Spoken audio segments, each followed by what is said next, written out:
But now I know to look for it. So I was like, yeah, yeah.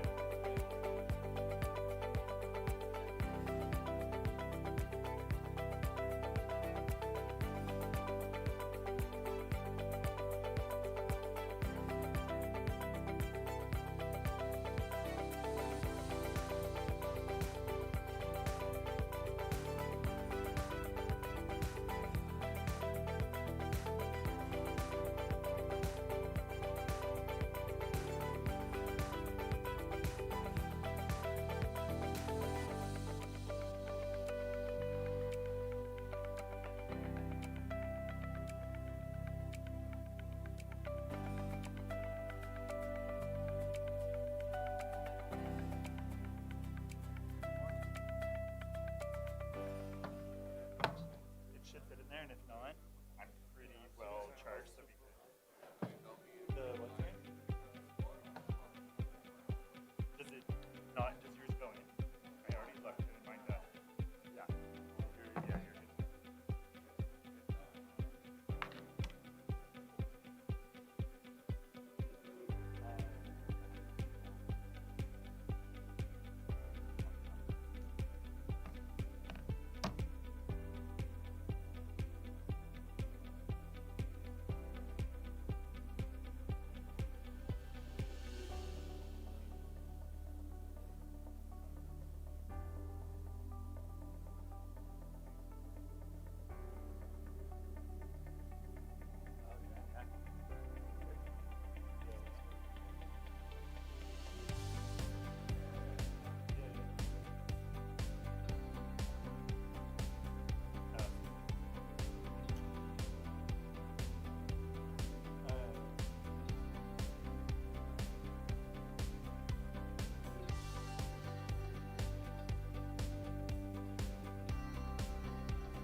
Hello, colleagues. Good morning.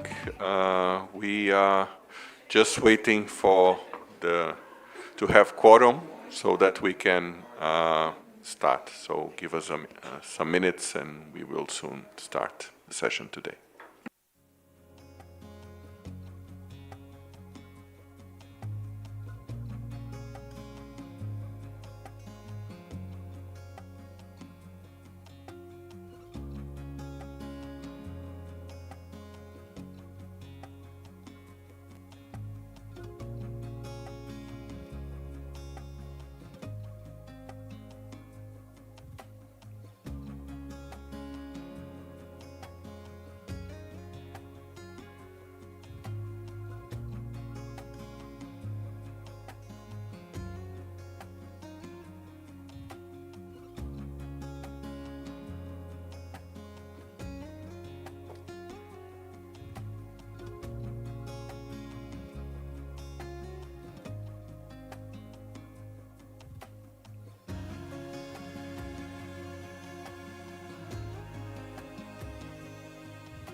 Okay, hello colleagues, welcome to the third and final day of the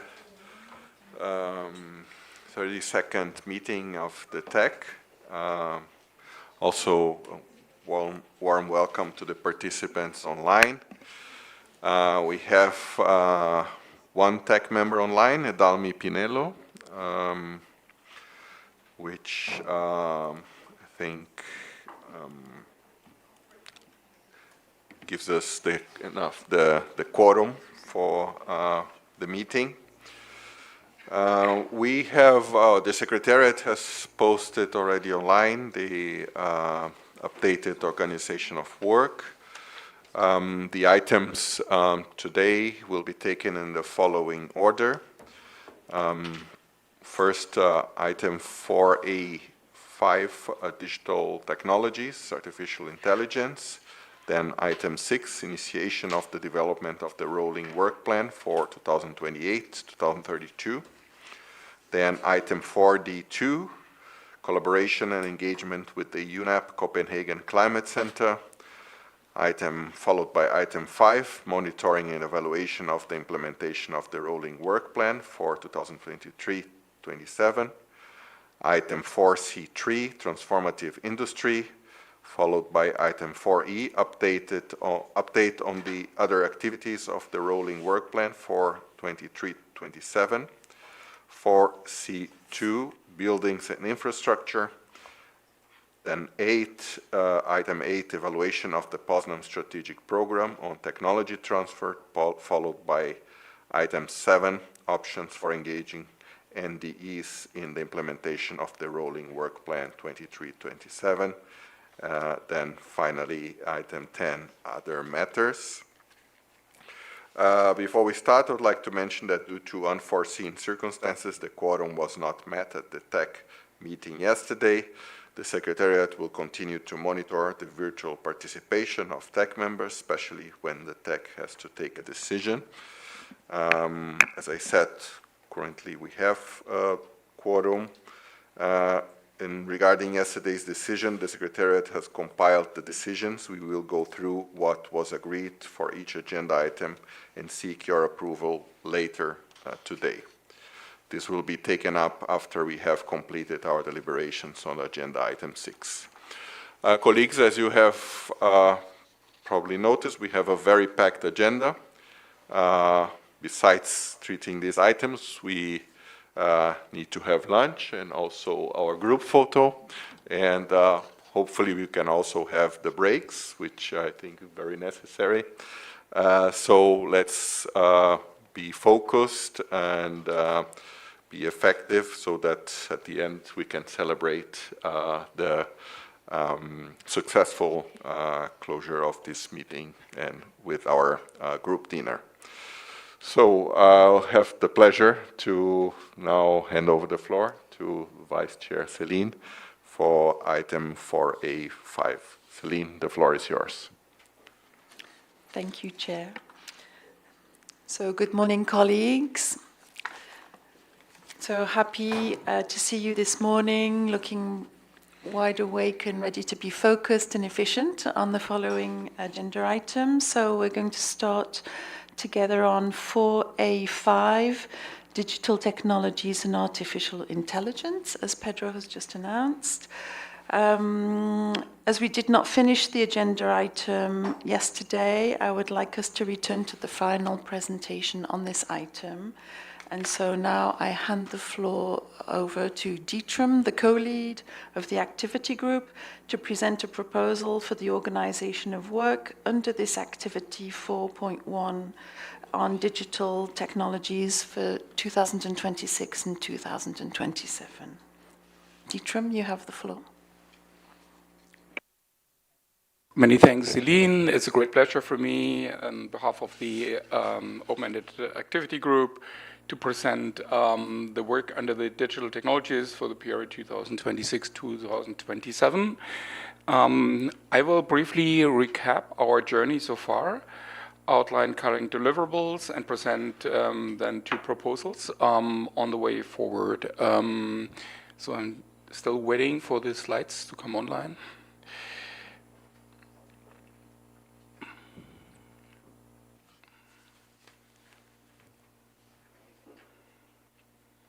Okay, next slide. Okay, so this is the journey we have traveled so far as a tech. So it started in 2024 with the Tech 29, where the information node, and that was supported by UNIDO. Then we had the draft, the technical paper at Tech 30, which was a very comprehensive and fundamental work for the work of the tech on digital technologies, and that was supported by UNIDO. And then COICA joined us as a new partner. And then that was presented and launched at the AI for Good Summit, also further strengthening our collaboration with the ITU. Then this was, and then we had the very successful tech forum on AI for climate action with over 300 participants and experts in Dar es Salaam. That was in October last year, September, October last year, and that was supported by COICA in collaboration with Tanzania. So as we heard yesterday, then we're for this tech, we have addressed the or addressing the draft policy brief and the draft knowledge product. And again, this is also supported by COICA. And now the way forward, it is many thanks to COICA. So they're indicated their willingness to support us further. And we're discussed now on the next steps going forward. Next slide. Yeah, so that is what has been agreed so far. We have the tech policy brief, as discussed also yesterday. Then we have the knowledge product on practical means to support AI. Also, this was presented yesterday in the afternoon. And then what was so far also agreed or on the schedule was a knowledge product and the event on the development of AI and in developing countries with a special focus on LDCs and SIDS. And so far there was no activity for 2027. Now, on the way forward, what we are suggesting is to have the continuation of the Climate Action Forum in both 2026 this year and then also 2027. And we would like to build on the continuation of the successful forum we had in 2025, supported by COICA, and continue to have the same focus on raising awareness, enhancing capacity, and identifying practical means for the application of AI, including matchmaking of government entities with technology and support providers. And all this is under the consideration of the perspectives from women, indigenous youth, and marginalized groups for the use of AI in climate action in developing countries. And the format would be an in-person event. Most likely, we're suggesting to have this in September, October this year, and then also next year. Participants would stay the same: policymakers, startups, academia, youth and women organizations, indigenous people, financial institutions, development agencies. The location still has to be determined. Importantly, this forum would then, and this is also the proposal, suggest to replace what I had in the slide before. I'm coming back to that, on the knowledge product and event for LDCs and SIDS already in the 2026 work plan. So it does not represent additional workload, but rather an upgrade in format and reach.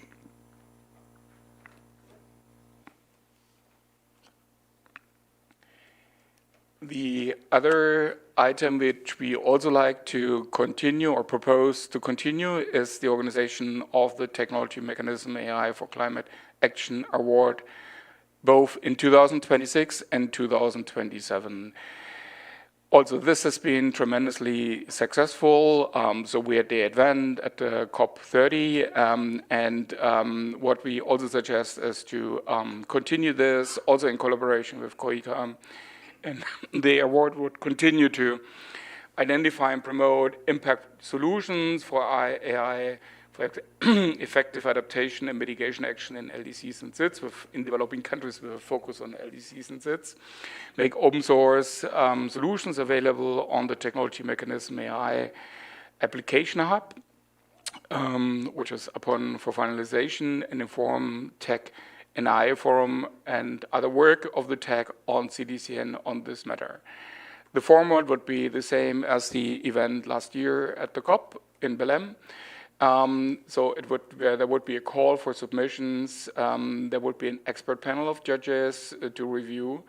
There would be capacity building activities for the semi-finalists to further enhance their capabilities and their pitching, and then have an award ceremony at the upcoming COP31, and then also then COP32. Yeah, so the award would be that's a proposal in November 2026, and then in March and November next year.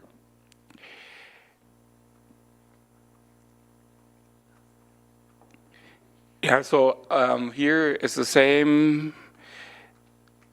So that would be then also like replacing this third item, which I'm then basically the way which we propose to go forward is shown in the next slide. So this is then, we had the previous slide where, so that is just like now what we propose to go forward. There's no change. We keep the policy brief for 2026, the knowledge product as discussed yesterday, and then there was the third layer in the slide I showed first, which said either another knowledge product or event. So we now suggesting to replace this third layer, which is in the current work plan, with these suggested two activities. The one is to the continuation of the forum in both 2026 and then 2027. And then the other one is the AI for Climate Action Award, also in 2026 and 27.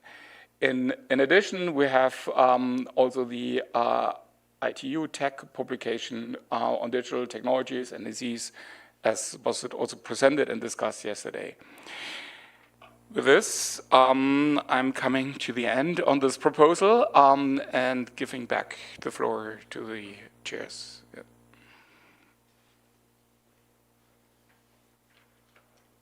Thank you, Dietram.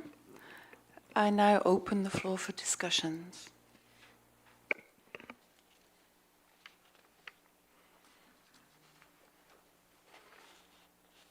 So I don't see any flags up. Yes. So, Chair, you have the floor. Thank you very much, Celine, and also Dietram for the presentation. I would just quickly like to offer a testimony from my experience last year in the AI forum in Tanzania, and also what I have followed on the award.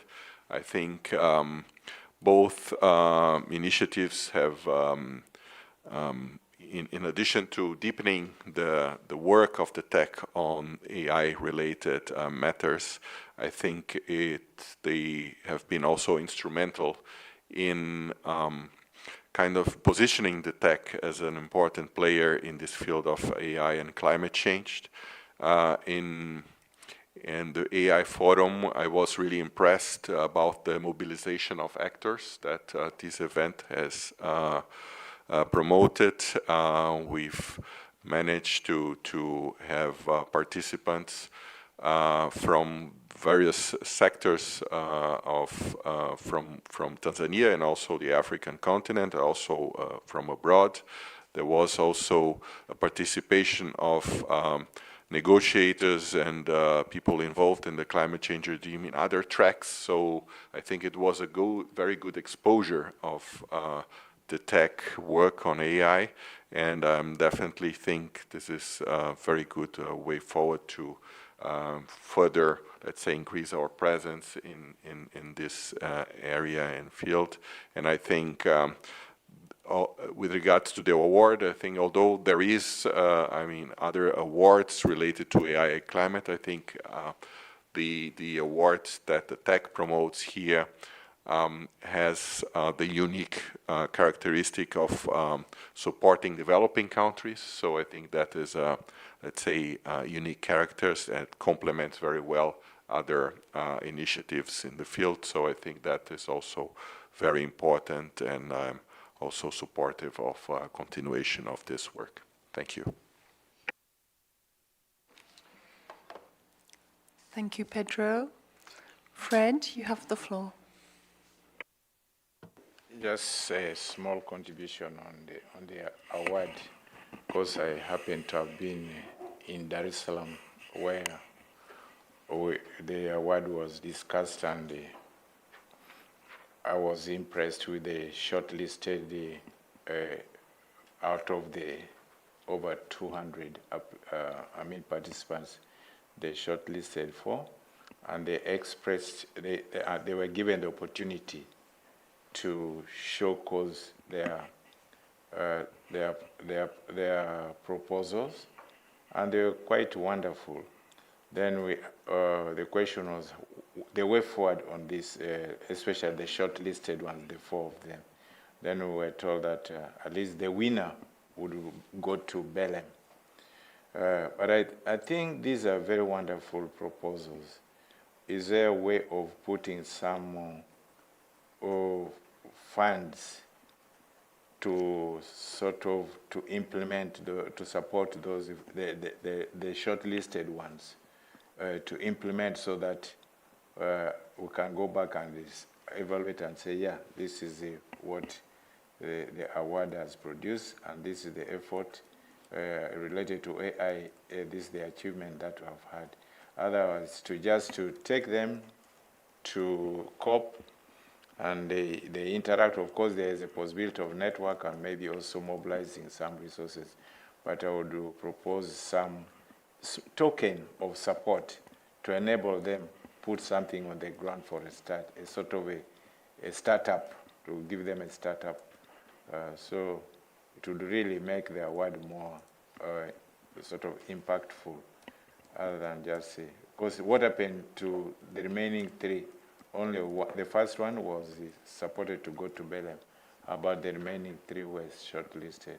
Maybe that's something could be done about supporting them to at least implement their proposal on the ground.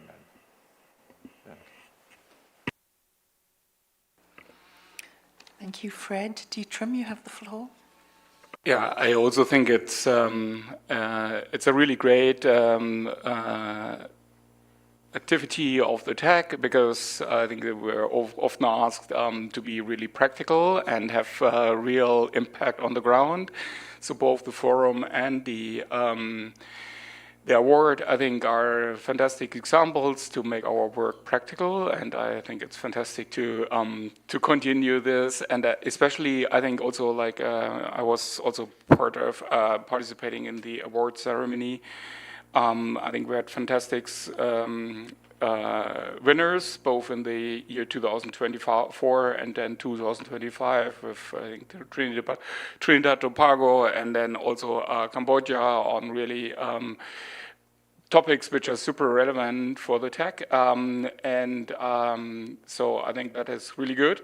On the way forward, I think it could be, I think it is, maybe you can strengthen the interaction also with the tech, meaning, or with the technology mechanism. So just to consider also, like, I think that was already the case, like in Tanzania, the involvement of NDEs, maybe also in the selection of countries where this forum is happening, and then also also in the award panel, maybe you can also involve NDEs or also tech members to have more interaction with the tech, and then so we have really from all our products and so on also some influence on that. Thank you, Dietram. Fred, and then, okay, yeah, was it, sorry. Yes, you have the floor. Okay, yes. Thank you, Chair, and thanks to Dietram and the activity group for this hard work. And I just have a question about the ITU Tech joint publication in 2026. Is there any basis for this publication? And shall this publication be reviewed by Tech this year? Because we have the policy brief and also the knowledge product for 2026. So if that's possible, shall we move that activity to 2027? Otherwise, we have too many products to review. Okay, thank you.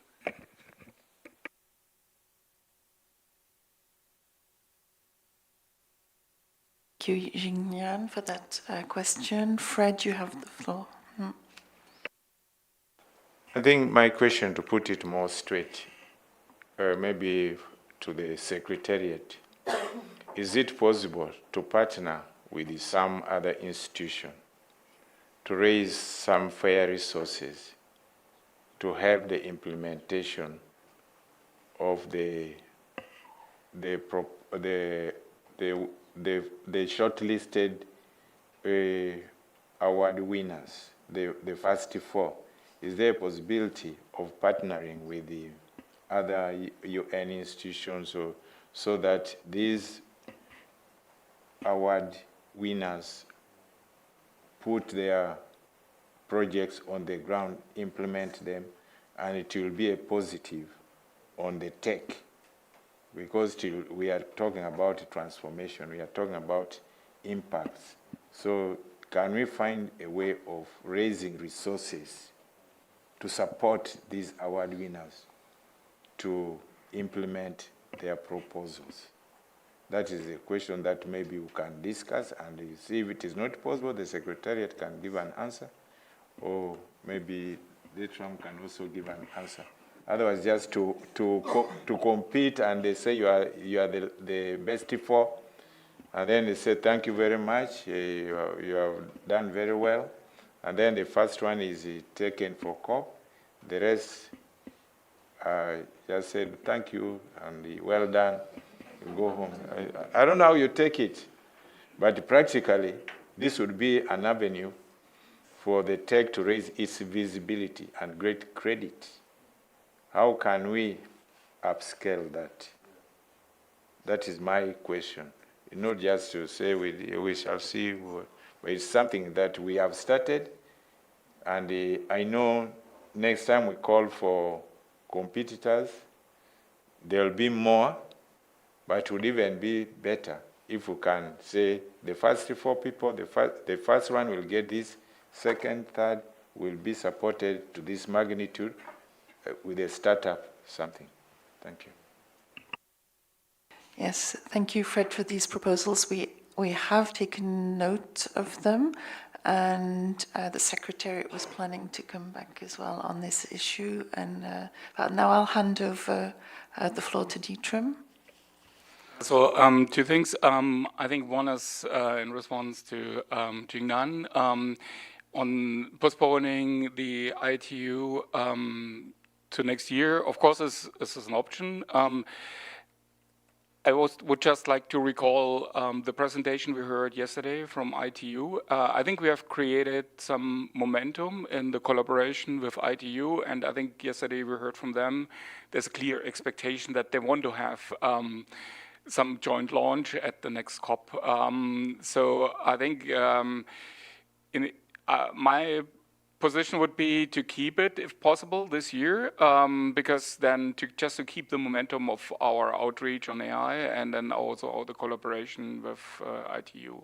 It's more tactical than maybe practical, but so that would be then. And then on for Fred's point, I think it's really good. Like if you think in venture capital, so this is the awards we have, this is maybe round 0, and then they have the round A, B, C usually before they go to IPO.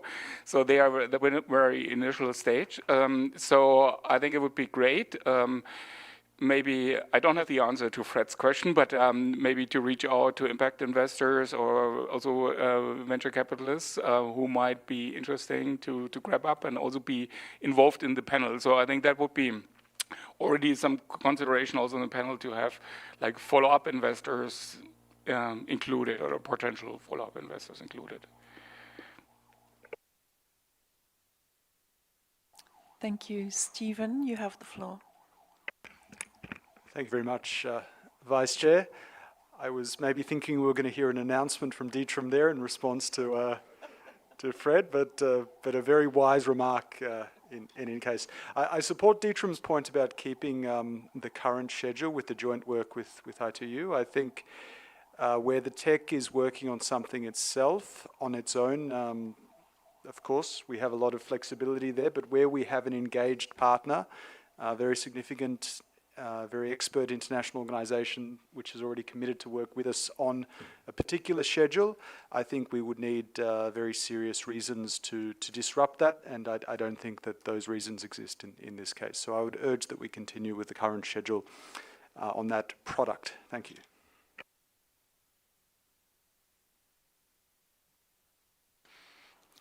So thank you, colleagues. I don't see any flags up. We are nearing the end of the time allotted to this discussion, so I shall hand over to the Secretariat for a few minutes. Thank you, Vice Chair. Thank you for all these comments and questions, and to go quickly over them. Thank you, Fred. Your comments have been duly noted. And then we will explore if there are potential opportunities with COICA as the partner, and also the suggestion from Dietram to include potential venture capitalists and people who can support the winners and the semifinalists, finalists. That's also noted, so we will take them into account when we're designing this award. Regarding, and one additional thing to mention is Adalmi joining us online also posed a question in the Teams, which I will read out and also answer. She asked if there is a potential country already decided for the forum, and the answer is no. So we would get the green light from TEC to move forward with it, and if the TEC approves it today, then we will start looking for options. So that's how we intend to move forward. So just to give you a quick answer to those questions. Thank you. Thank you. So,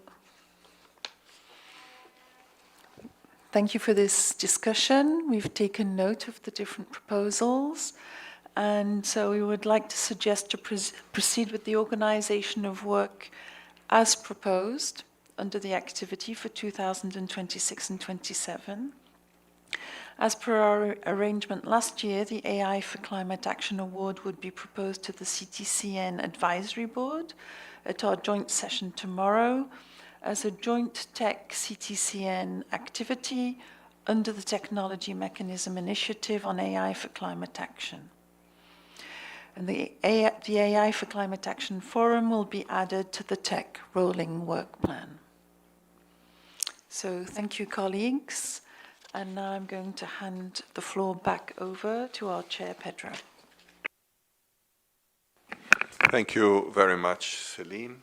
I would like now to turn to agenda item 6, initiation of the development of the rolling work plan for 2028-2032.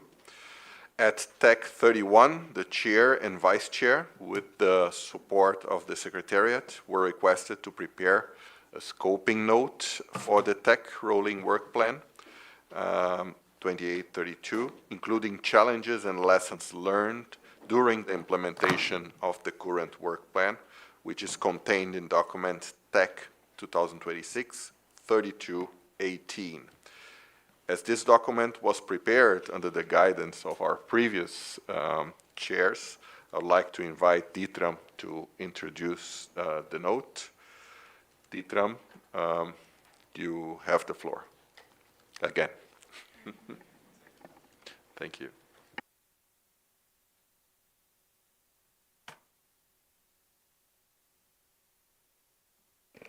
Yeah, many thanks, Chair. So I would like to introduce the scoping note for the next rolling work plan of the Technology Executive Committee. The scoping note has been prepared in response to the request made by TEC 31 to inform the development of the TEC's next rolling work plan. It takes stock of key challenges and lessons learned from implementation the current 2023-2027 rolling work plan, drawing on the annual reporting and discussions at TEC meetings. The note highlights cross-cutting issues, including the need to remain responsive to evolving COP and CMA guidance, manage resource constraints, ensure coherence and consistency across outputs, strengthen alignment with the technology framework, and enhance coordination with partners, stakeholders, and the CDCN. Based on these reflections, it outlines initial considerations for the next work plan, emphasize adaptive approaches, early and inclusive stakeholder engagement, evidence-based analysis, and stronger alignment with UNFCCC processes. Thank you.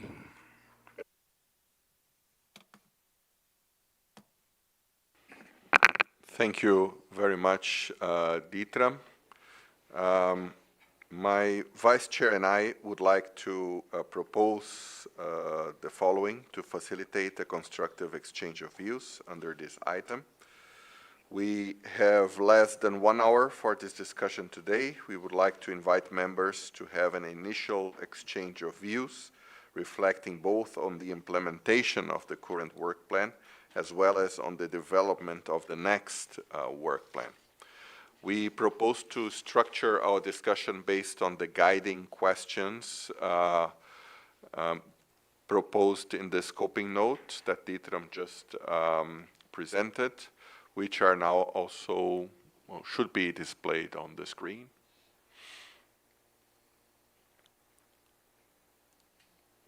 No.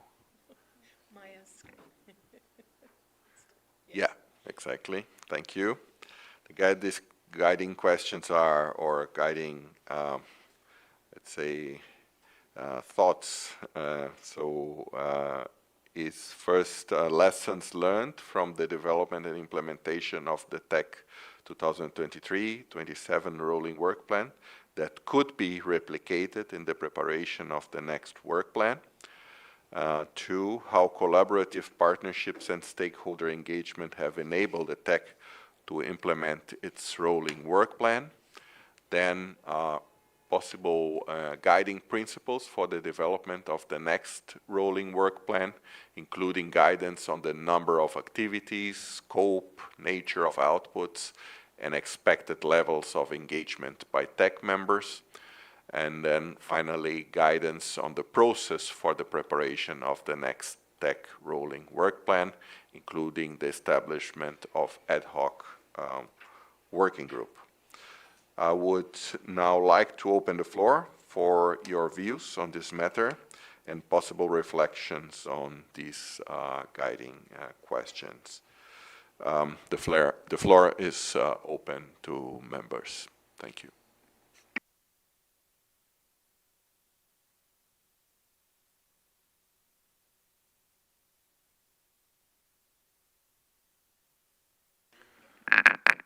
Stig, you have the floor.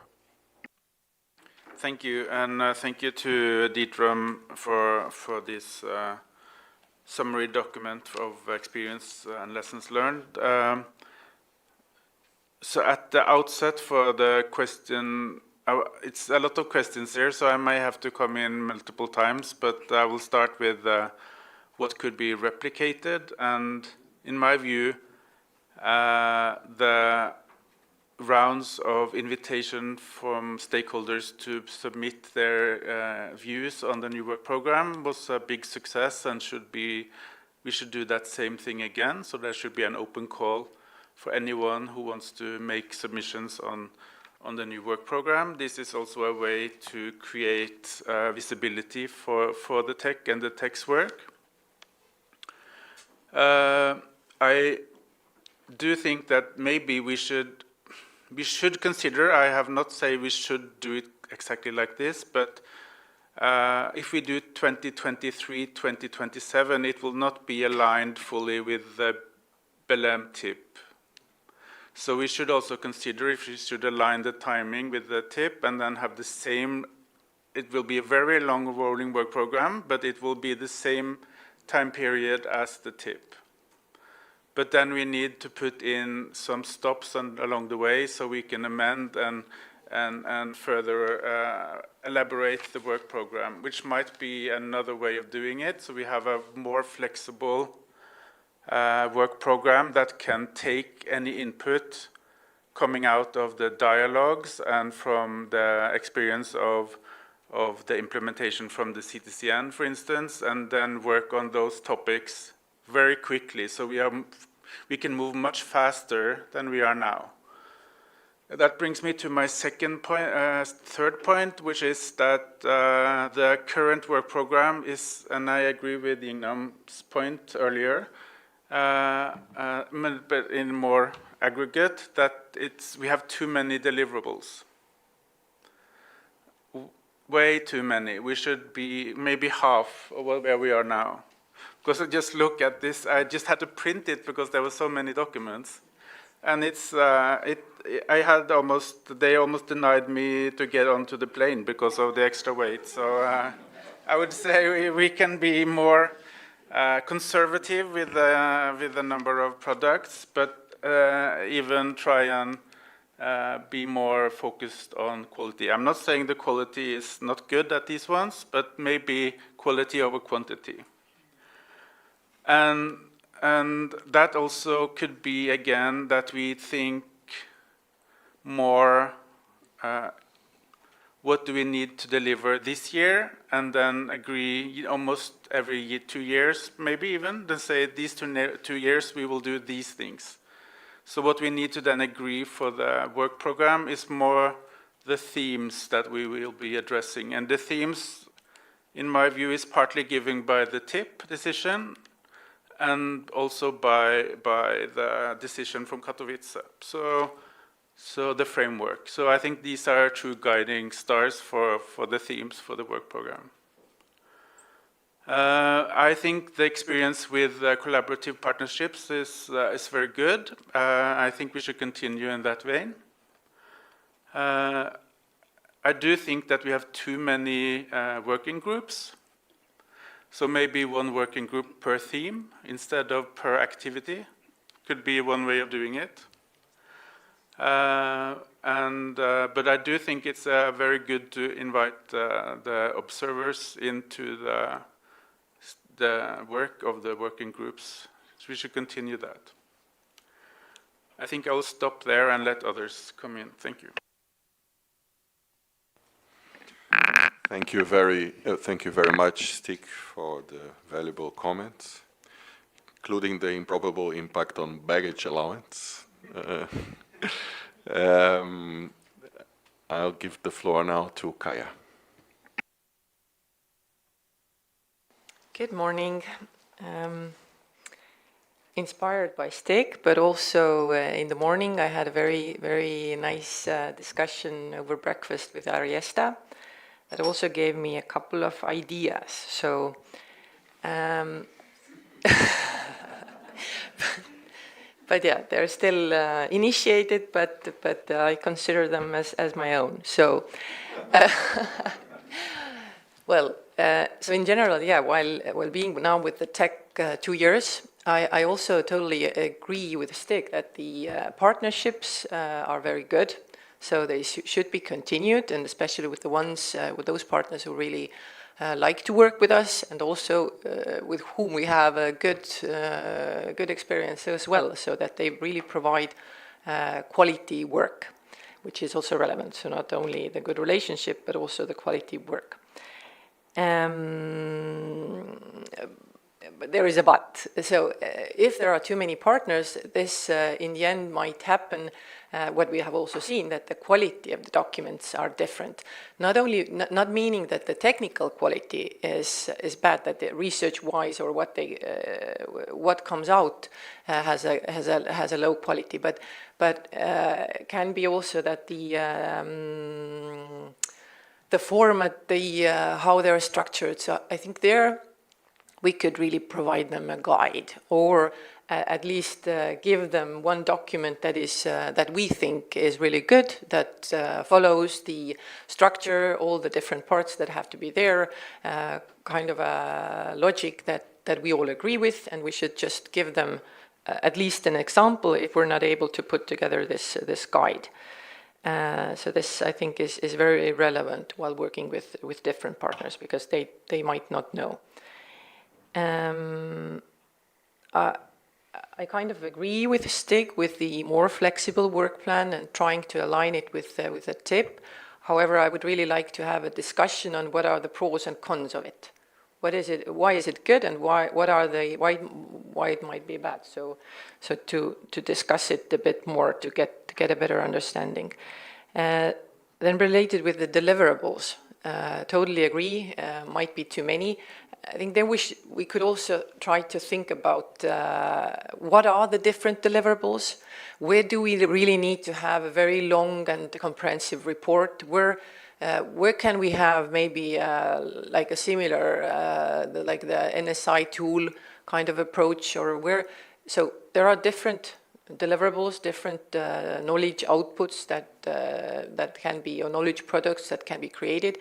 So I think there, again, we should really critically think. So after aligning the different topics that we will have in the work plan, we should really think what is needed, what is really needed there, and how what the format of the deliverable should be. Yeah, maybe there is more discussion needed, and it should be a workshop. So instead of being a long, big report.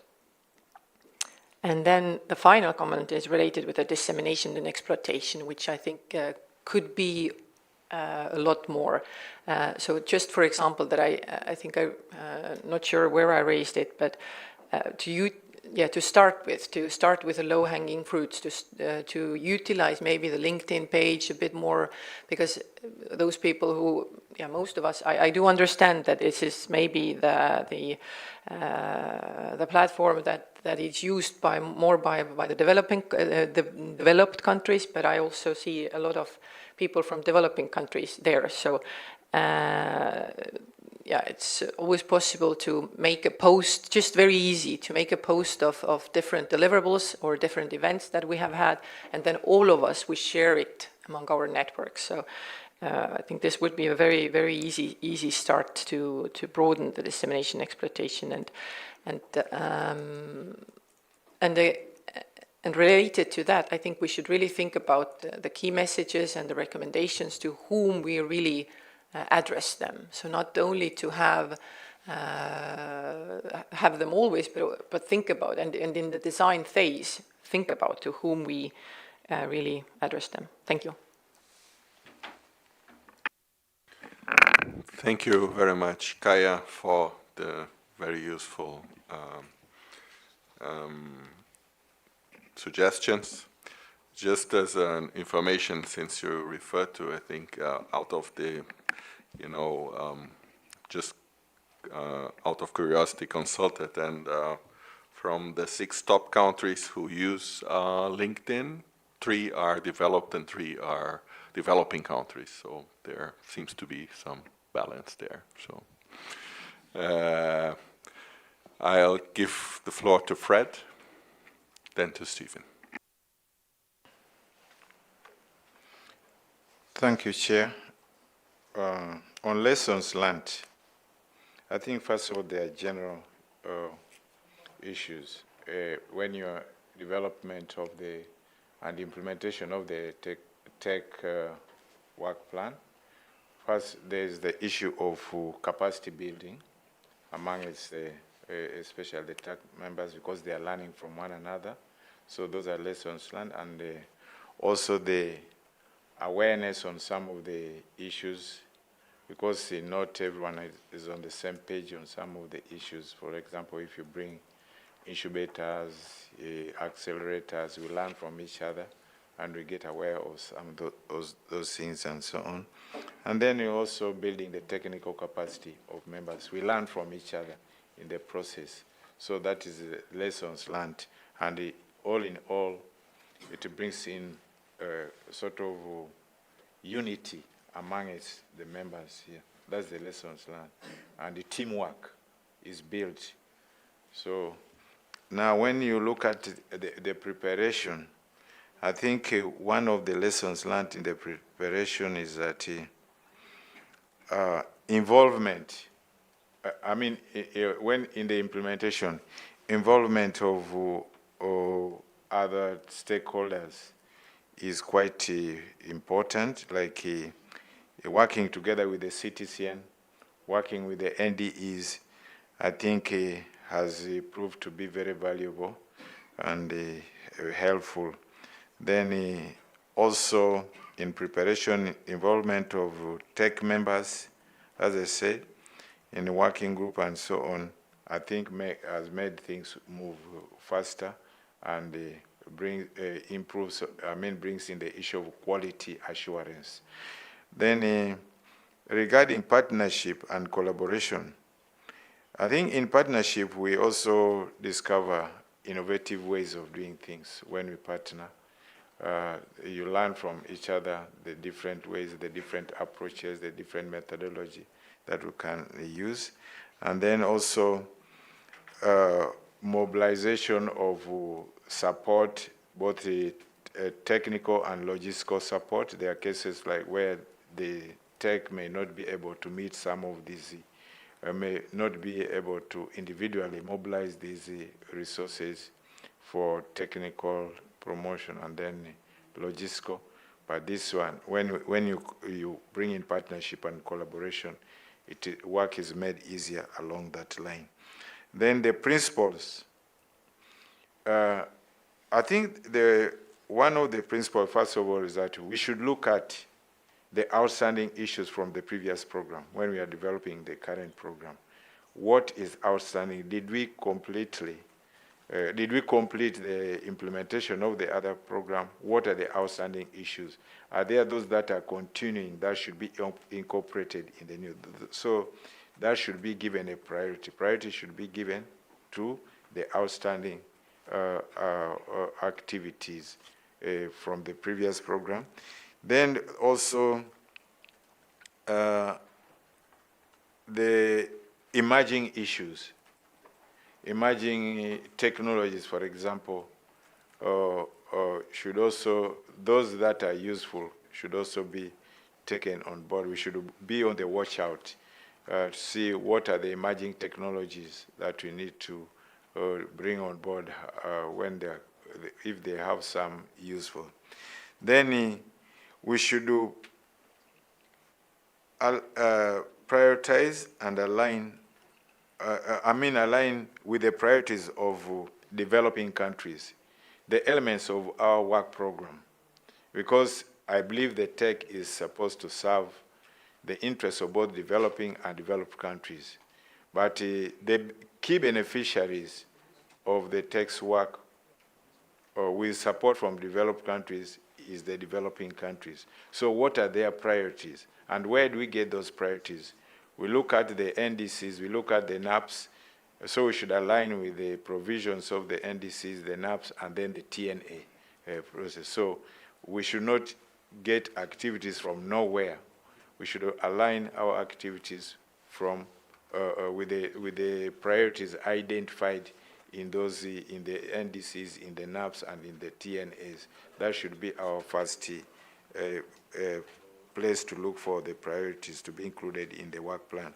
And then we also have decisions. Often we have been guided by the COP and the CMA to implement some decisions.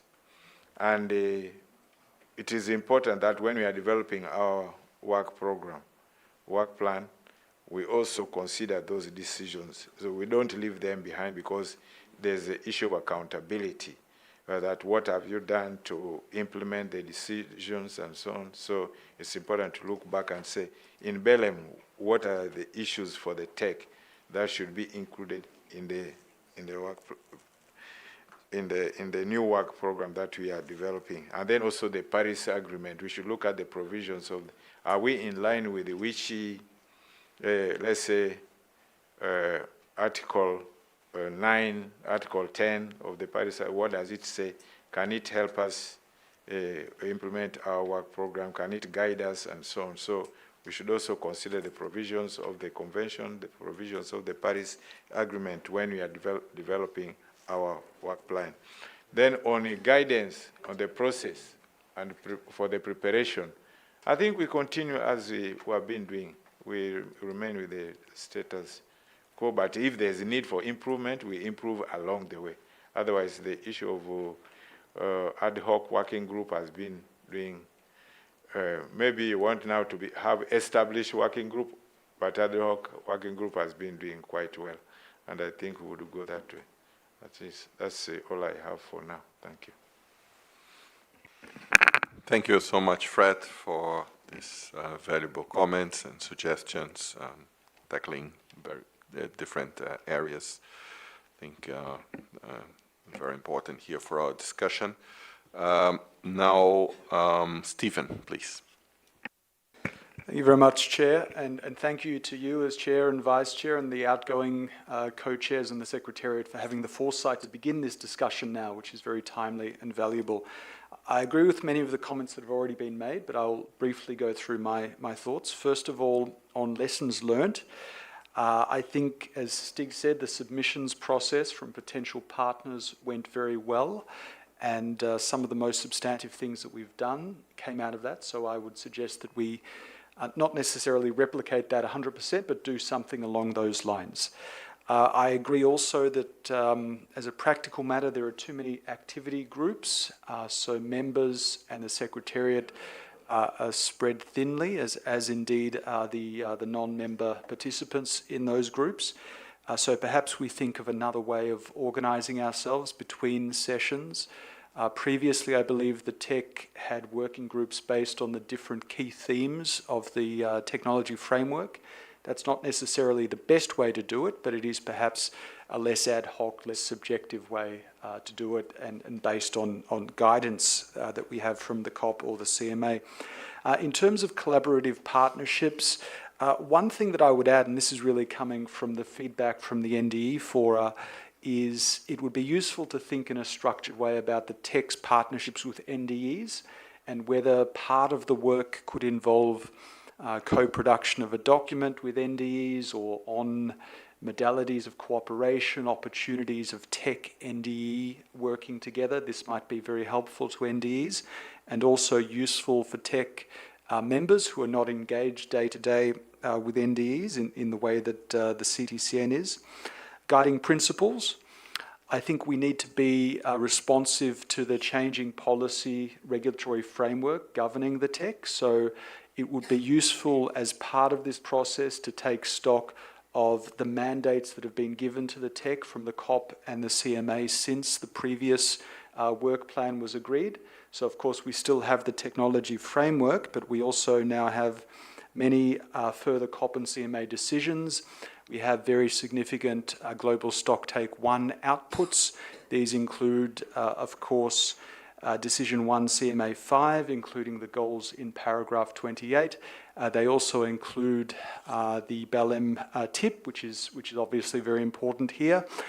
We will not be able to take into account the final second periodic assessment of the technology mechanism, but it would be useful to give us the scope to at least consider the interim report, which should come in summer of 2027.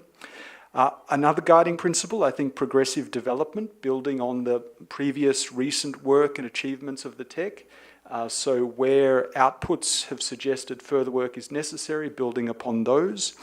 Another principle, keeping in mind the unique role of the tech, its unique value add.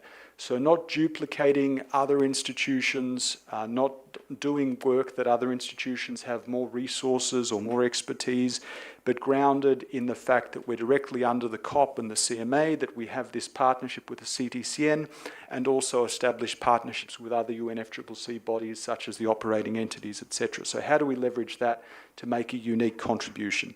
Guidance on the process, considering whether we want another joint work program with the CTCN, and if so, how that is to be structured. Is it going to be more integrated than the current one, which is, as we know, chapters with the respective rolling work plans and program of work? So thinking about the design and the question of a joint work program at the beginning of the process rather than late in the process, I think would be helpful. And obviously questions such as consideration of the duration of the next rolling work plan and how we align, if we align, with the duration of the CTCN program of work. So I haven't been that brief, for which apologies, but I'll leave it there. Thank you. Thank you so much, Stephen. Also very insightful comments, suggestions. Thank you. Next on the list is Abdul Rahman. Thank you, Chair, and good morning, colleagues. I do not have the historical context on the work plan, but hearing the insights from my colleagues, I do agree with the majority of the views on what to do with the next work plan. And also coming back to the comments made by my brother Fred, I do strongly agree that we should set a big space for the priorities of the developing countries, as well as give a considerable and significant consideration to the emerging technologies as well in the upcoming work plan. Also, we would like to have a considerable consideration on the impact of response measures and the relevant technologies and knowledge surrounding that subject. And also coming back to the scope with particular future consideration on what COP decisions that would feed into the next work plan. Yes, this constituted body is accountable to the COP and CMA. In para 44 here it says that guided by the outcome of the UNFCCC process, COP, CMA decision, but however, when it comes to the GSC is a process. So I do not see an assessment process feeds into a constituted body. However, we, under the UNFCCC process, all outputs of constituted bodies will be provided for the GSC process to feed into the assessment. Then it's made available to the parties to be informed on how they implement their NDCs and how they do take their own climate plans aligned with their national priorities. So on that specific point, I do not support that the GSC feeds onto the work of this constituted body, since the GSC is an assessment process that feeds to the parties' decision-making, but not to the constituted bodies. I stop here and thank you. Thank you, Abdul. Thank you very much. On the list next is Ditram, then followed by Pemi, and then Hiroko. Yeah, many thanks. So I also think that we should keep the principal architecture, and I think that was also here. I would thank the chairs before our term. It was, I think, the architecture was from Stick and Ambrosio, so I think it's really good. Like with the streams and the working groups and so on. I also think that we should streamline the number of working groups, like what we discussed, for example, yesterday with the incubators and accelerators and the NSI. So, you know, some of things could win actually if they are if we have more synergies. So I would also suggest that we keep that. On on the collaborative partners, I would suggest, I also think that is really good, and to overall keep the principles, but I would suggest to also include the MDBs, because the MDBs are really important, I think, going forward, also with regard to the tip. And one of the experiences I faced is, or looking back many years of the history of the tech, I think we really win from getting the highest quality partners. So we should really aim for the top. I think overall the work of the tech can benefit from more cutting edge technology insights. I think we have space here to improve. And if I recall, like really the highlight sessions for me was like sessions with Fraunhofer or with IEA, with really deep insights, with high level inputs. And I think we should, it's not easy to get them on board, but we should, and it takes active efforts from everybody, from tech members, from chairs, from the secretariat, but we should really mobilize here. And then we overall gain from that. And then also from, yeah, and on the activities and the scope, I also agree. I think the principles here are, as declared right now, the combination of Katowice and the BTIP. I think we should, now with the BTIP, I think, focus or add on especially items 8D and 8E, which is, I think, maybe not sufficiently covered, project preparation and resource mobilization, that we also take that on board. Then I think also on the scope, I think every deliverable should go through maybe something like maybe a downstream and an upstream test.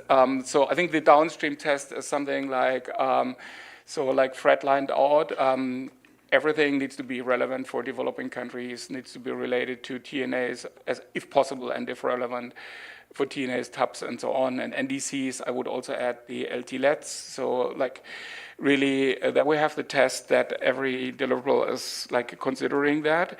And then on the upstream, so we have everything we deliver has some output, and the output is then, for me, one of the key outputs is going in the GST. So we should also like think what is every work stream, how that delivers to the GST. So that should be some guiding principles. And then on the quality assurance, I also fully agree with Kaya that we have discussed that many times. We have never been fully carried through.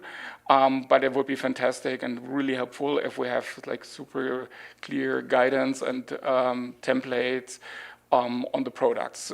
So really clear what is a policy brief, what is a technology paper, what is the structure, and then give that as a guidance for every partner right at the beginning. We can save a lot of discussions if we give this guidance right from the beginning, and then also gain in quality.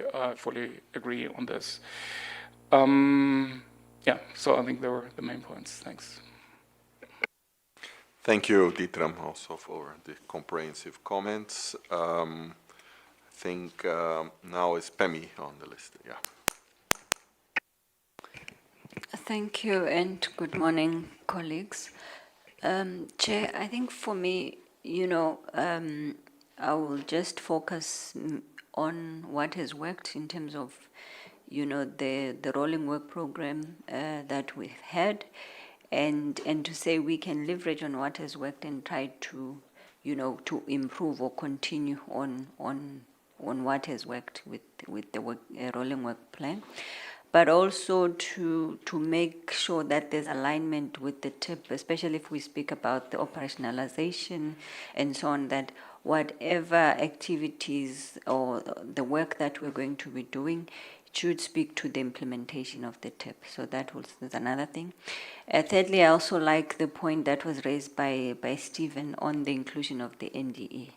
I think we also need to see how we can include the NDE in our processes, especially because they are the one to implement all the decisions that we make. So it will be important to ensure that whatever that our work plan we're going to be looking at should take the NDEs in consideration, especially if you also look at even the activity groups that we have. We need to also think about how they can be part of those activity groups and assist with our work. And I know that we've had experts that we've invited in the activity group, but we might also need to think about whether we could include NDEs in the activity groups, those that are interested.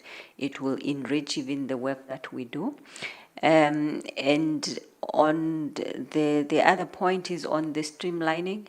I think we had a lot of things to do, a lot of activity groups, and I agree with those that says that we can actually try to streamline and make sure we're not thinly stretched, because we have been thinly stretched. If we can see how we can work around that. And not to lose sight of the importance of making sure that developing countries' perspectives are put into the technologies and how they access technologies. That is also important. Finally, we spoke about how do we ensure that whatever that we do here gets taken on the ground, or it is known, it is seen. We need to also work on our communication, our outreach, and how we really make the tech to be impactful. So those are my points. Thanks. Thank you, Pemi, for these valuable points. Hiroko. So, since it's my first time here, I won't be able to go over lessons learned, but coming on board, I was overwhelmed by the number of documents out there. But I could also see the time and effort that goes into all that work. So maybe the work could be more focused or prioritized, as many others have mentioned, and not duplicating what other groups can do as well. And so I support that in the next work plan, we should maybe think about who we want to reach out to, and in each deliverable, and what approach would be most effective and then also efficient. And I also think it would be good to continue to take advantage of the different forums, especially COP and other events, to do our outreach and also to launch our deliverables. Thank you, Hiroko. Thank you very much. I think Fred has his flag raised. I've just also mentioned that we also welcome, of course, comments, suggestions from observers. So as soon as we are here done with the tech members, we'll also be taking comments from observers as well. Fred. Yeah, sorry to come back on this, but I was prompted to come back because of some issues raised. I think it's very important to define the role of the tech in the development of the work plan. And the work plan is of the tech. So how does tech involve other colleagues? This has to be streamlined. Other partners, other collaborators in this. It has to be defined very clearly. Because I hear proposals to include the NDEs. But I love the NDEs. I like them. They have functions. Their functions is very clear. Is mobilization of the technology needs of their respective countries and make submissions for support or requests for support from the technology mechanism. How they can do that, that one can be managed internally. Now, I also agree that there are some members, some NDEs, especially from developed countries, who are here in the tech. Those are welcome to participate in the development of the work plan of the tech. But those that are in country, I don't know what mechanism we can use, and is it there? Is it part of their functions? Why I'm saying this is that when we're in Nairobi and then when we're in Tunisia for the NDE forum, NDEs were asking me, they were asking the members who were there, that can we be funded to go for negotiations? So if we open up for the NDEs, the demand can be overwhelming and we may not be able to. So I think the NDEs are very useful. They are the windows at the country to enter the global process. So they should be supported to do their work effectively, appropriately, based on their mandate and based on their location. The development of the work plan, my view is that it's very difficult and it may not be necessary to.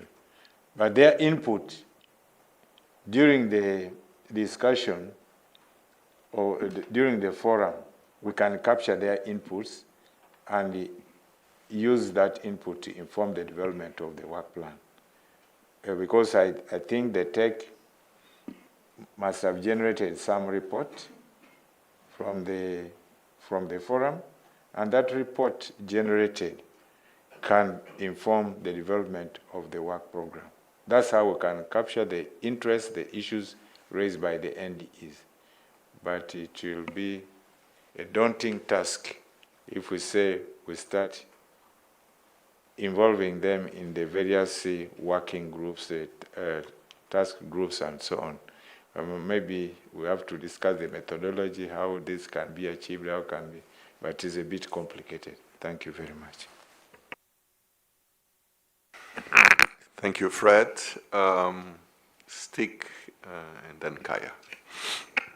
Thank you, and apologies for coming back. I was going to talk a little bit on the process on the way forward.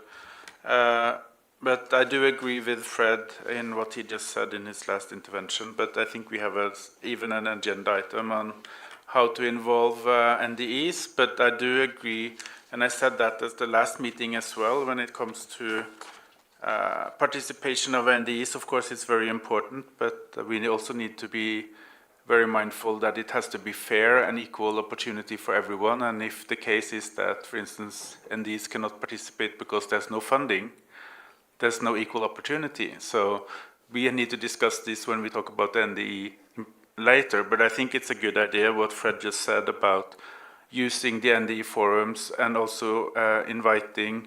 I assume when we send out the invitation for submissions, it will go to the focal points, but we could of course also send this invitation to the NDEs if we have this information. But on the way forward, I do think it's a good idea with an ad hoc working group for tech members, at least initially, just for the tech members, so we can get our kind of priorities aligned. I do think it will be helpful if in the first meeting the two chairs will give us a brief overview and a summary of experiences with working with partner organizations as a background presentation for the meeting, and also how we have engaged stakeholders in general. So we have those two presentations clear from the chair side to inform our deliberation for the first meeting.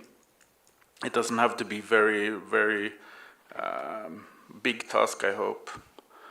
And I do also want to underline the importance of the work of the two chairs, that of course even if we have an ad hoc working group, most of the work on this development will still lie with two chairs. And the secretariat, of course. And I do hope that you have enough resources and time to follow up this work, because Ambrosio and I spent a lot of time on this, and the secretariat as well. We had a lot of meetings.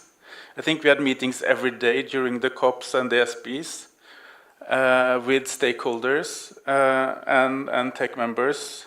So my point with saying this is that an extensive outreach from the chairs during this work will be important for the result of the work program itself. Thank you.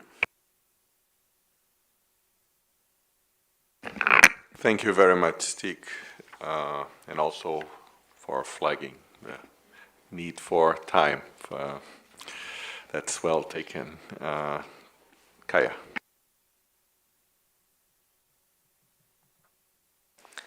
Just as thank you very much. Just as a more practical and technical, maybe comment or suggestion. So while looking at the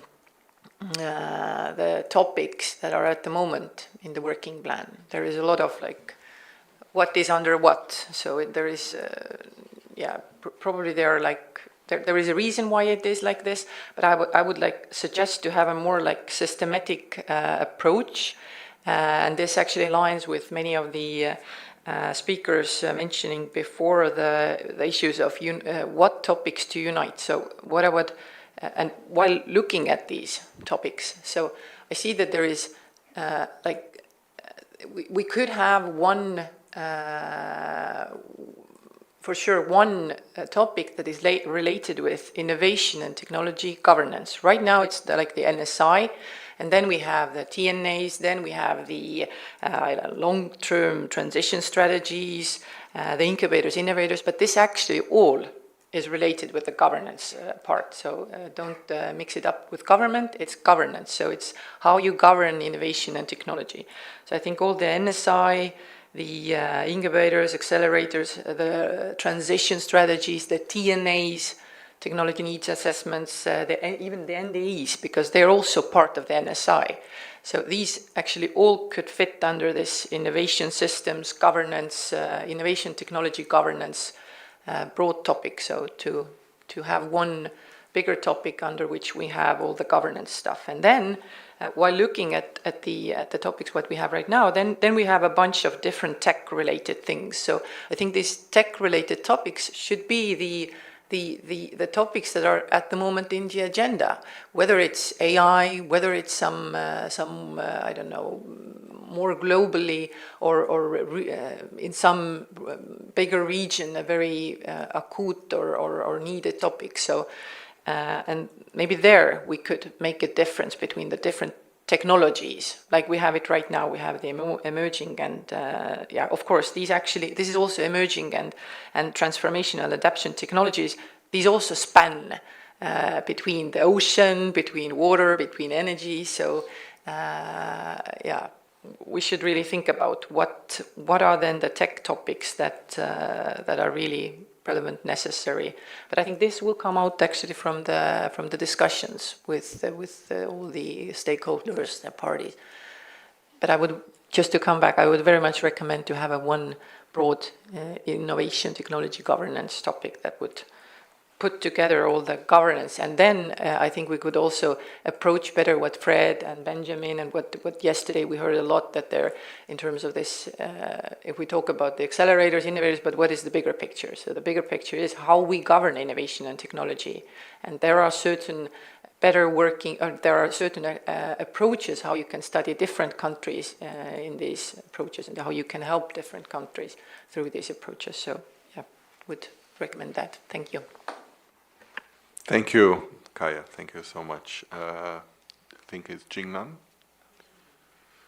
Okay, thank you, Chair. I'd like to echo with some other tech members, and because we have a lot of publications during the past few years, and actually when I attend a lot of meetings related to tech and other issues, I noted that people are talking about the gaps between the technology needs and also the availability.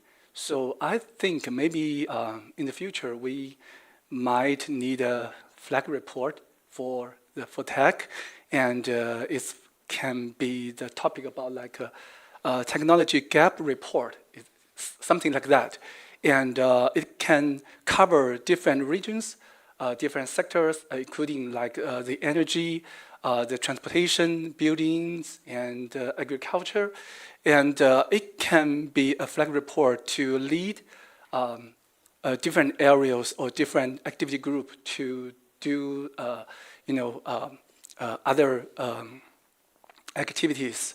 So, and I think we have a lot of basis for that, but we don't have a report located, focusing on this kind of topic. So it's like there are different data, different resources, but located in different reports. So that's the idea. But I will not respond to all the questions. So that's just for your reference. Thank you. Thank you, Jingnan. Thank you so much for the very focused comment and suggestion. Given the advance of time and also the interest of taking and listening to the observers, I would just kindly suggest we close the list after Ditram, and then we go to observers. So, Ditram. I just also wanted to come back on the comments from Kaya and Jingnan. So I think it would be really good if we kind of map like the different lines of thought. I mean, so on Katowice, I think we have innovation, implementation, enabling environments, and support and collaboration, stakeholder engagement as kind of cross-cutting for me.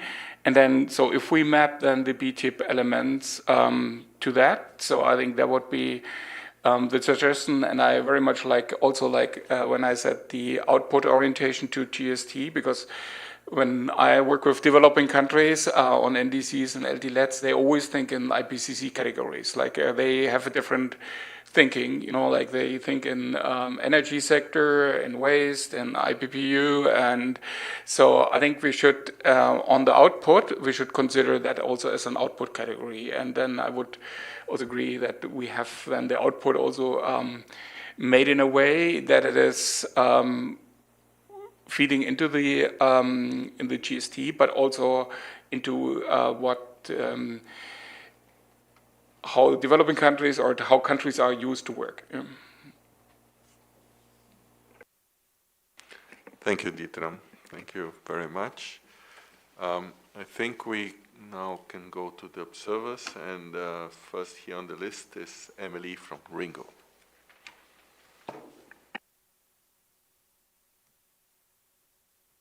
Hello, is it working? Yeah. Thank you, Chair. On this matter, as an observer point of view, I believe it's important to involve more institutions from the Global South and the tech work, for example, through enhancing the outreach via social media, as Kaya said, such as LinkedIn, or through target calls. The work that tech has been doing is very strong and very important, but it does not always reach the stakeholders, especially in the developing countries, as much as it could. So it would be very helpful to include suggestions on how to strengthen this engagement with the Global South institutions. In Brazil, for example, we have many institutions that would be very, very interested in being part or to support the text works. And if the language is a problem, we can also help with the Portuguese or Spanish. And I know that we have many others in the Ringo community, many other developing country language speakers that can also help the tech with the other languages as well. So thank you. Thank you, Emily. Now we have Asha from Uganda.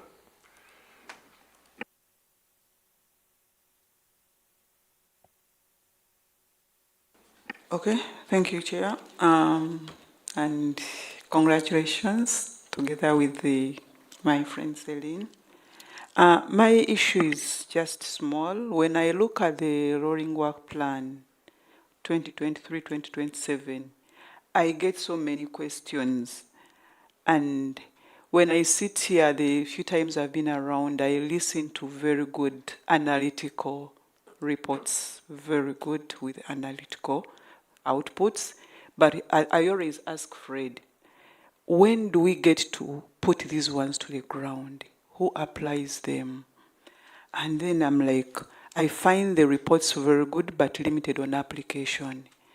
And they are kind of not bringing in the last mile that we desire to achieve. So even when I get it, I don't know what to do as an implementer back home. So my wish for the new work plan, as it is being developed, it should put emphasis on uptake of what we are developing, the policies we are developing, but also influence. And maybe we might need to have a tracker of how are the policies and the knowledge products being used, which countries are using them, not just to come and say we developed this, so we move on to another one. And then I was also looking at the fact that what about among the stakeholders, bringing on board the implementers at country level, not necessarily the NDEs, but the maybe policy, to make sure that they help to trigger uptake or to trigger using these products as we desire. And maybe I was thinking of, maybe we need to sharpen or refocus the intended purpose of these knowledge products and the policy guidelines that we develop. It could try to change the narrative from just having this descriptive accountability to having tangible evidence and transformation on ground. And maybe among the activities or the policies that we could try to focus on, trying to see how do, because all along I've been hearing adaptation gap, and you find that mostly there is a lot of mitigation. So how do we now try to see that we develop policies that try to guide developing countries on how they can close the adaptation gap? Thank you. Thank you, Asha. Thank you so much. Now we have Yehyun, sorry for my pronunciation, from Yango. Hi. Thank you, Chair. Yehyun, you got it almost right. Yango welcomes the initiation of the process to develop the next rolling work plan and wishes to register our interest in contributing meaningfully to that process from its earliest stages. As the tech looks ahead to 2028 to 2032, we encourage the committee to treat the design phase as an opportunity to deepen rather than to simply replicate the commitments made in the current work plan. Specifically, Yango would welcome the integration of gender-responsive indicators disaggregated by age, more structured and predictable mechanisms for observer constituency participation in activity groups and knowledge product development, and dedicated attention to reaching youth-led and community-based actors in the implementation of tech outputs. We particularly wish to emphasize the opportunity presented by the ACE agenda. As said in our intervention yesterday as well, 2026 being the year of action for climate empowerment, the next work plan design process comes at a moment where there's both political momentum and a practical need to ensure ACE is embedded substantively across the technology mechanisms work. We want to be clear that meaningful empowerment goes beyond information dissemination.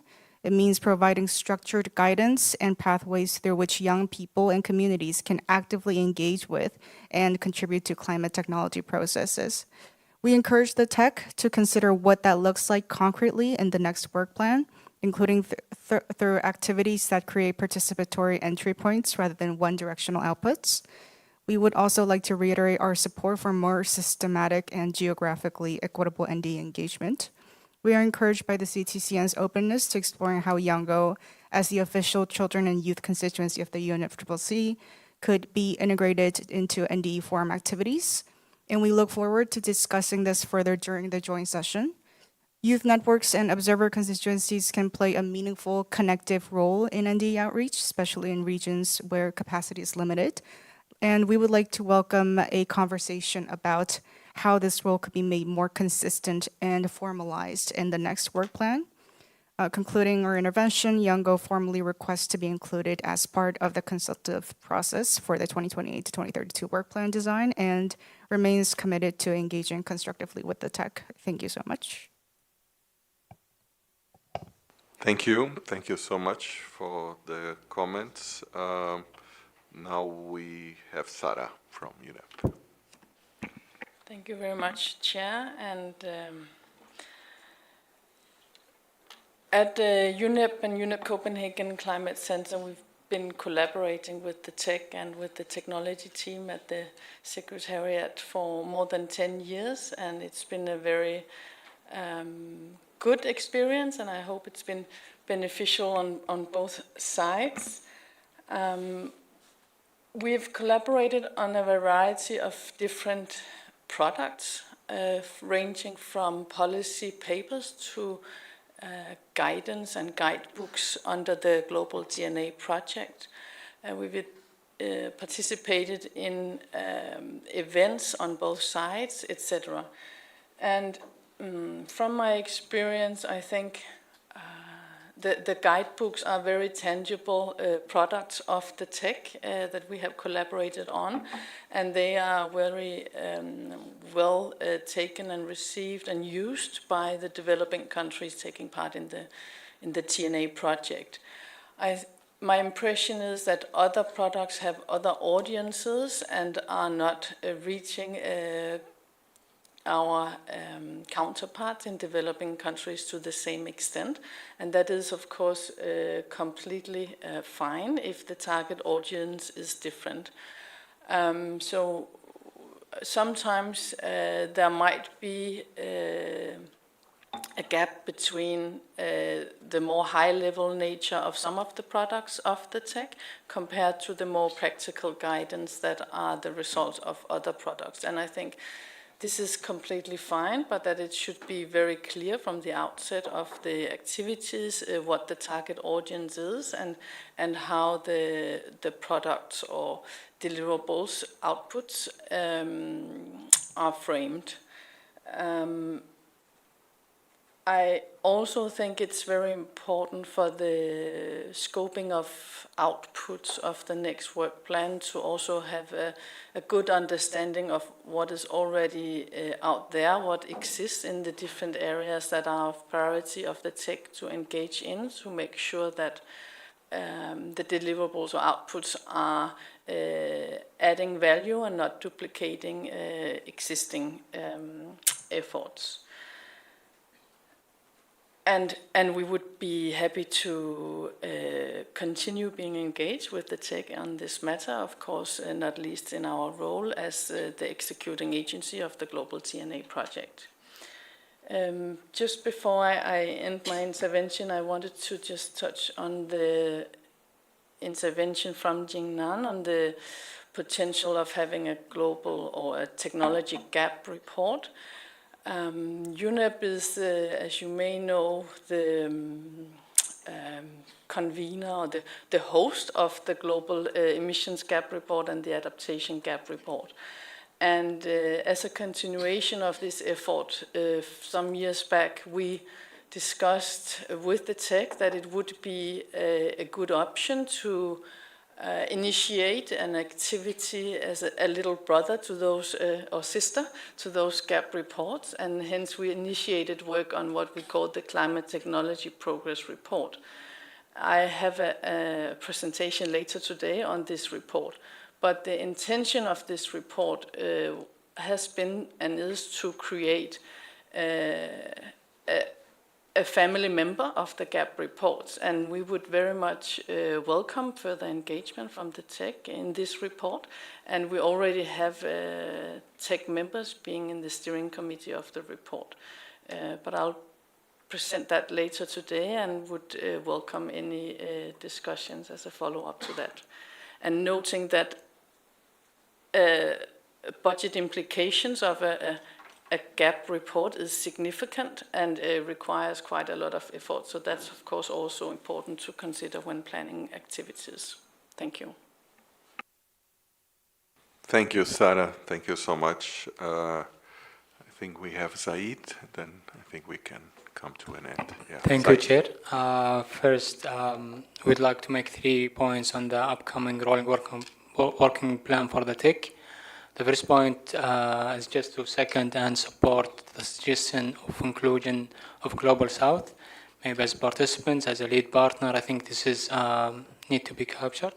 Second point is about how PILM Technology Implementation Work Program would influence and steer the TIC activities.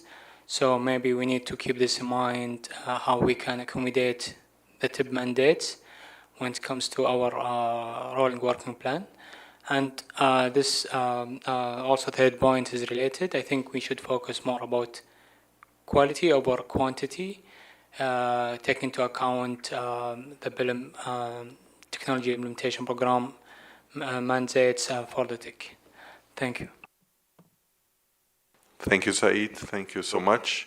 My apologies, I didn't see that the UNIDO had a flag up, and I see Kaya. Sorry?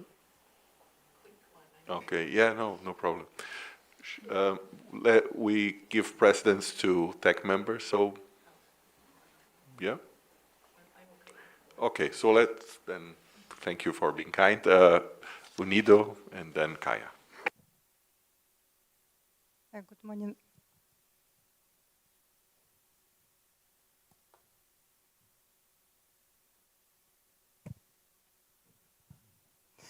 Good morning. Thank you for giving me the floor.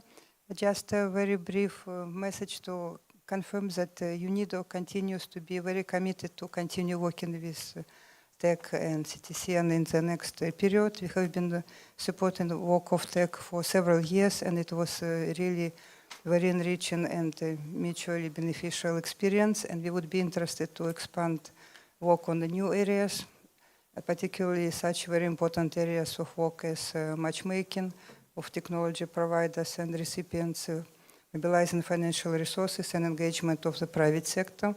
And we also would be very interested to discuss with TEC and with NFC Secretariat how best we can promote these valuable materials, knowledge products produced through TEC to important audiences such as industry stakeholders, the private sector, and many, many others, to ensure that we reach those who we intend to reach, and these products will not just remain on shelves and on the web, but support real technology transfer and technology cooperation. Thank you.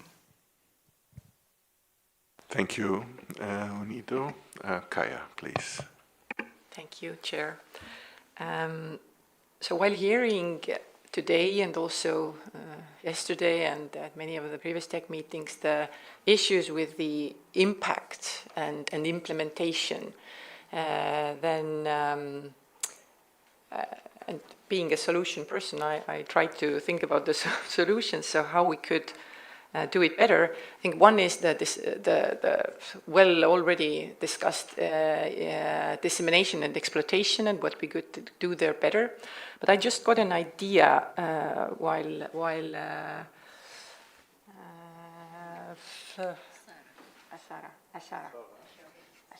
you were talking. So in EU, just as an alternative, that gave me an idea. So in EU, we have these regulations and directives. So directives, they get law directly, and regulations get into law directly to all countries, and then directives then are the ones that actually have a general focus, and then each country is a bit flexible how you implement it. And that was, and then these directives, they have implementation acts. So besides the directive, the EU or the Commission provides the implementation act, how the countries could implement them. So I was just as a parallel, I was thinking that maybe some of the documents that we produce that are specifically meant for developing countries, and we could also have some kind of, not this formal maybe implementation act, but maybe some kind of implementation guidance. So if you want, you can use this. So it's not obligatory, so if you want, you can use this. So some kind of guidance how to implement what we are suggesting. Yeah, thank you. Yeah, maybe just to finish, sorry. Yeah, maybe this is, in Estonia we have the saying that maybe I'll shoot into my own leg with this, but because it might be complicated to implement it, but it's just an idea to think about. Thank you. Thank you, Kaya. Thank you. I think DPGA has flagged up, and as the very last speaker, please, as we need to continue. Thank you. Yeah, you have the floor. I know we're trying to move on here, so I apologize to come in at the last moment. But thank you for still providing me the opportunity to speak. The Digital Public Goods Alliance would warmly welcome an increased emphasis on better identifying proven solutions and digital solutions that are already facilitating real-world impact. Over the past few days, we have heard the need to highlight not just accessible solutions, but also efficient and effective solutions with a proven track record of driving positive results, especially in low and middle income countries. And this is the nature of the Digital Public Goods Alliance's work, is that we try to bring attention to open source solutions that are moving beyond aspiration and concepts and have actually real world positive results being implemented. So the DPGA would warmly welcome the opportunity to help contribute to this effort. Thank you. Thank you so much. I would like to thank everybody for this very rich and productive exchange. I'm really impressed by the multitude and the diverse nature of comments and suggestions brought up here. I thank you so much. We have carefully listened and taken note of the interventions. Both the Secretariat and my Vice Chair has taken note. Actually, I admire very much your note-taking abilities, including from an aesthetical point of view. It's really a piece of art. You should see it. Yeah. We, as a way forward, we propose to prepare a draft, what we call the strategic roadmap for the development of the next rolling work plan that kind of captures the discussion we just had on this matter and this meeting.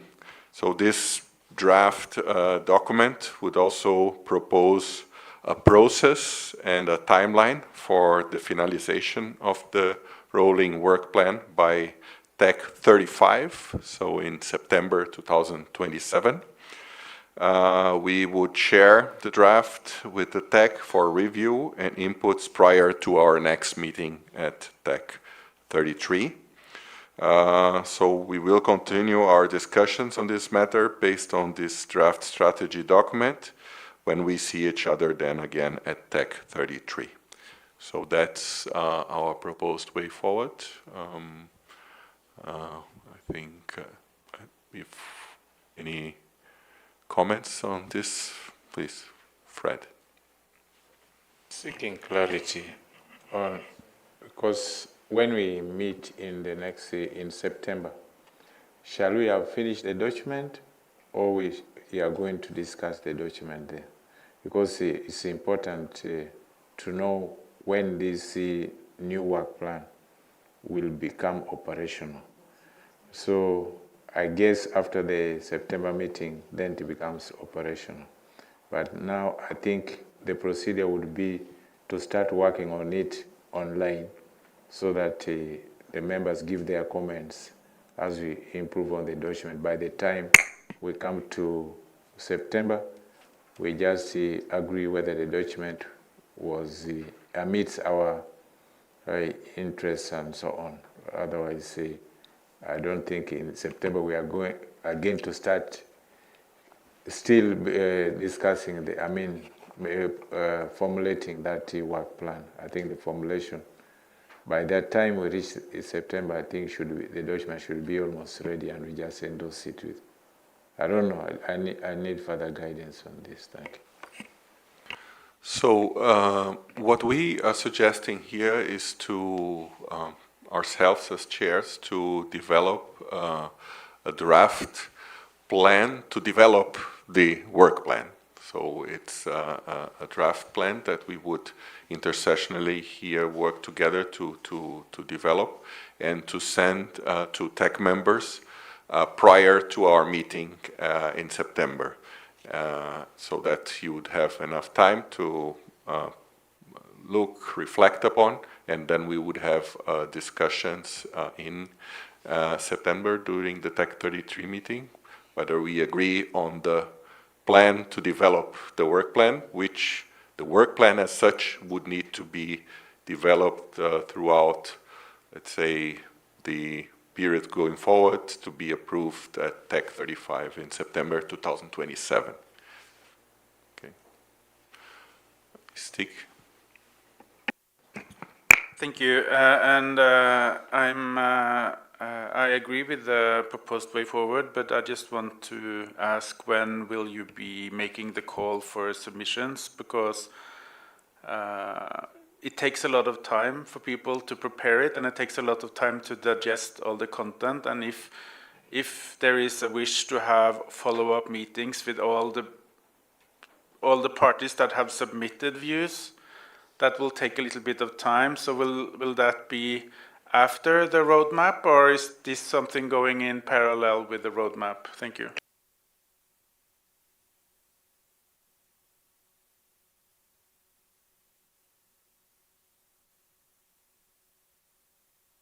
Yeah, thank you, Stig.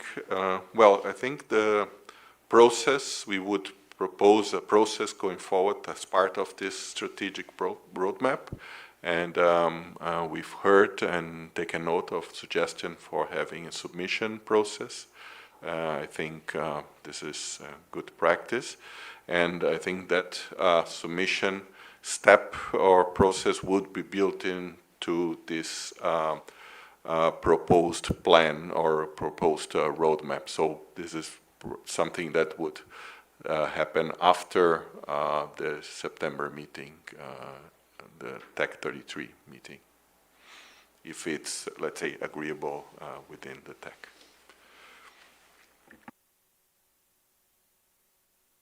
Okay, I see no other flags. Thank you again. And I'm very happy to say that we can have a break now. Yeah, just before that, let me just, I think, indicate here that, as you know, we have had some issues regarding quorum, and I think one of the non-attending colleagues, I think, has had a very good reason for not attending, is our colleague Ali Sharif from the Maldives.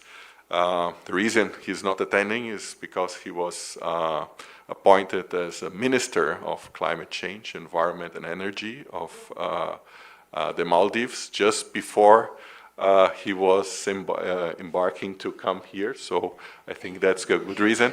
And he came and went back, actually. So he really wanted to be here. But he had stronger reasons not to. But I just want to hear Enrico, for the record, recognize this and also celebrate his appointment. So thank you. And now we have a break and we return in 15 minutes? 15. Oh, you're being generous.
5 is just, my mind was around the album tonight, tomorrow morning.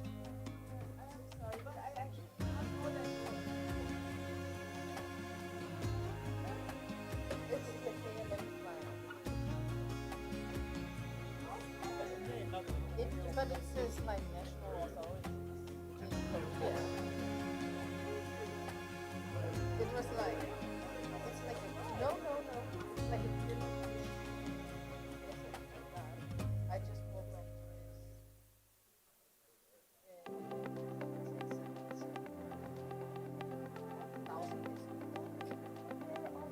Yeah, it's nothing to do with that.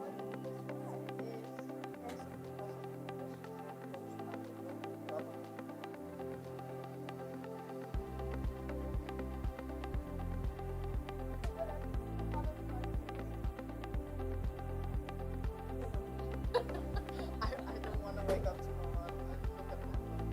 I'm sorry,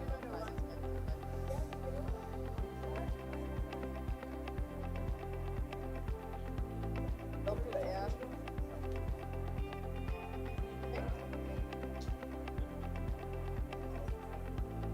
And you're flying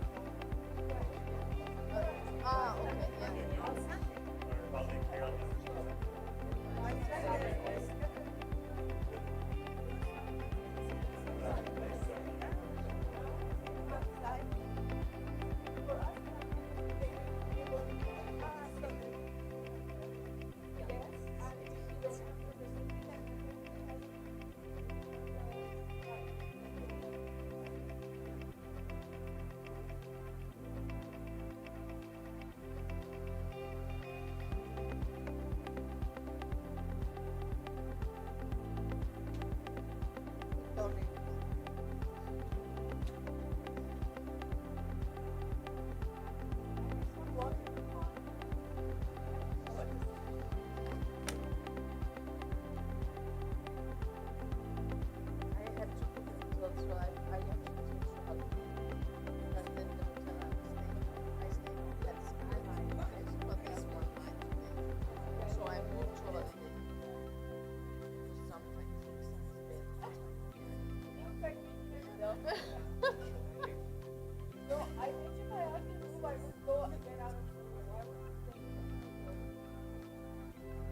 Yeah, fine.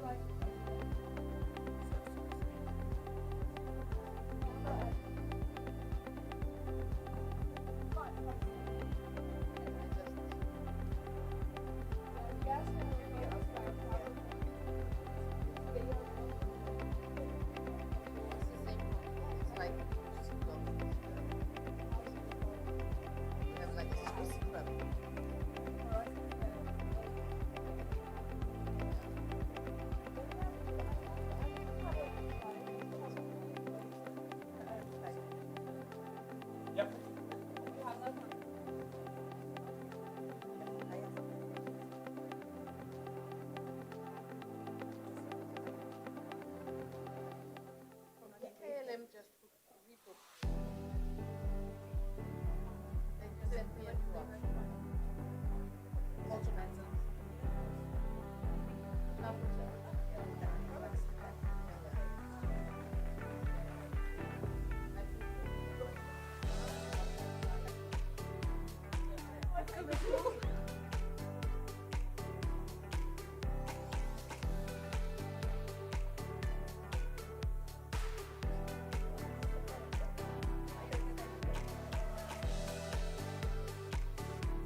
I'll come home tomorrow. I'll home when my daughter comes from school. Actually, I had a meeting scheduled for tomorrow at home. They moved it from like a night. So they moved it till Friday. Now I cannot. Now I cannot. Thank you very much. Because I will let you fly for 7 hours. Okay, thank you very much.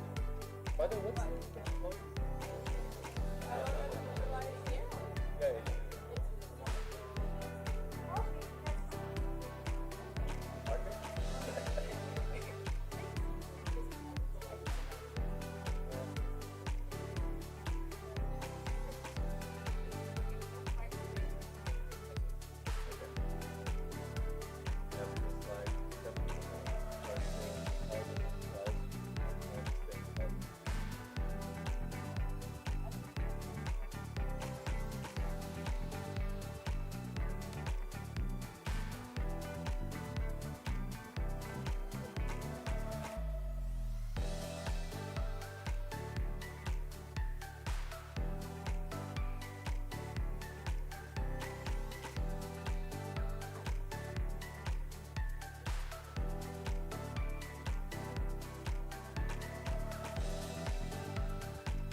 get Maya.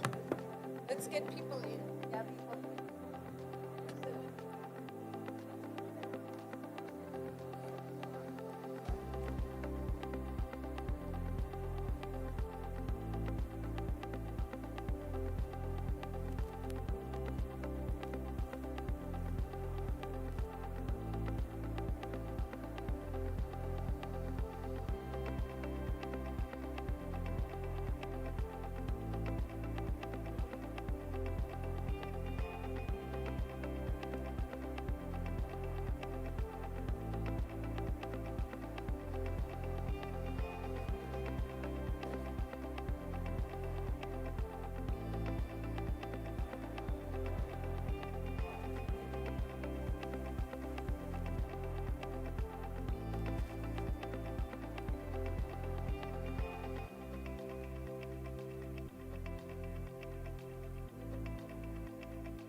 Are you staying with your family?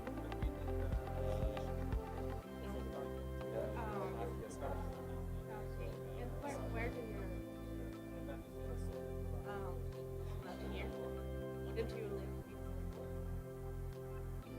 No? Maybe we can I feel like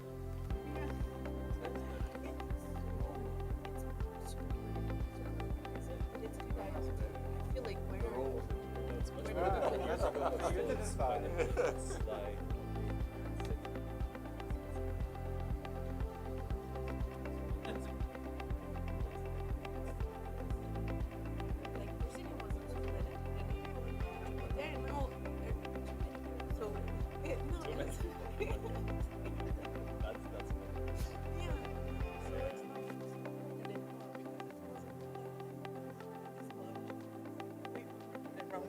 Okay. Not bad.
Right, colleagues, I think we are ready to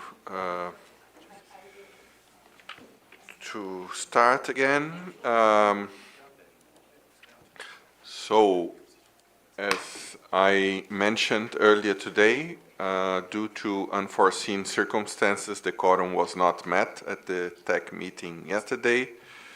The Secretariat will continue to monitor the participation, especially when TEC has to take a decision.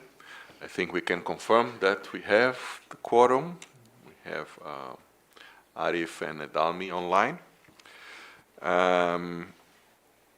So regarding yesterday's decisions, the Secretariat has compiled those, and we will go through what was agreed for each agenda item and seek your approval now. right? So I'd like to request the Secretariat to display the table of the decision. Is it possible to have it bigger at least? Yeah? Is it possible to expand? No, because of the... Can I be removed?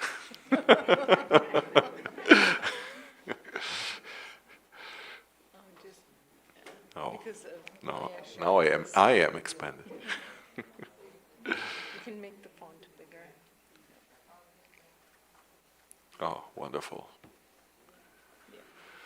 So I will read this through, and then I think so. Just for clarity, is this? Yeah. So on agenda item 4D1, collaboration and engagement with the Standing Committee on Finance and the operating entities of the financial mechanism and the adaptation fund. So the agreed way forward was the TEC took note of the information presented, and the TEC agreed to include the work on inputs to the GCF strategic plan to its work in 2026. On agenda item 4C2, buildings and infrastructure, there was no agreement to finalize the documents. TEC members agreed to come back to this agenda item later today. 4B1, technology needs assessment, support for conducting TNAs and post-TNA implementation. So the agreed way forward that the TEC endorsed the practical guide on TNA support for publication and dissemination. Guidance was provided to the activity group for the development of the draft knowledge product related to support for the implementation of TNA outcomes in collaboration with UNEP Copenhagen Climate Center for consideration at TEC 33. The TEC requested the activity group to consider development of key messages and recommendations from the work of the TEC on TNA under the current rolling plan and report on the results at TEC 33. Next slide. Then 4C1 on water, energy, food systems. The agreed way forward is guidance was provided to the open-ended activity group to prepare the first draft of the toolkit for TEC 33. On gender mainstreaming, the TEC took note of the information presented. On 4A3, incubators and accelerators, guidance was provided to the activity group for further work on the draft knowledge product on incubators, accelerators, including key messages and recommendations in collaboration with UNIDO for consideration at TEC 33. On digital technologies, artificial intelligence, we had a very rich discussion, and so that guidance was provided to activity group on finalizing the following knowledge products after TEC 32, taking into account the comments and written inputs from the TEC. So on these two, draft policy brief on opportunity, risks, and challenges of AI for climate action, draft knowledge product on practical means to support AI implementation for transformative climate solutions. I think these are the items. Can I take that the TEC agreed on these decisions as discussed yesterday? I see no request for the floor, so thank you very much. I would like to turn to item 4D2 of the agenda, collaboration and engagement with the UNEP Copenhagen Climate Center. As per activity D61 of the rolling work plan, the TEC is to contribute to the UNEP Copenhagen Climate Center's Climate Technology Progress Report, in short, the CTPR, that is being produced annually since 2022. I'd like to give the floor to Sara to present an update on the preparation of CTPR 2026. Sara, you have the floor. Thank you very much, Chair, and yes. So if we could go to the next slide. Thanks very much. So what I would like to share with you here is an update on the collaboration we have with the TEC as well as with the CTCN AB on the Climate Technology Progress Report. The report was initiated 4 years ago, and since then we have produced an annual report. And I'll come back to the role of TEC in the production of the report. But this year, we have had a few steering committee meetings already, and the steering committee has decided on the way forward for this year's report and the focus that we are preparing the report on. The foundation for this is that we have seen an increasing focus and recognition of the role of ocean, and have seen it as a critical component of the climate agenda. This is also expected to feature prominently at the COP31, to which the report is feeding into the discussions of. We've also seen that there is an increasing acknowledgement that safeguarding the ocean, carbon sinks, requires integration of climate objectives into ocean governance, protection and investment decisions. Hence, as said, this report will focus on the ocean's dual role as a carbon sink, but also as a foundation of climate resilience that requires aligned action on ecosystem protection, adaptation, and sustainable ocean-based livelihoods. So the report also focuses on how to safeguard the ocean's climate function while managing emerging risks and uncertainties, focusing on the role of technology in achieving this. The report focuses on technologies across what we call 3 main domains. First one is on protecting and enhancing natural ocean carbon systems, including, for example, eco-based carbon systems. The second one is on strengthening ocean carbon monitoring and intelligence and data infrastructure. And the third one is advancing emerging marine carbon dioxide removal approaches. The report takes a global approach across the different chapters, and we've also, as usual, we have a chapter dedicated to a regional or topical focus, and this year the steering committee decided that it would make sense in context of the overall theme to pay particular attention to SIDS. Hence there will be a chapter specifically dedicated to the context of SIDS in context of oceans. So if we move to the next slide, I wanted just to remind us all of the ambition of the report series. So the report series aims to provide scientifically credible and policy-relevant assessments of different aspects of technology transfer in key areas. It aims to deliver information relevant to the UNFCCC process, including to the implementation of the Paris Agreement. It also aims to bridge all of this information with country action on technology transfer and enabling environments. We also see this as a very good opportunity to utilize the information generated through this report in the work we do with countries undertaking technology needs assessment. So it's sort of a unique opportunity to bridge this high-level information with country action through our engagement as the executing agency of the Technology Needs Assessment project funded through the GEF.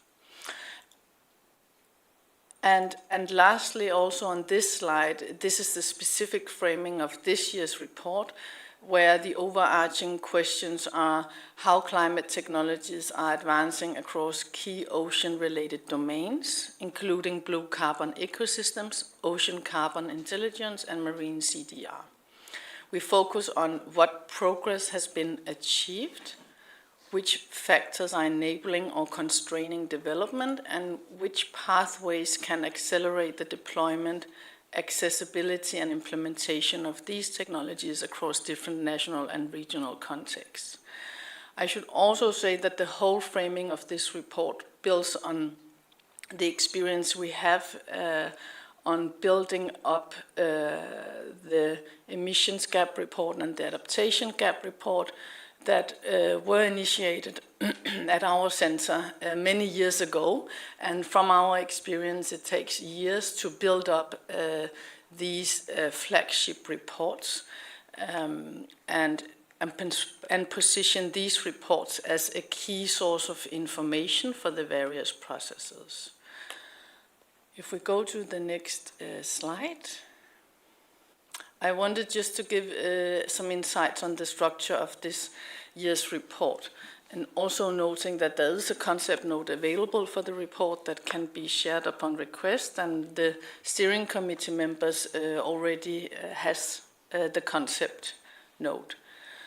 So chapter 1 of this report is introducing the report and setting the scene, the framing and the context, and not least the scope of this year's report.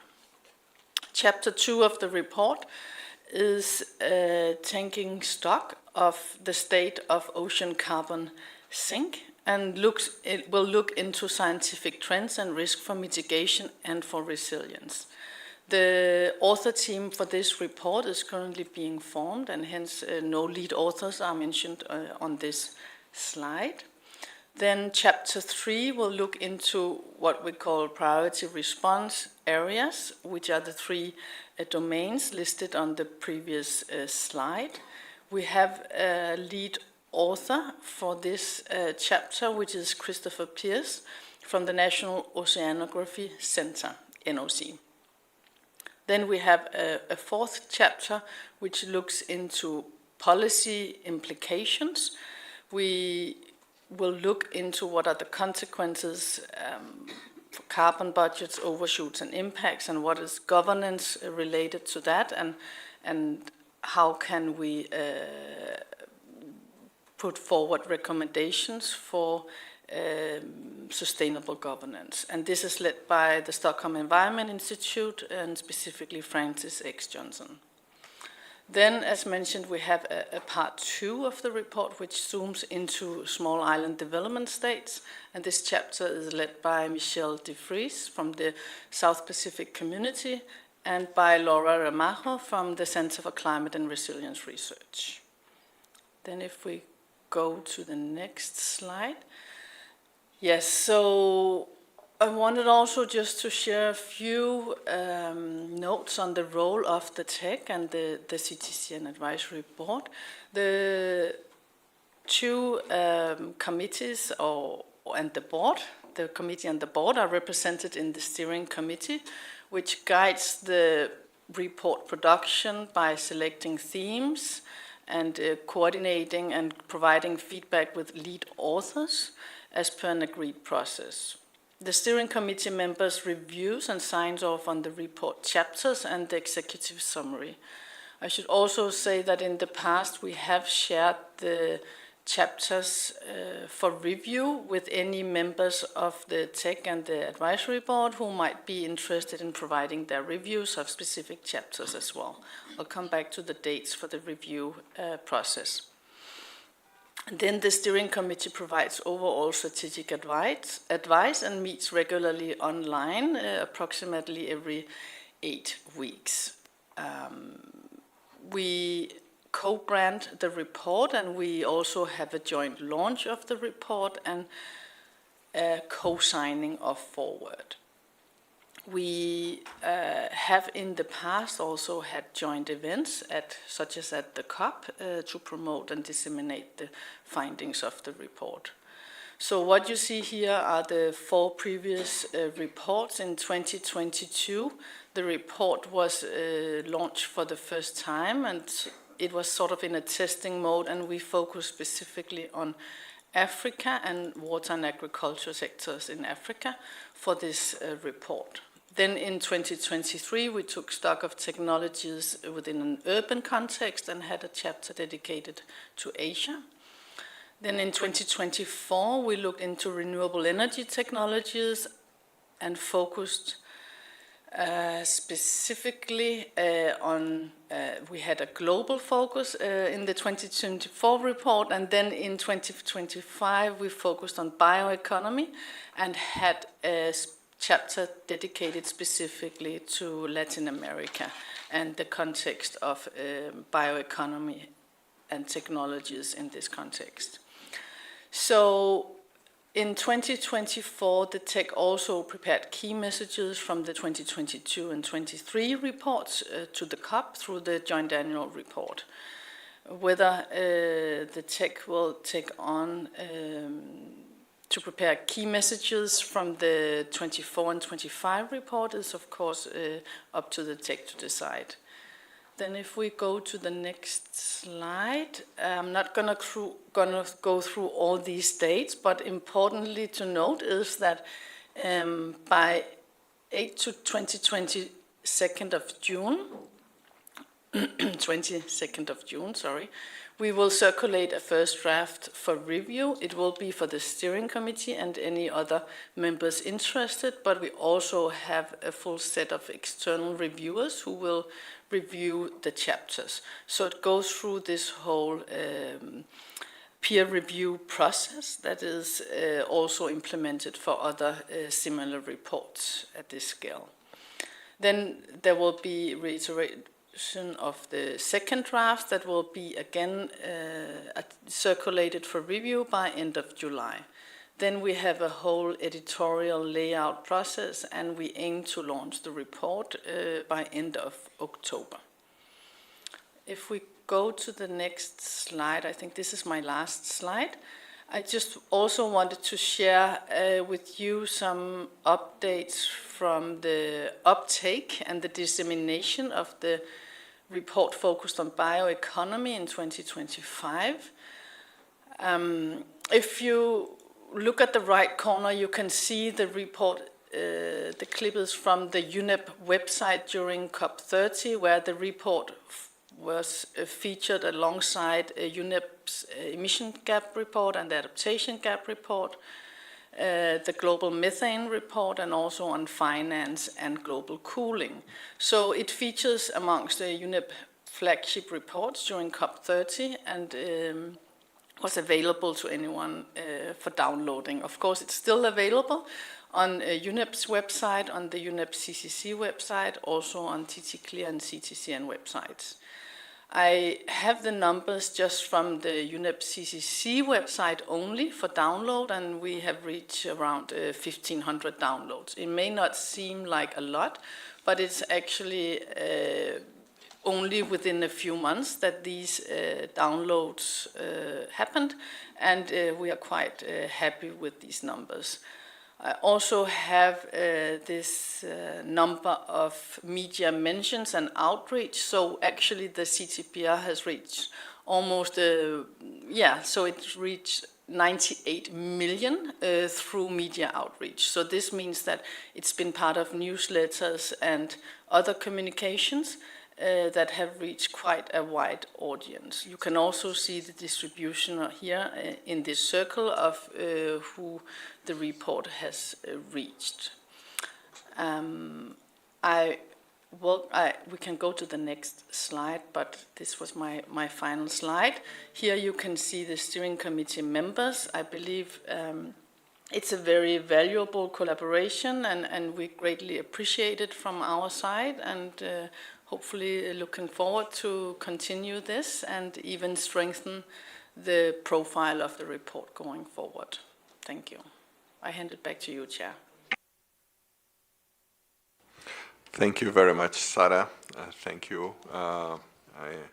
I personally have been involved in now in this for the second time, and I must also, I think, agree with you that it's been a process that has been evolving, and I think we've seen more and more engagement, specifically also from the scientific community on this preparation of this report. So congratulations.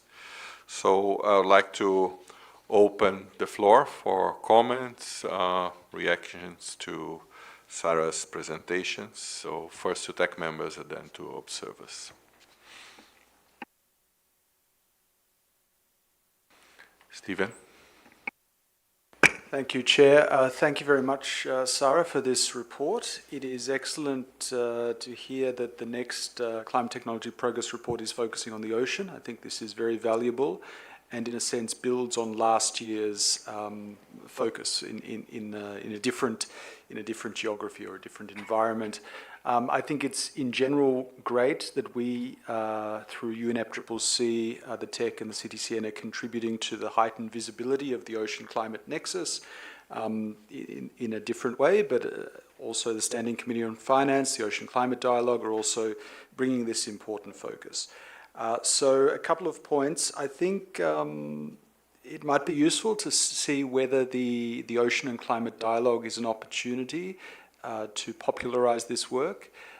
Whether this year's one is too early to present work in progress is a question I leave to you, but certainly next year I'm sure they would be very interested in seeing the final result. Personally, I'm at your disposal to assist in any way that I can in the work of this report. Thank you very much. Thank you very much, Stephen. Any other members? Kaya, please. Thank you very much, Chair. I would like to thank Sarah for very efficient and effective leading of the development of the report. And also that I see that it's really, as I'm first time, but when I'm part of the steering committee, that I see that there is really a very strong also research-focused team behind. So I think it's very relevant and it's very, very good how you do it. And in addition, just as a comment, while seeing how well you have also been able to disseminate the report, I think we should really utilize also the maybe the communication channels or the social media channels of UNEP while distributing our work that we do here in TEC. So in addition to the report that we do together, if that is possible. Thank you. Thank you very much, Kaya. I think we go to the observers and Ringo, yes? Thank you, Chair. First of all, I would like to congratulate Sarah's work. I am also part of the steering committee for the last one and for this one, and I've been following, and I know how hard it's been, and all the CTPR work, which is very highly relevant, and the promotion of also the reports.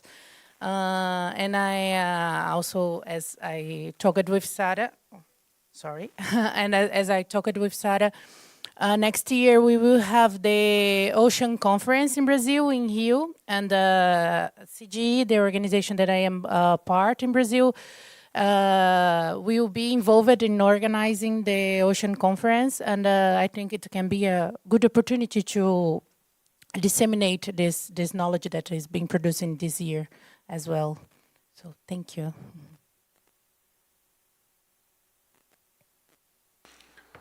Thank you very much, Emily.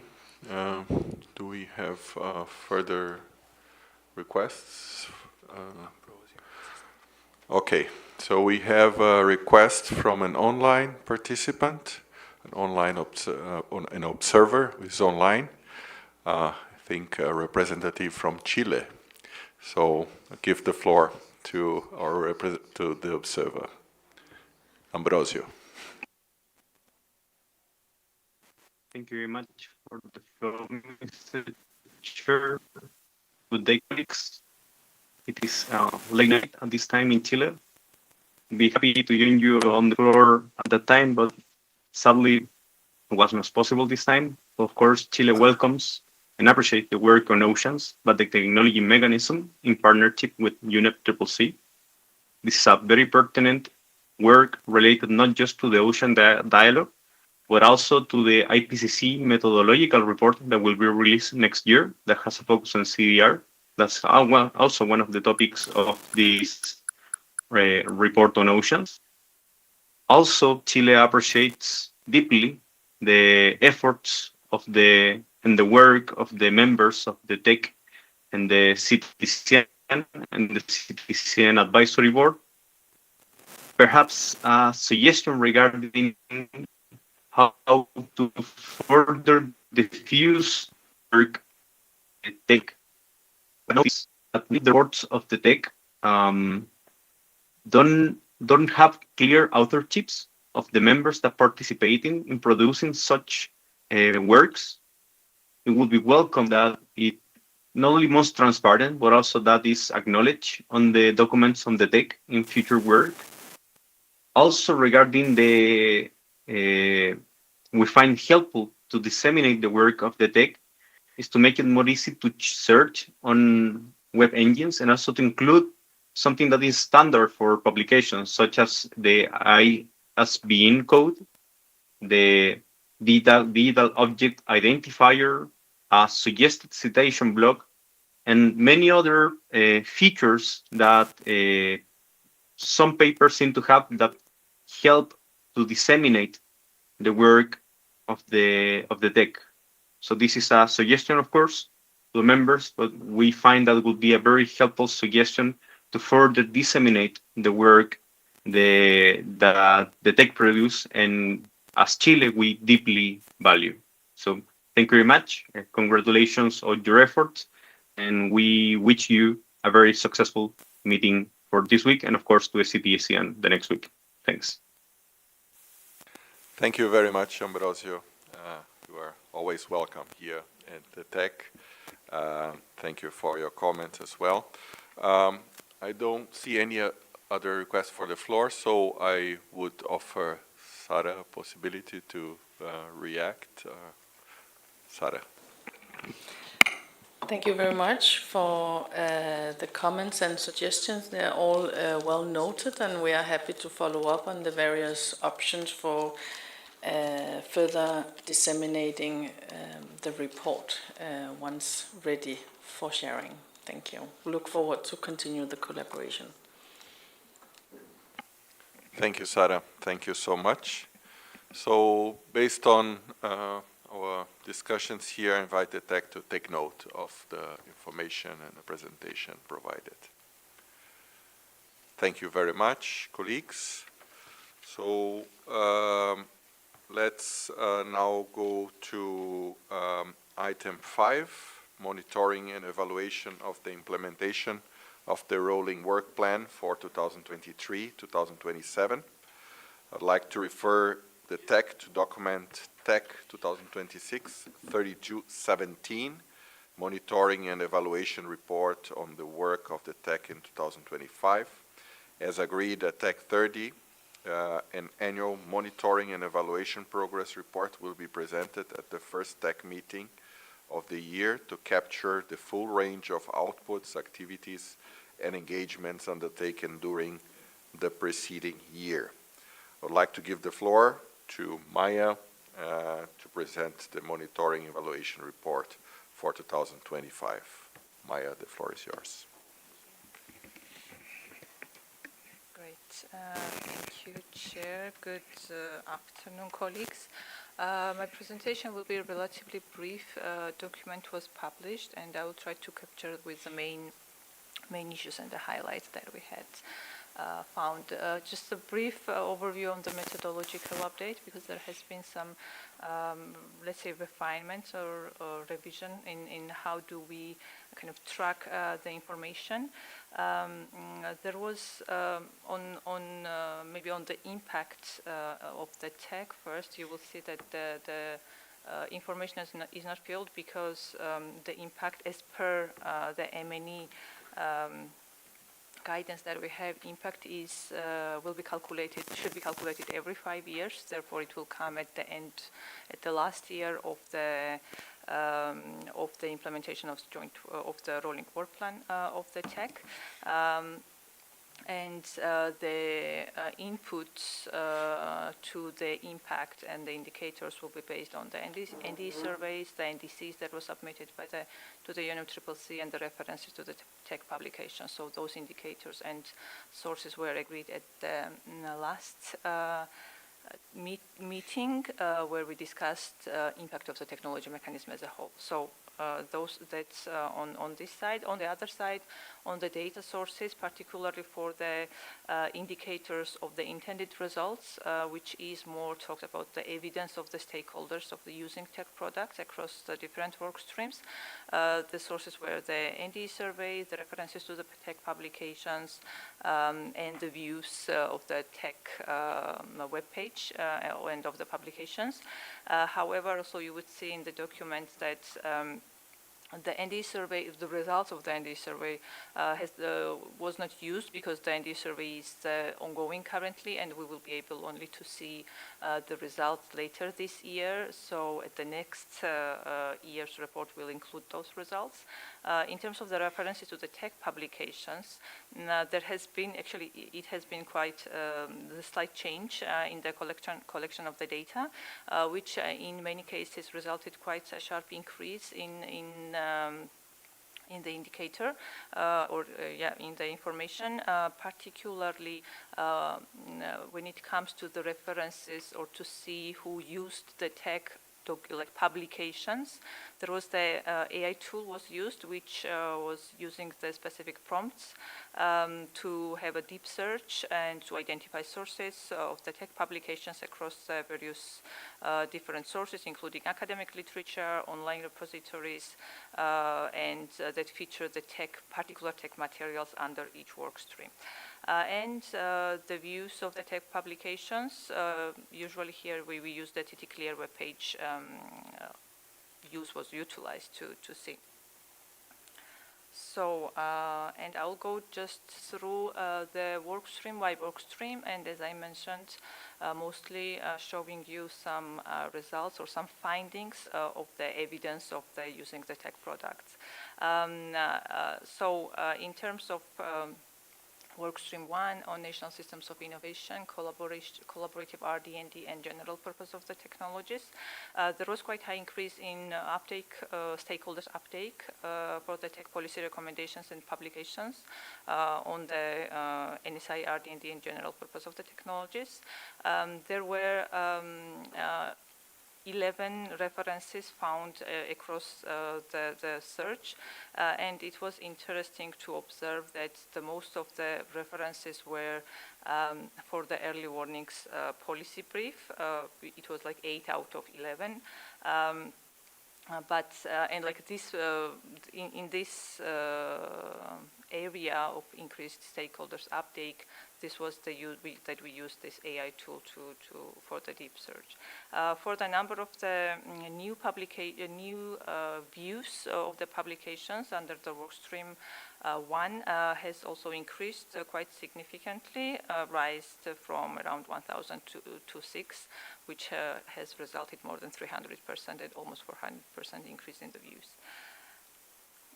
So when it comes to the second work stream on the TNAs and technology planning tools to support the NDCs, also here for the stakeholders uptake or the use of the tech policy recommendations, in the baseline there was like in 2023 there was no data and it was like 0 for the 2023, which increased up to 4 that we find in 2025. The publication views was really highly increased on the TNA side, and in total this year Tech produced 2 publications, one guidebook on the TNA guidebook on the renewable energy, and also the practical guide how the developing countries can be supported in conducting and updating their TNAs. So for the workstream 3, we should say that workstream 3 is the most like heavy in terms of the numbers of the publications. that is being produced, because most of the sectorial publications are exactly under this work stream. Therefore, it is not surprising that the most references we found here for those publications. In total, we found 15 references which include like different types of different range of the publications that have been used. Those topics were hard-to-abate industries, agri-food systems, and the buildings. Also, total number of the new views under this work stream has been increased around 20%. So it was quite interesting to observe that though there has been the most references to the documents, however, the list still increased, but least in the views of the TT Clear. And we had the engagement with the 2 events in last year. When it comes to the workstream 4, in collaboration engagement with the UNFCCC processes and constituted bodies, so tech plays quite active role in informing the UNFCCC process, delivering inputs to the constituted bodies and the mechanisms under the UNFCCC, including there was inputs to the draft guidance to the operating entities of the financial mechanism, inputs to the GCF annual meetings, to the adaptation committee, NAP task force, also inputs to the PCCB, and also contribution to the development of the CTPR, as it was mentioned. So in terms of the cross-cutting results, participation in the tech events have been increased with a total attendance rise by 3%, so it's not the major but still increase. Total views of the UNFCCC newsroom articles on climate technology related matters increased quite high. It is 110% from the baseline. However, there was the decrease compared to the 2024, but this decrease is mostly associated with the number of articles, because last year there has been quite a high number of the articles, therefore the views was higher relative to 2025. And at the same time, the traffic to the TT Clear website content increased by 32% from the baseline, which is 2023, and 8% from 2024. In terms of the gender, because also this is one of the indicators that we have, in 2025, tech surpassed its 2027 targets by including the gender considerations in all, like 100% of the key messages and recommendations. The progress against the baseline is 83%. However, achieving the gender balance at the tech events remains slightly challenging. However, it's not a huge gap, but still, there is 42% of the speakers across the tech events. And in addition, only 25% of the tech events achieved the balance in the gender representing among the speakers and participants. That's all. Thank you so much.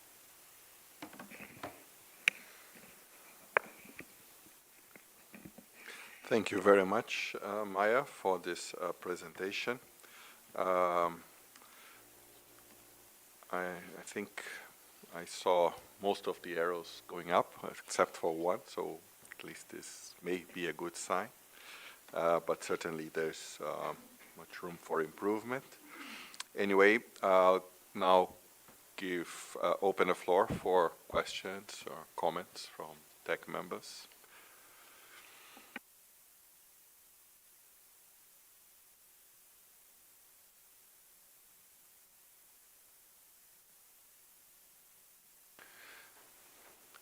Reminding that this is an item to take note. But Pemi, yes. Thank you, Chair, and thank you, Maya, for that presentation. Just looking at the presentation, Chair, we just want to, recognize the improvement that we've seen, especially with also the communication, or at least the ability to communicate the work that we do. But just to say that we could do more than this, and we could even explore other ways. I mean, Kaija was even asking Sarah if we could even be using UNEP as a way to disseminate the work that we do. But I also think that we could do more with the communications, the outreach, and getting the work of the tech out there. And also, taking into account what Aisha pointed out earlier on the impactfulness of the work that the tech does, I think we could start to be thinking about that even in our new rolling work program. But I take note of the report. Thank you. Thank you very much, Pemi. Ditram? Yeah, also, thanks a lot for showing that, and I think it's great to see that things are overall going up. I would just suggest for, I think also thanks for the good presentation. Maybe just one small things. I think for me it would help to see like an overview table, also maybe with multi-year tracking. Because then, from item to item, it's like a little bit difficult to track that. And then maybe also to add the key drivers, what are the sources which are important for increasing, so we can really analyze and see how we can strengthen maybe also the outreach to drive certain things forward. Yeah. Thank you, Ditram. Any other requests for the floor? Observers? Yeah, Yango?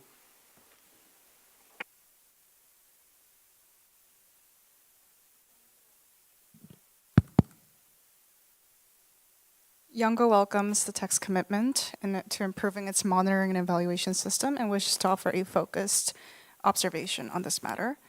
We acknowledge that tech has taken steps toward gender disaggregation in its reporting, and we commend that progress. However, we note that the current M&E framework does not yet include indicators disaggregated by age, nor does it include measures of how technology products are reaching non-state actors, including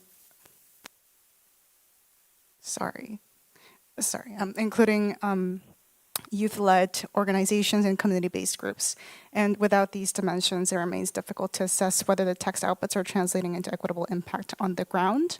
And we also wish to raise the question of transparency in the M&E process itself. Observer engagement in M&E activity group hasn't been limited, and Yango would like to welcome greater openness in how M&E findings are developed and shared, including more structured opportunities to observer constituencies to contribute to and review the framework.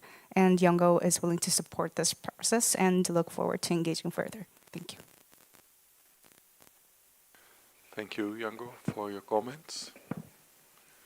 I see no further requests for the floor, so I would like to suggest to take note of the report. The report will be published after the meeting on TT Clear, allowing the tech to track its achievements. All right, I think we've done very good work in this morning part, have advanced quite rapidly. We will go now for lunch, but I think the Secretariat would like to comment on the group photo, so I'll give the floor to the Secretariat. Yes, just before you go for lunch, let's meet downstairs at the entrance where there is a tech meeting banner and welcome, and we take a group photo there, family photo. Yeah, and maybe another quick flagging that for the dinner tonight, I think given the amount of people, the restaurant has requested us to pre-order, right? So I think we'll be receiving the menu in English soon. And then once that is there, then it will be circulated so that those who are attending can pre-order. Yeah, now we break for lunch and maybe we come back in 1:30. Is that okay? Okay. Thank you.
so we're working to a tight schedule this afternoon. So we might have to be strict on time management at some points. So to avoid that, I encourage you to be particularly focused and efficient in your comments this afternoon. We're going to start with item 4C3, transformative industry. And as per activity C3.1 of the rolling work plan, the TEC is to prepare an analysis of standards and labels for low and near zero emission production and products in hard to abate industries. So at TEC 31, the draft analysis of standards and labels was considered, and the TEC agreed to continue working on the analysis and prepare a revised draft, reflecting comments provided by TEC members for consideration at TEC 32. So I'd like to refer you all to document TEC 2026-32-16, revised draft analysis of standards and labels for low and near zero emission production and products in hard to abate industries. I would like to thank UNIDO for their generous support for the preparation of this comprehensive analysis and for helping us advance the work on transformative industry over the years. So now I would like to invite Tae-Yoon Kim from the Secretariat, who supported the revision of the draft analysis under the guidance of the TEC Activity Group, to present the revised draft analysis of standards and labels. Tae-Yoon, you have the floor.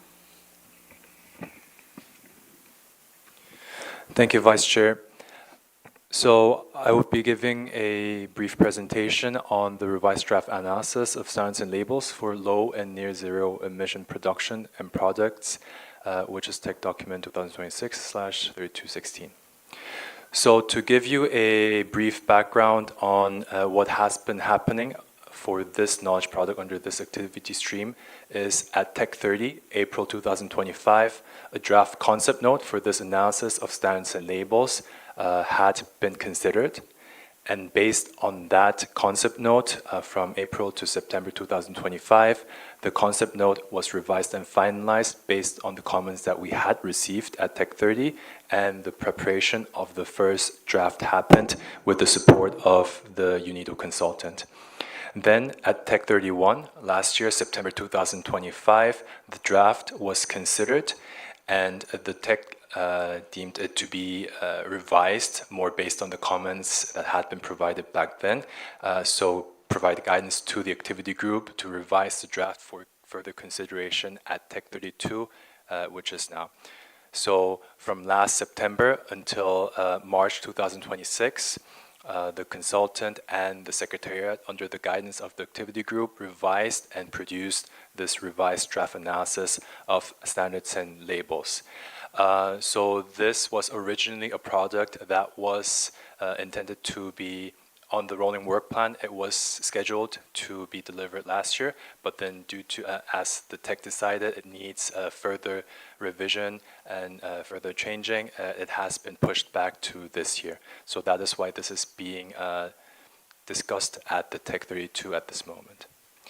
So to go over the key changes that have changed from the previous draft when it became this current revised draft are the following.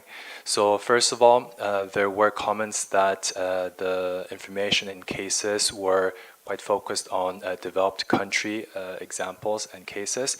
So in the current revised version, more information in cases from developing countries have been added on to account for the various instances around the globe. And also, there were revisions in the way of presenting concepts that have not yet achieved a global consensus in this arena. And then also the key changes account for the different stages of targets that are due to the varying development levels among countries, developed and developing countries. and also surgical revisions were made based on the inputs that were provided by the TEC members, both orally during the TEC meeting and also that were provided to us previous and after the TEC 31 meeting. And also there were some comments on the alignment and editorial revisions to be made on the analysis, so those also have been taken into account and have been made into this revised analysis. And lastly, but not least, additional challenges was added onto the data and methodological barriers, which I will briefly go over in my next slides. So these are the key changes that have been made compared to the last draft. So because we also have new TEC members that joined from this meeting, to quickly go over why this analysis is significant and had been prepared by the TEC is basically the hard-to-abate sectors account for a high proportion of carbon dioxide emissions, namely cement, petrochemicals, and steel sectors, and that's why it's crucial and decarbonizing in these arenas are important, but then despite that, it's costly and technically challenging to do so. So there is a crucial need to map existing regulatory and voluntary actions on the standards and labels and the emission thresholds so that it can be used as a basis for policymakers, countries to select or think of appropriate way forwards. So this is the overview of how the revised draft analysis is structured. It contains an executive summary that summarizes the analysis, followed by introduction and a mapping of the existing standards, labels, and thresholds for all sectors, and then implementation challenges in the cement, petrochemical, steel sectors, case studies in the sectors, lessons learned, and guidance to harmonize standards and labels. Then it finishes with recommendations and conclusions. So in this analysis, the research method is a rapid evidence assessment approach. So it synthesizes the evidence of standards and labels considered as tools for measuring, verifying, and incentivizing emission reductions that have been collected from academic articles, grey literature, and also diverse sources such as UN reports. So as I've mentioned, one additional implementation challenge had been added on. So in the initial draft, there were only limited market adoption of standards and labels, lack of harmonization of standards and labels, lack of policies to support adoption, and financial, institutional, and technical barriers. But in the revised draft, another has been added on, which are data and methodological barriers, which account for low carbon standard setting for the petrochemical sector, mentioning about the importance in overcoming this challenge. The key findings of this analysis is that landscape is evolving very rapidly and carbon intensity thresholds are converging, and the monitoring, review and verification systems and environmental product declarations are foundational. Fragmentation and gaps do persist. Maturity is uneven across subsectors, and sectoral product and process diversity complicates the alignment, and adaptation metrics lack for climate resilient industries. So based on these, the summary of the recommendations that are provided in this analysis is to co-develop international standards with staged targets, promote interoperability of national standards, integrate standards into climate policy, strengthen the MRV infrastructure and digital tools, aggregate demand through procurement, mobilize finance and de-risking mechanisms, develop an inventory of targeted products and chemistries, and support just and inclusive transition. The summary of implications for policy and practice mentioned in the analysis are directed to policymakers, industry, and international actors. So for policymakers, it include promoting interoperability of credible standards, promoting harmonization of industry-specific carbon accounting methodologies and thresholds, and aligning the use of fiscal tools to performance-based product standards. For the industry, adopting, aligning, and or supporting the development of emerging industry applicable to voluntary standards, engaging in shaping MRV protocols and product category rules to ensure feasibility and credibility, and collaborating across value chains to accelerate decarbonization are provided as implications. For international actors, there are promoting mutual recognition of standards across global fora, develop public goods such as open source MRV protocols, environmental product declarations, and supporting capacity building and providing technical and financial assistance to emerging markets and developing economies are presented.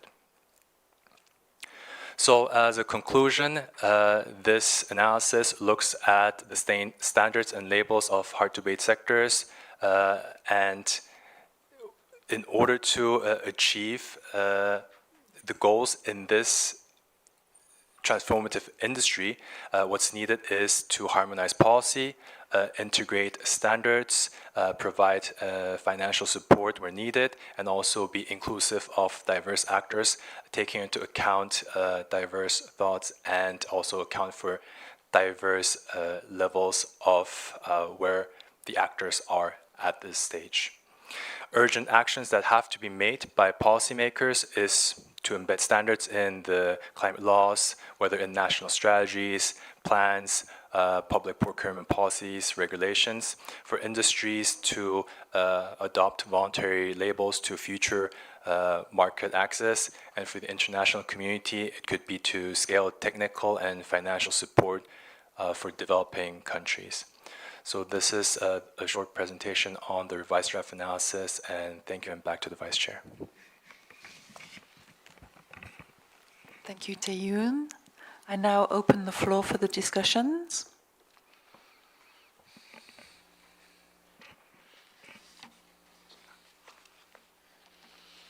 So, Ying-Han, you have the floor. Thank you, Vice Chair, and thank to Tae-yoon, UNIDO, and also the activity group to work very hard for this document. I actually sent a lot of comments last time, and I think most of the comments has been reflected in the revised version, but some of them are still not. So that's why I have to take some comment again. I'll go details. In page 9 of the draft report,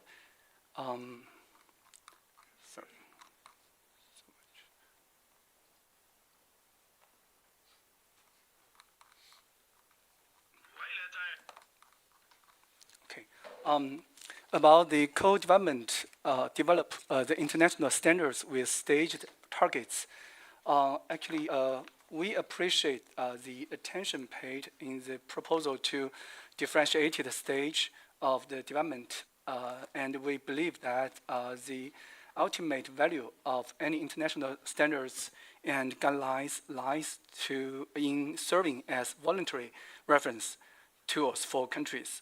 So we prefer to use some voluntary guidelines in this paragraph to as the outcome of these international standards.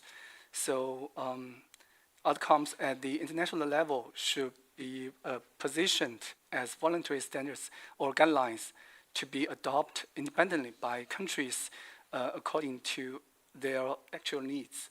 That's for page 9, and page 10 is about the developed inventory of targeted products and chemistries. And actually, we support the international exchange of information on the carbon intensity of chemicals and products, as it helps all parties understand the emission reduction potential of different technological pathways. However, there are significant differences in the structure of chemical production across countries, and the carbon emissions level of the same product in different countries are subject to multiple objective constraints, resulting in considerable variations. Therefore, mandating a unified product scope is neither scientific or nor fair. So we suggest that each country should have the right to define its own priority product inventory in line with the characteristics of its national industrial system. At the international level, this inventory could be compelled rather than establishing a top-down uniform inventory. And for page 11, it's about the carbon accounting methodologies. We support international efforts to reduce trade barriers arising from carbon accounting. However, we believe that coordination should focus more on enhancing the transparency and comparability of rules, rather than on the harmonization of accounting methodologies themselves. Given the notable difference in national circumstances, applying a unified methodology may, in fact, compromise the accuracy of carbon emissions accounting results. It is also essential to respect the right of each country to voluntarily choose its own methodologies. So we therefore suggest the international community place great emphasis on building a mutual recognition mechanism for accounting results rather than pursuing a harmonized of methodologies. And for page 14 is in table 2, which has mentioned the CBAM compatible, and we think we suggest to delete the CBAM compatible because it's a unilateral measure. And in page 29, also that's a wording with compliant with CBAM, we suggest to delete.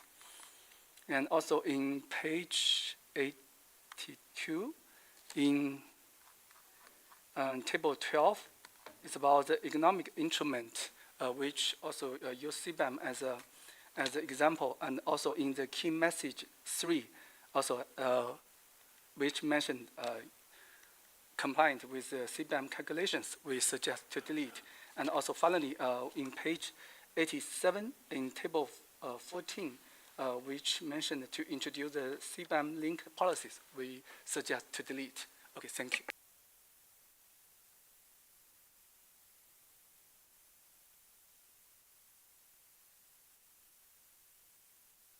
Thank you, Yingnan. We've taken note of those proposals. Next on our list is Hiroko. Thank you very much for all the work that has been put into this analysis. Given the successful launch of other tech deliverables in the context of Technology Day at COP29 and COP30, I would like to suggest the organization of a launch event at COP31 for this analysis. And it would be to promote outreach to the relevant stakeholders, as mentioned, the policymakers, industry, and international actors, and engaging them in further discussion. I also have one comment on the text of the revised draft. On page 16 in the section on steel, there's a paragraph that says that the BF-BOF pathway dominates in regions such as Japan, South Korea, and developing countries, where over 90% of steel follows this route, which I find to be inaccurate if we collectively say 90%, because according to statistics for 2024, published by the World Steel Association, in Japan, BF-BOF accounts for 73.8, Korea 70.9, 72.3%, and many developing countries producing large volumes of crude steel actually have a relatively high ratio of EAF. So, that would be my comment for revision. Thank you, Hiroko. Next on our list is Abdul Rahman. Thank you, Vice Chair. I'd like to thank the UNIDO and the working group on the rigorous analytical work, and it's really well-consolidated documents of policies, standards, and so on.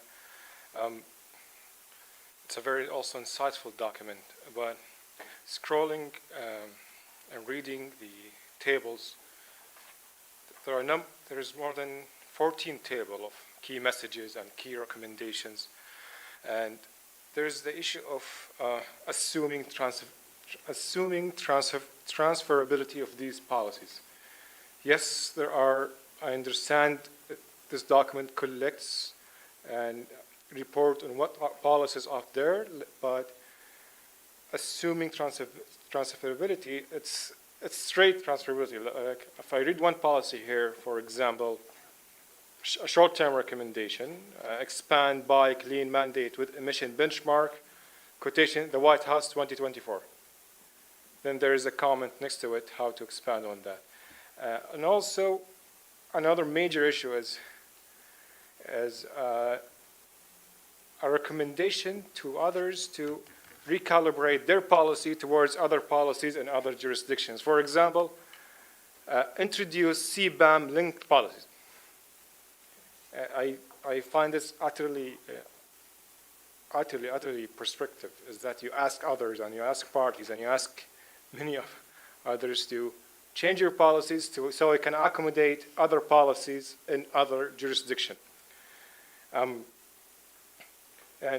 not to mention also so many recommendations that speaks to intensity of products, speaks to transitioning away, speaks to phase out, and all the highly political things that if this goes to COP, it would be very problematic. So understanding this document is at a very late stages, understanding the work that has been put on it. So my recommendation, if we want to move forward with this, if anything that is compiled in this table, we leave it as a compilation only, but not as a recommendation or as a message. And here I stop. Thank you.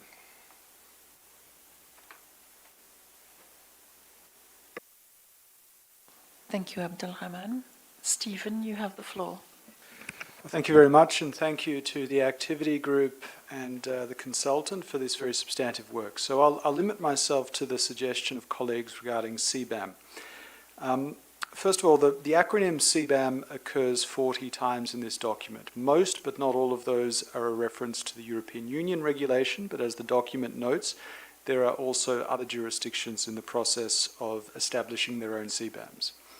Now, the CBAM is no more a unilateral measure than any other piece of domestic legislation or regulation introduced in any of the parties of the Paris Agreement to comply or to help meet the objectives of the Paris Agreement. The CBAM has been designed to be consistent with both international trade law and international climate law. To make this clearer in the document, what I would suggest is that any references to CBAM compliance are changed to something like CBAM alignment, to make it clear that no country is obliged to engage with the CBAM regulation, but of course any companies from third countries which are sending exports to the EU would naturally have to align themselves with the regulatory arrangements within the EU. An example of how most of the document is quite correct on this, Turkey has mandated the use of low-carbon cement in public infrastructure projects and is increasingly aligning its industrial emissions standards with the EU ETS to ensure competitive access under the EU CBAM. So quite clear, this is not a kind of legal requirement that is being forced upon Turkey. This is simply about abiding by the legislation and regulation in export markets. So I think a few tweaks, as I said, not referring to CBAM compliance, but CBAM alignment, and also taking out the reference to CBAM as a tariff, which is not, would make it quite clear that this is not a form of unilateral measure. Thank you.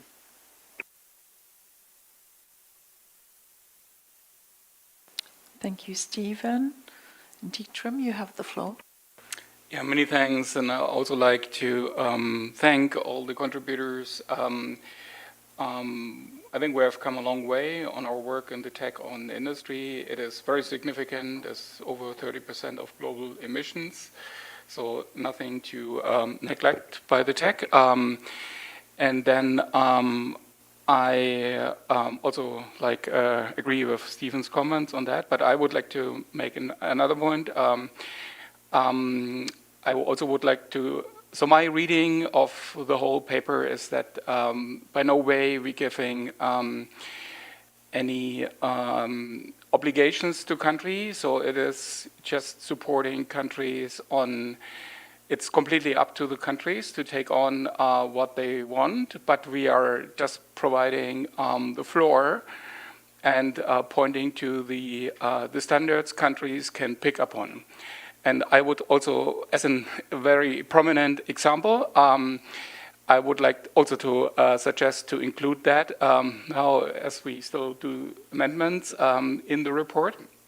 At the COP in Belém, there was announced an agreement made by the Chinese Steel Association and Responsible Steel and the European Steel Association LESS, which is responding significant number of European steel manufacturers, and it is an interoperability agreement on steel standards. Yeah? So it's basically they could develop a software where like different countries like China or Europe can have their own standards, but the software is doing the translation. Now with the support of AI, I think this is very easy to do.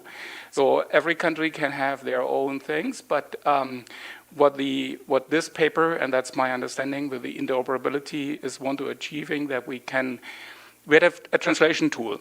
So one country speaks Korean, the other one speaks Chinese, the other one speaks German, but we have a translator which makes it possible that we can communicate with each other.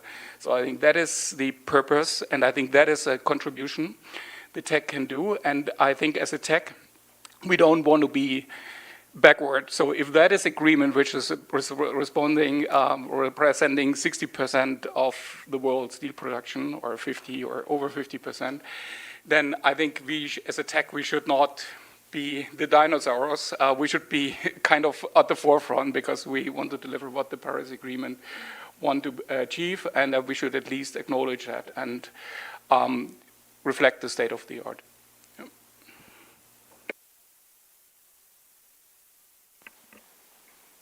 Thank you, Dietram. Are there any other members who wish to comment on this project? No? And I see no flags up from observers either. So in that case, yes, I will consult with the Secretariat first.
Thank you, colleagues, for your patience. So we have taken note of the comments of the members. Nevertheless, we would invite you to send them to us as well, to the tech email address, as soon as possible. And just to make sure that we have the exact wordings that you've proposed. And then we would move forward as follows. So we would ask the tech activity group to finalize the revised draft analysis of standards and labels, reflecting all these comments from the tech members. And then we would circulate the final document to the tech for approval on a no objection basis.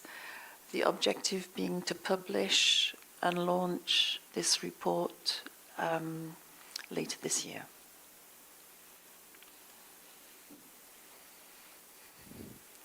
Abdulrahman, you have the floor. Thank you, Vice Chair, and thank you for the proposal that has been made. We can go with that proposal, but except for the part with no objection basis, this is a policy document. This is a publication from a constituted body, and the process of a no objection basis might not be sufficient from a governance perspective, so we would ask to have an acceptance by all tech members as well.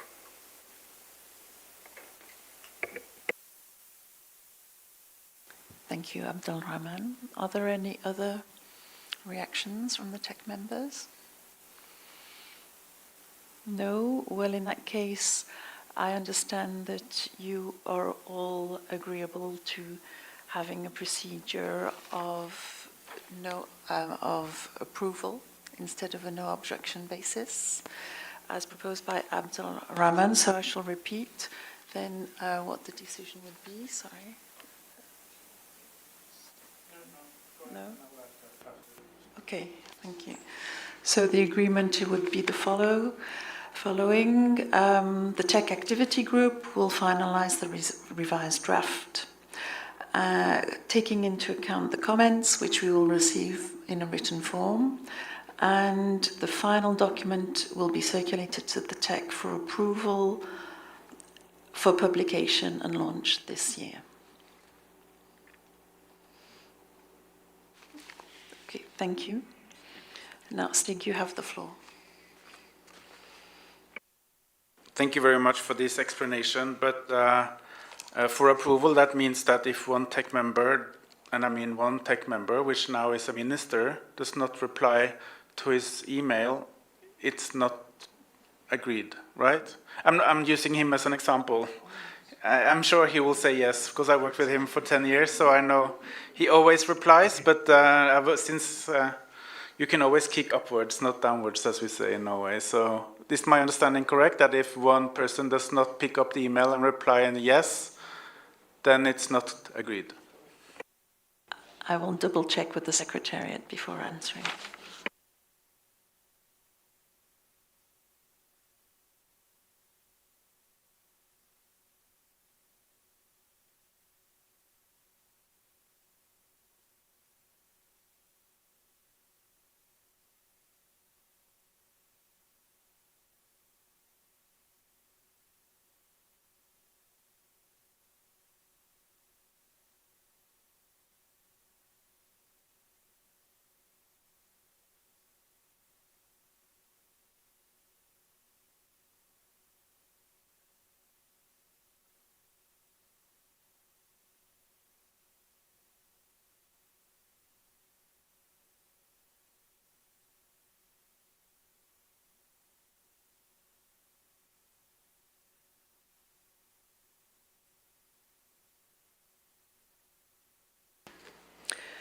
So thank you for asking that question. Our understanding is that the rules of procedure of the tech are that we need a quorum for a decision to be made, and so we would propose to apply that as if we have the quorum of tech members, so 2/3 of tech members from the Annex 1 countries and 2/3 of tech members from the non-Annex 1 countries responding, then we would consider that the decision has been made. So, Yin-Yan first. I just want to confirm, will this revised report to be reviewed in the next tech meeting, the tech 33, and to get, just by email? Okay.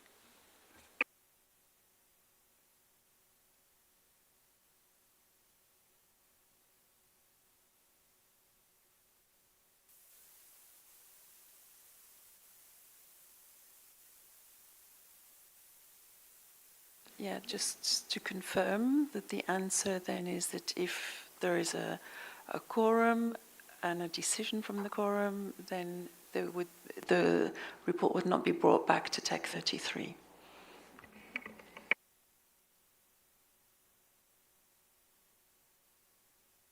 Thank you, and apologies, but that is the incorrect interpretation of the rules. The quorum only applies to meetings. Of course, if you convene a virtual meeting and we have quorum and there's consensus, yes. But there's no, this is, as I said, the wrong application of the rules. If we agree to the proposal by Abdul Rahman, which I'm fine with, just to say that, it has to be 100% yes. That's the only interpretation of this solution. Quorum only applies to physical or virtual meetings, not emails, because how can you think that you have 2/3 available on an email? It doesn't work. Thank you. But I'm fine with the proposal by Abdul Rahman. Omar, you have the floor. Thank you, Vice Chair. For other sessions, I've seen the case alternately, where they would have sent out to members and indicated that if persons don't indicate an issue, an objection by X time, then it is taken as that everybody has agreed with whatever it is that has been sent out. So I don't know in this case if that is an alternate arrangement that can be applied or considered. Instead of having everyone respond, but instead, if persons don't provide an objection or cause or reason to have to go back over the report, then it is seen as being accepted by the group. Thank you. So thank you, Omar. So I shall repeat then the proposal. So our initial suggestion to tech colleagues was to work upon a basis that you've been describing, and we called it a no objection basis. So that was the initial proposal, but then we heard that some tech members were not comfortable with a no objection basis. So that's why we proposed then an approval by email, and we understand that this approval by email, the tech members wish it to be 100% of the tech members that will approve by email.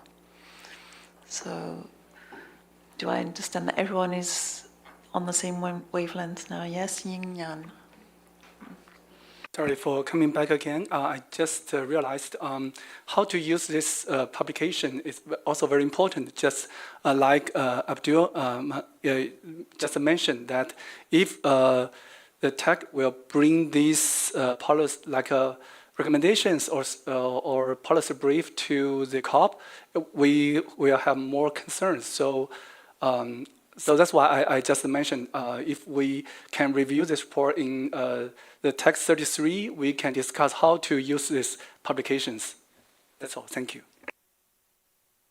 Yes, so we did take note of that consideration, and we were hoping that the activity group would then consider this request to change from a document with recommendations to a compilation. So this is something that we, in our minds, the activity group would work on together.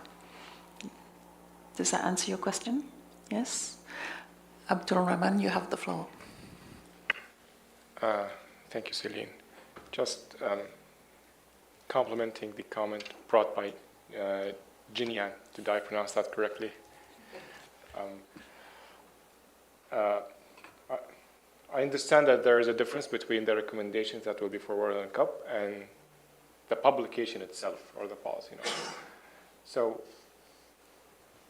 just I want to bring to our attention that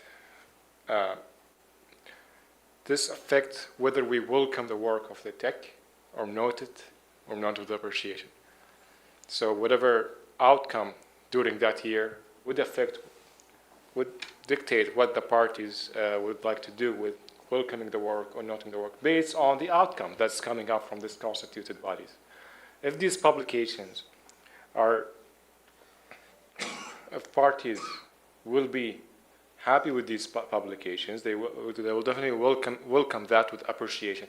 But if these publications do include many of their concerns, then we will enter into like what happened back in 2025 and in 2024, and these debates will occur again. This is something that I would like to bring to the table here. Thank you.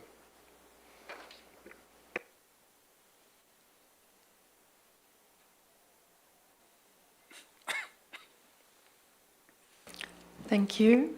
Are there any other comments at this point?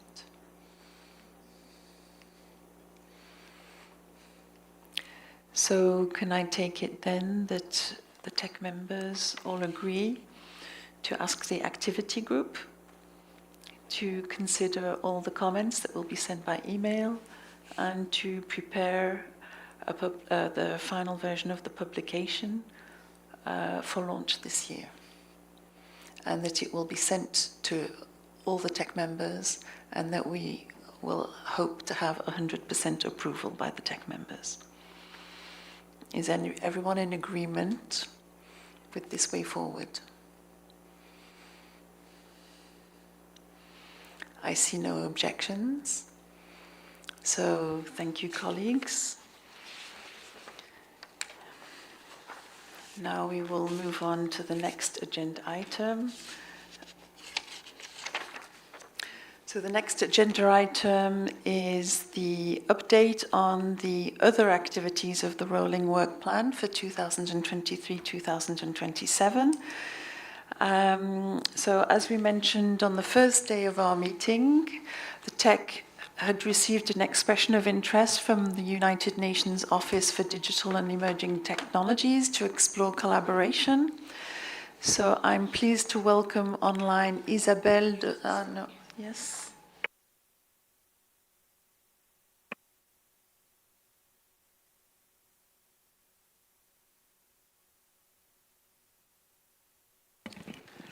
So the latest information is that they are not able to join us online. So the question then is, yeah, we go straight to.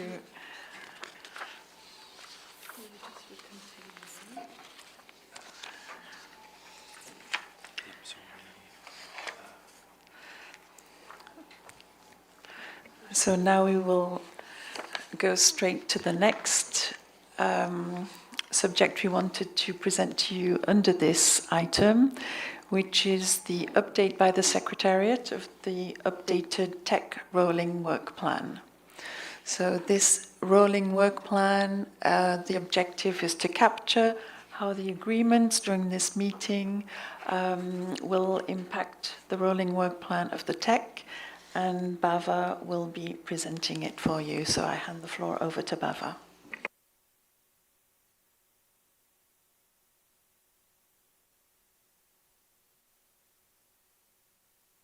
Thank you. We need to just get the presentation on the screen, but as it's coming up, okay, now you see it. This has been, especially for the new tech members, this has been a practice for the tech to update its rolling work plan based on discussions during the meeting, which has included in the past changing activity deliverable timelines or including new activities and also any engagement by the partners. To make it easy for the tech members to follow what has been changed, we have highlighted in yellow these changes. So under activity A 1.1 on the NSI, as we heard earlier on the day one, on Tuesday of the meeting, the Joint Research Center of the European Commission has shown interest and which was welcomed by the tech. So this has now been included there.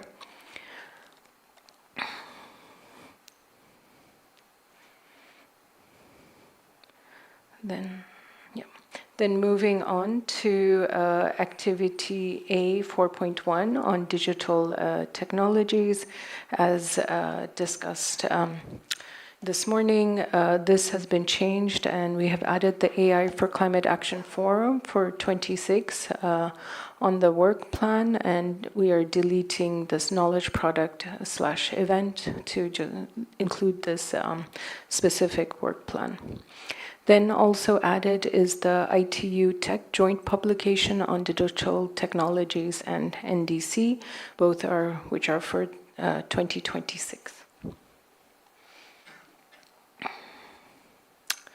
Then moving ahead on the TNA, we have just also included that the usability testing of the practical guide through engagement with national focal points and partners was completed. And we also added the interest of the Joint Research Center of the European Commission to engage in this activity.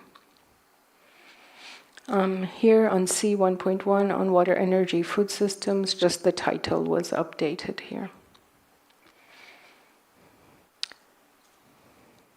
Then coming on to activity C 3.1 on transformative industry, this is also to indicate the interest of the Joint Research Center of the European Commission to engage in this activity.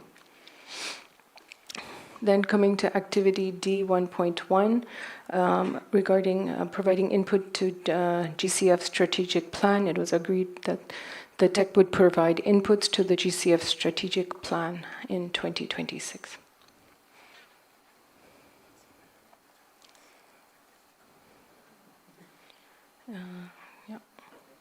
And then as also agreed on the day one, we have included under workstream 4, so activity D 1.1, implementation of the BALAM technology implementation program, the organization of the joint, organization of global in-session dialogues under the BALAM technology implementation program as mandated from the decision 18 CMA 7. So in 2026, for the tech to determine the topics of the dialogue that would be held in 27. In 2027, to organize the dialogue at SBI 66, to determine the topic of the dialogue in 2028, and a summary report of the dialogue as part of the annual report. Yeah, and these are the key changes that have been made to the work plan.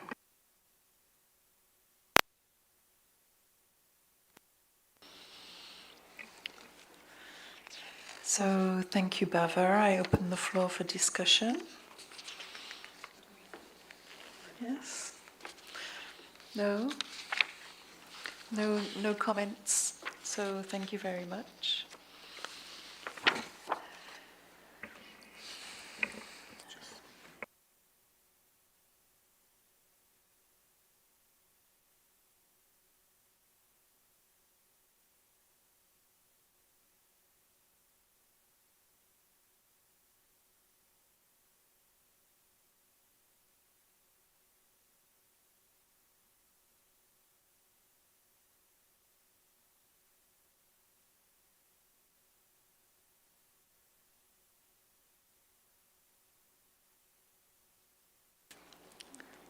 So now we get to the moment where we see who has volunteered to be members of the activity groups to carry out this rolling work plan. And so Bava is going to project it on the screen and show it to us. Yes, if my screen could be shown, thanks. So thank you to all the tech members who have volunteered and taken up new and additional responsibilities to be in different activity groups. Once my screen is being shown in the room.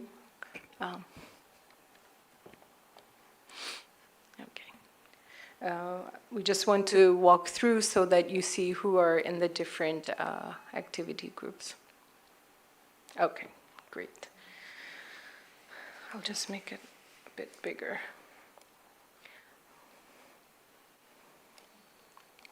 So for all the activity groups, we have received different members who have joined. Just to highlight, I'll just go slowly. If there's any that now you feel like volunteering yourself, if you don't see your name in any of the activity groups, then you can volunteer. I'm looking at some of the members who have not volunteered, so you know who you are. So should you wish to join, please just indicate as we're going through. This is activity under A1 on the work on NSI. On RD&D, also we have quite a few members, which is nice. Incubators and accelerators, we also have a good set of members. On emerging and transformational adaptation technologies, we also have quite a few members here. Then on digital technologies, another interesting membership. And also, if you had sent something and we didn't capture it correctly, please just let us know. Then the activity B1.1 on TNA, also we have quite a few members here. Long-term technological transitional pathways, we also have members, though we don't have specific activities. Then also on water, energy, food systems, buildings and infrastructure, transformational industry,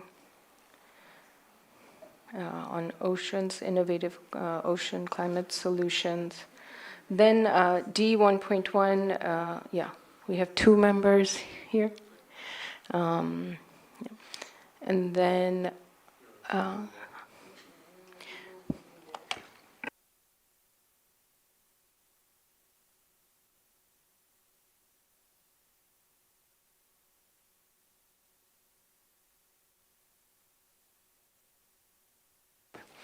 all right. So maybe some activities where there are fewer members, others would also like to help out. Then we have this participate as member of the Adaptation Committee's task force on NAPS. Pemi and Arif are still there. If anybody else would also like to join, because there are quite a few meetings, so it's good to have a few members here. Huh? You were there from last year. We didn't receive any indication to change, so it's been there since last year. Then participation on the informal coordination group of the PCCB, again, Pemi and Arif. Then gender, and that's all. Those are the active. Wait.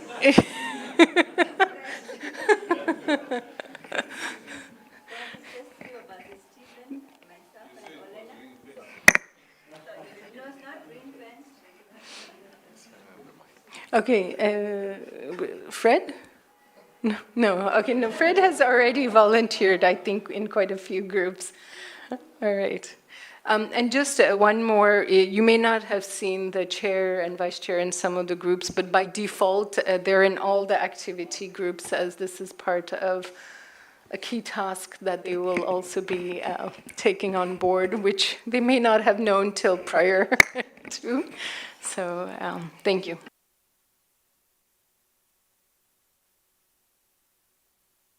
Thank you, Bava. And Stig, you have the floor. Yeah, thanks. Does this mean that the M&E group that I suggested to be disbanded is now removed from the list because it's not there? So yeah, so just for confirmation. So the activity group on M&E. So Bava confirms that it's finished. Okay. But should we have M&E considerations over the coming months in preparing the roadmap for our next strategy? Maybe we would be tempted to turn to our expert on the issue, even if there isn't an activity group. Just I'm being very transparent about your workload, but yeah, we have identified you as being an expert on the issue.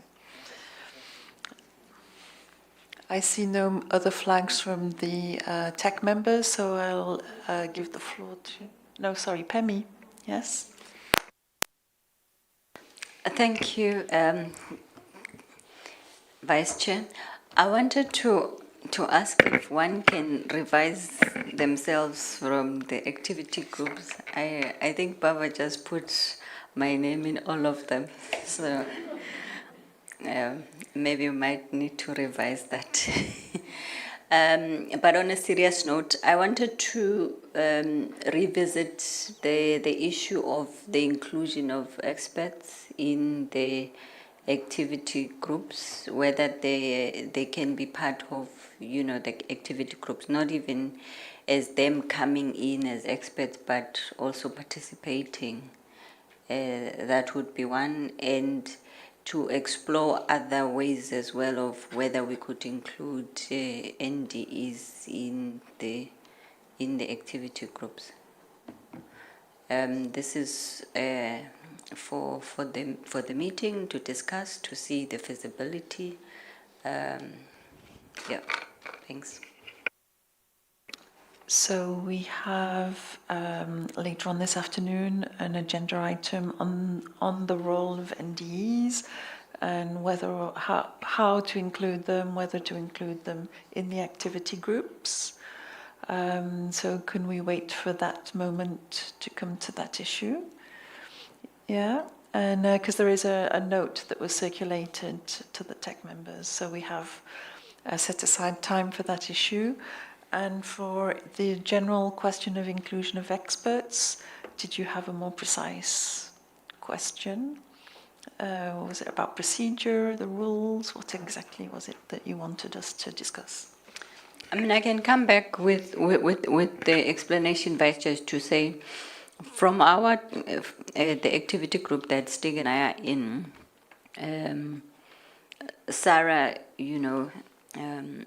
had wanted to know if she'll be able to participate there, even outside of being an expert to produce the product, but to stay on board.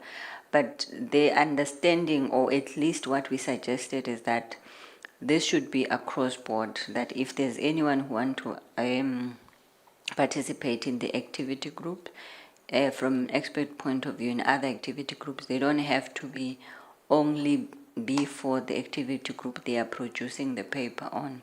But I think maybe Stig and Sarah can expand on this, but this is what we would want to put on the table. On the one we are particularly talking about is the one on the TNA, but we just also want to know if this can be a cross-board so that it's not just a cherry picking. So thank you for that more detailed proposal. Sarah, would you like to take the floor? Thank you very much, and for the window to express interest to potentially join an activity group. If there's a possibility, UNEP CCC would like to join the activity group on TNA. Thank you.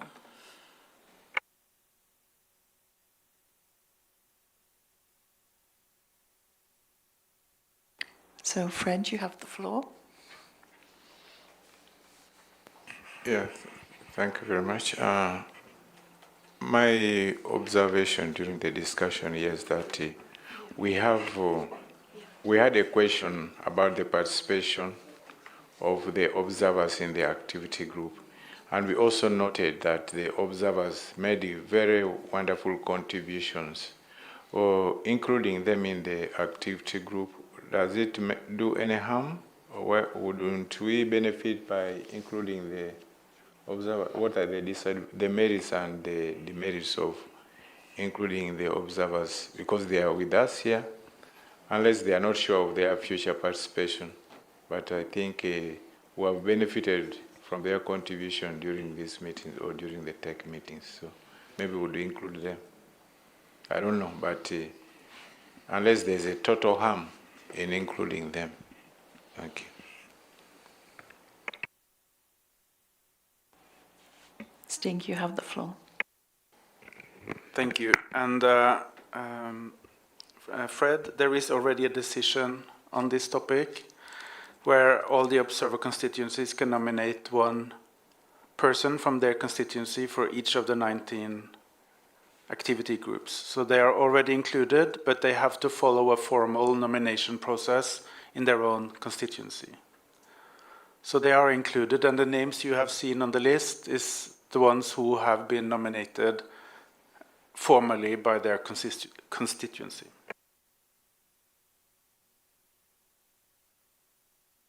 Stephen, you have the floor. Yeah, thank you. These comments reminded me to ask for clarification. Is it the case that all observer constituencies are able to nominate, or just some of them? I'm not sure. If we could just have that clarification, please. Okay, so thank you for that request for clarification. So Bava will now clarify these issues for you. Thank you. So on the different constituencies that we've seen of the different UNFCCC constituencies, the different groups, for those tech members that have been here since 2023 when the tech agreed to the modalities of its open-ended activity groups, under the leadership of the tech chairs at that time, we had sent out a letter to all the constituency focal points to nominate one member per activity group. And then last year, as the activity group had already been there for 2 years, the tech also decided to do a new call and ask the constituencies, because there were new activity groups added. So then we again sent out a letter asking them to either renominate the same members or new members to the various tech activity groups. And based on those submissions that were made, those are the names of the various constituency groups that have nominated the various members to the different activity groups. Thank you. Thank you, Bava, for that clarification. Fred? Sorry to come back to this, because I think in the room we have observers who represent constituencies, and we also have individual observers in their technical capacities, their interests. So can those also volunteer to participate in different groups, or the rules don't allow at all?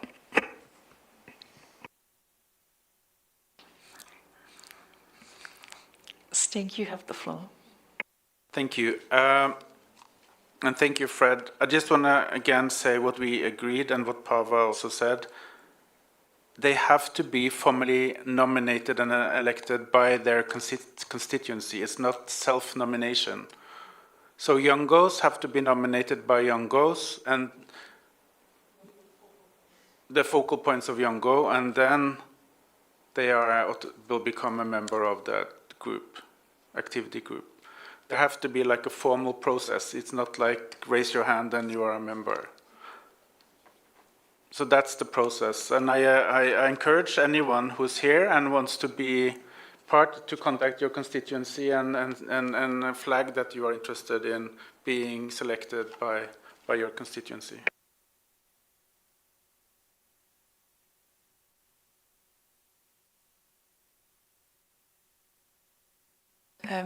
Stephen, I see you have your flag up, but Bava proposes to clarify just one particular point. Is that okay? Yes. Just to add to what Stig said, usually in our UNFCCC process, we always go through the focal points of the various constituencies to coordinate so that it's also an open process within their groups, because different groups have different memberships that we're not fully aware of. So we go through one focal point, and then they compile and send us the information so that we know that also from the constituency side, it's coming from a vetted person. Thank you. Thank you, Bava, for that clarification. Stephen, you have the floor. Yeah, and thank you, Bava, for your clarifications. Just following on from that, I just wanted to confirm that given that we haven't had representatives from all constituencies, that's simply because their focal points have not nominated members. So we've had members from Engo, from Bingo, from Yango, but it's equally open to, for example, the trade union constituency or the local government constituency to nominate. Just wanted to confirm that. Thank you.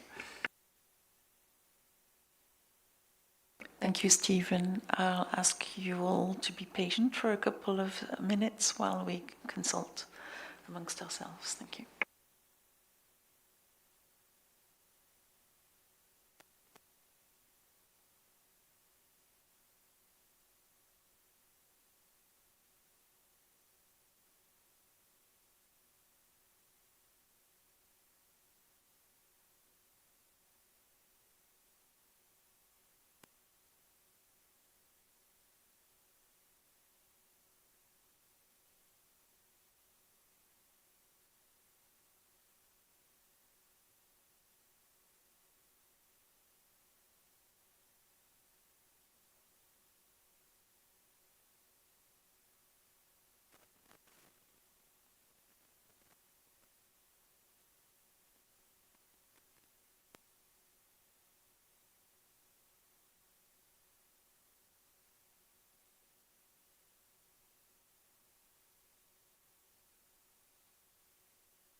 Thank you for your patience. So we were looking at a 2023 tech document which describes the modalities for the participation of experts in the activity groups, amongst other participation. So before we come back to the a proposal to integrate UNEP CCC in the activity group on TNAs, Bava would like to present the specific paragraph in this 2023 tech document so that everyone has the same level of information of what has been agreed on in the past on this. Sure, thank you. So this is a document from April 2023 when the TEC had agreed to this modality of work of the open-ended groups to support the implementation of TEC activities. And so per the paragraph 4 of this document, it says that the open-ended groups or activity groups will include other TEC members who are interested in the activities, as well as representatives of each of the 9 UNFCCC constituencies and representative of partner organization. In addition, any other organization that has expressed interest and is deemed appropriate by the co-leads in consultation with the chair and vice chair will be invited to participate. Thank you. Thank you, Bava. So I hope this basis that we're working on is clear for everyone. And coming back to the UNEP CCC proposal to integrate the activity group on the TNAs, so the co-chairs, so the chair and vice chair are welcoming this proposal, as are the co-leads of the activity groups. So we propose to TEC members to oh, sorry, Temi, you have your flag. Yeah?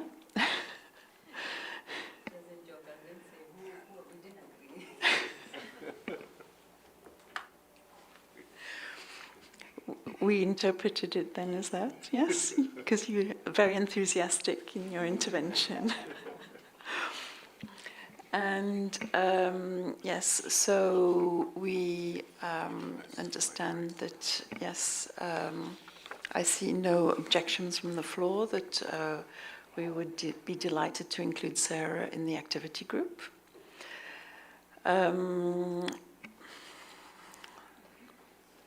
So I just have to check on something. Please bear with me.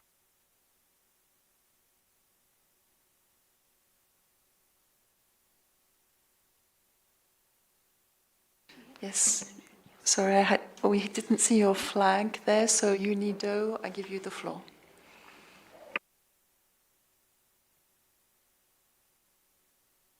Thank you.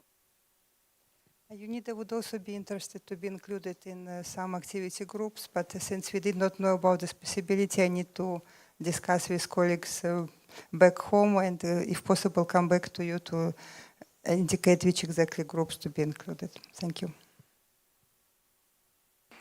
Thank you for that, and we look forward to receiving more information from UNIDO on that. So, in addition, we've received an expression of interest from COICA, as they are lead partner on digital technologies. They too would like to join the activity group related to their work. Can I also take it that the TEC agrees to including COICA in the relevant activity group? I see no objections, so that's decided. Thank you.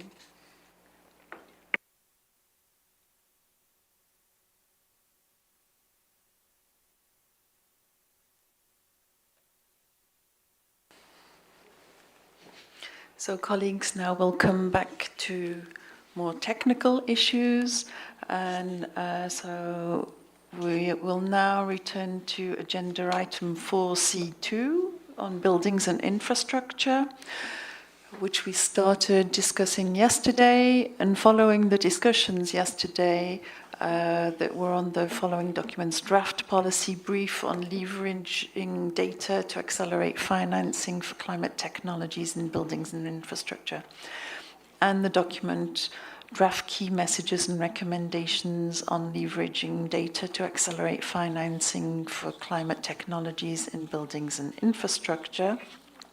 So following the discussions, my chair and I have conducted consultations, and we would like to suggest moving forward as follows. So first of all, we request the TEC activity group to revise the draft policy brief, reflecting comments from TEC members, and we are thankful of the members who have already provided their inputs.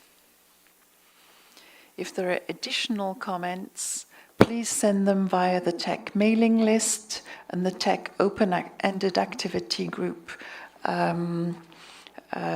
will then revise the draft.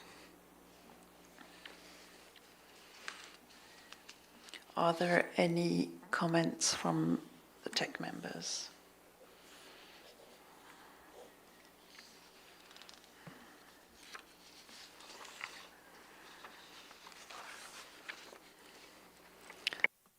Stephen, you have the floor.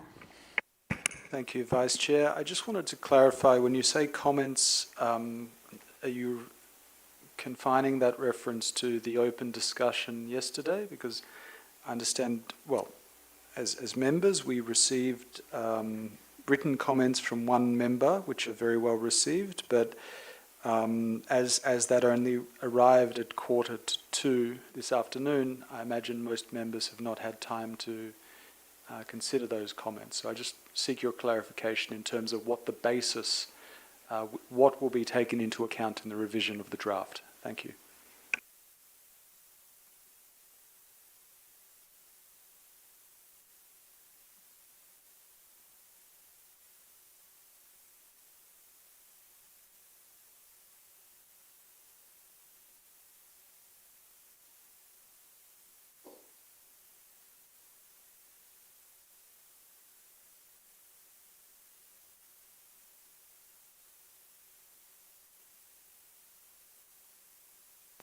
Sorry, just to clarify, I may be referring to a different item, in which case apologies. You're referring to the building?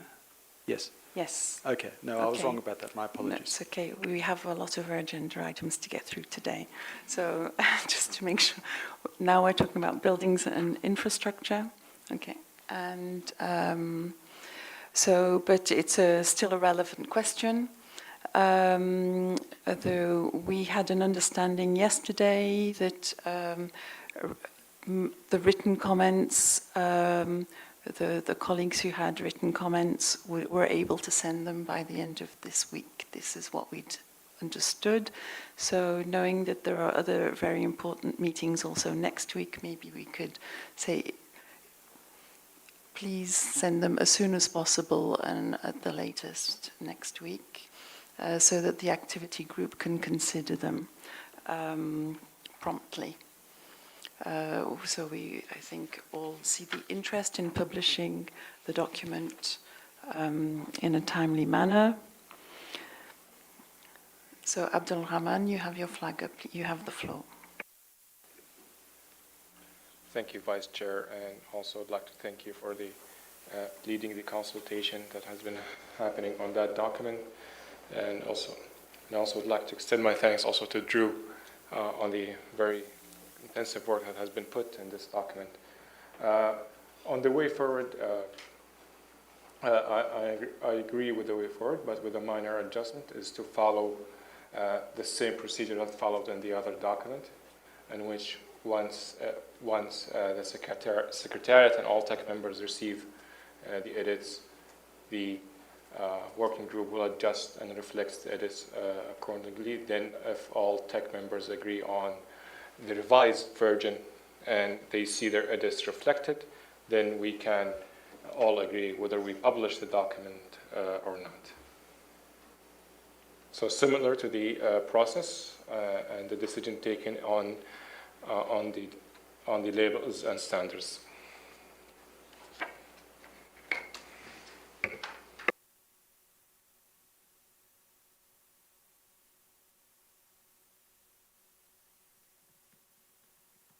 Thank you, Abdul Rahman. Sting, you have the floor. Thank you.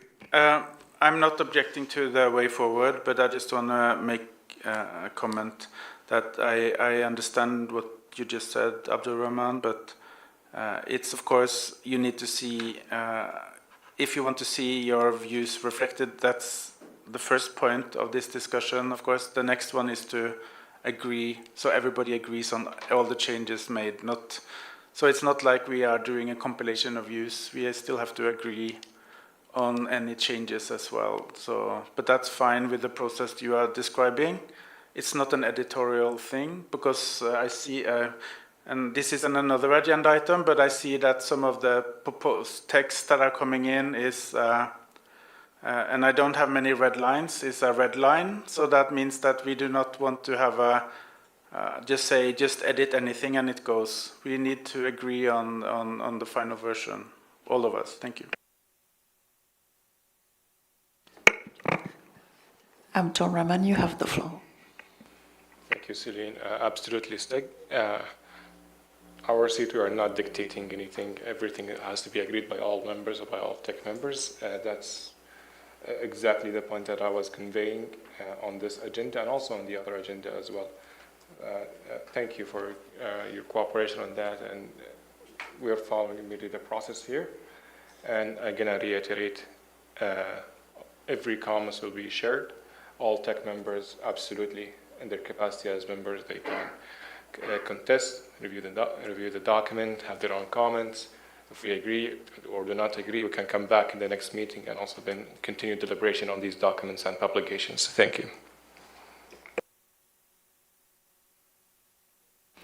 Thank you, Abdel Rahman. So, am I correct in hearing that there is an agreement amongst tech members then to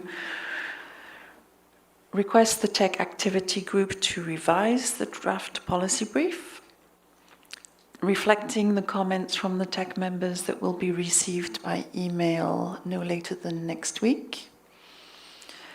And we also would like to thank the members of the tech who have already provided their inputs, and thank the members who will take the time to send in inputs shortly.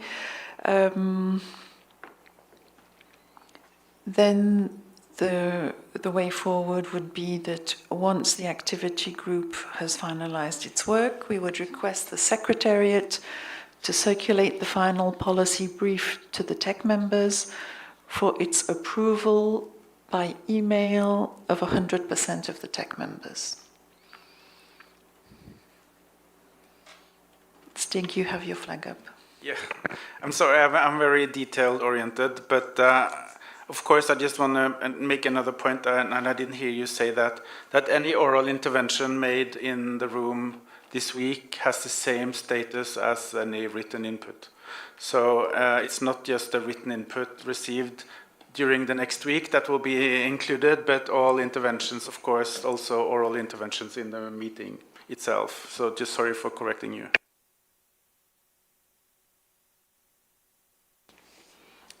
Yes, that's an important point. So shall I read out again the decision, just to know? It's okay? Is everyone happy with that?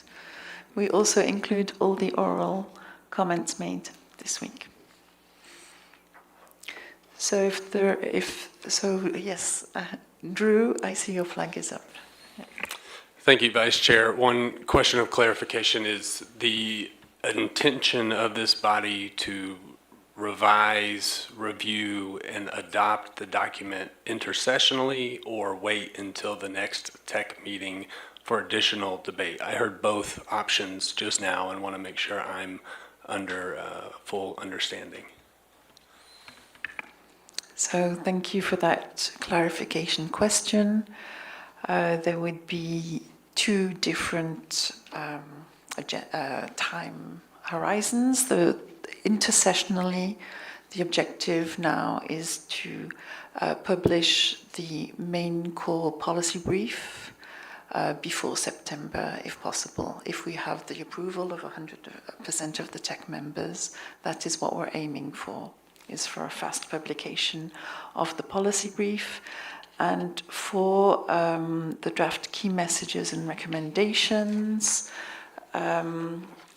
we invite the open-ended activity group to revise them on the basis of the draft we were looking at this week, and come back at Tech 33. And then at Tech 33, we will decide on the inclusion of the key messages and recommendations in the joint annual report. Is that clear? Okay. Are there any comments on this? No? Well, in that case, the good news is that it's time for the break. A very short 10-minute break. 10 minutes means we're back at 3:25. And we thank you in advance for your coming back on time, because we have two very important items before the end of the day.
Colleagues, we are starting again.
All right, colleagues, thank you. I would like to return to agenda item 8, evaluation of the Poznan strategic program on technology transfer. On the first day of the meeting, the TEC considered this matter. 2 textual edits were proposed concerning an insertion in paragraph 1 and a correction in footnote 57. We have recorded these comments. We've also received a request by a member to return to this item later in the meeting, as we are doing now, so they could use the time for reaching clarity on some specific points in the interim. We understand that the Secretariat team have made themselves available to provide clarifications and further information as needed in this context at the margins of the meeting, including on day 1, day 2, and earlier this morning. Given the limited time available to us in this meeting, and the need to finalize the report immediately after the TEC meeting to comply with the processing timeline for official UNFCCC documents, we need to move forward on this swiftly. So with this understanding, I would like to ask the committee if there are any final specific textual insertions or deletions that are necessary to be reflected in the draft report. And I now open the floor for TEC members on this.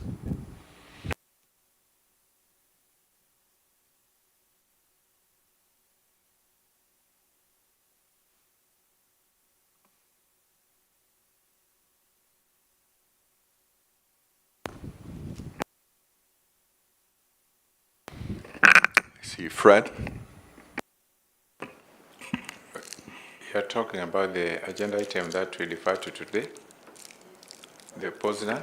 Yes. Evaluation? Yeah, I said it. Yeah. Thank you, Chair.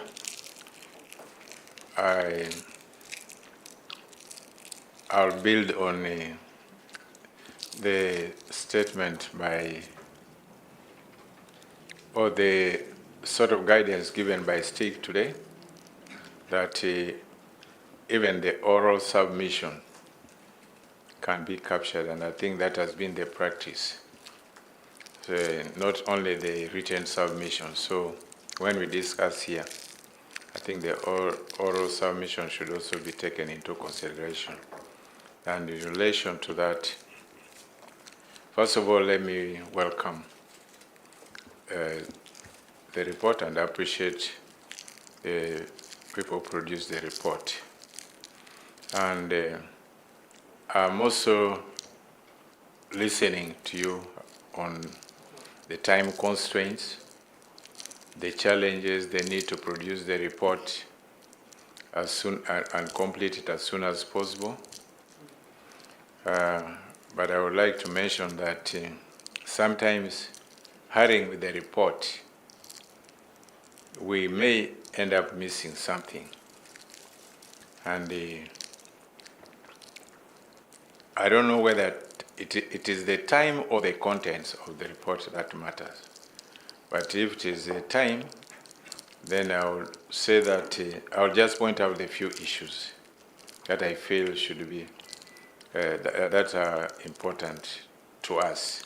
First of all, I promise that I will consult with our leadership in the LDC. And the LDC chair is not comfortable with the use of that matrix, the insertion of that matrix at the end, reading terminal report. So if you can change that, or because when you look at that matrix, it reflects the initial activities under the PSP. Only the three of them. That is the NAPS, the TNA, the piloting, and the dissemination of the results from the information from the pilot, the best practices, challenges, what and so on. But we know that the GF later on, as a result of the first NAP and the piloting with the positive results, they came up. They were asked to produce a plan for long-term implementation, which they produced, and there are about 5 elements, 5 actions, which they. First of all, there's support to CTCN and members of the network. There's also the NAPS included there. The TNA included there. Then there are 5 of those activities. So if the GF themselves identify those activities as the action they are going to undertake, then this evaluation should also be based on to what extent did the GF achieve that activity, and what are the indicators to show us the progress made in the implementation. Like if they were supposed to support the CTCN, to what extent did the GF under the PSP support the CTCN? And this should be reflected, because it was them who set that, the target. That was now their target. So based on that target, we should have a report assessing each of those targets, telling us the results and the transformation caused by that target. And that is what we would reflect at the end in the matrix, instead of reflecting the first initial the 3 activities. This is where we could create a matrix and see the progress, the status, and the achievements by the PSP. So I would request that we consider that one and replace that matrix there to show the progress of implementation of those activities in the second phase of the GF replenishment under the PSP. So there are other comments, but I don't want to dwell on that because there's too much pressure on time, issues, and just say that we need to have got some indicators showing the progress. They are very limited, quantified sort of indicators to show the achievements in this report. And I discussed with bilaterally with the Secretariat, and I think I'm convinced that, well, if they can, 1, 2, replace that table matrix, and then also find how to sharpen the messages, and then find how reflect on the achievements under these targets set by the GEF. Then we can go. The rest we can leave out, but those are very important. And I hope I'm quite clear on that one. If there's any further clarification. And to summarize, one, use of terminal report. I'm told that is the language used by the GEF. But two wrongs don't make a right. So if that is the GEF language, then this report is not for the GEF. We are only reporting on what the GEF did through a program. So we should come up with our own table to reflect the outcome of our evaluation. And say, this is a table reflecting, the summarizing the result of evaluation in that table. And that, I think that will be more clear than getting a table which does not, there's no explanation why that table is there. It is just put there and it shows group activities and the status of projects. It doesn't give a message about the evaluation of the report. We would like to see a summary of this evaluation tabulated at the end, and that would be fine. Then there could be some conclusions. The terms of reference is very clear here. Take stock of progress, challenges, successes. So what is the recommendation based on that? Apart from the key messages, what is the recommendation? What is the conclusion? I think with every evaluation, there's some sort of conclusion and a summary of the findings. So I would like to rest my case there. I don't want to prolong the discussion, but if that is agreeable to the team,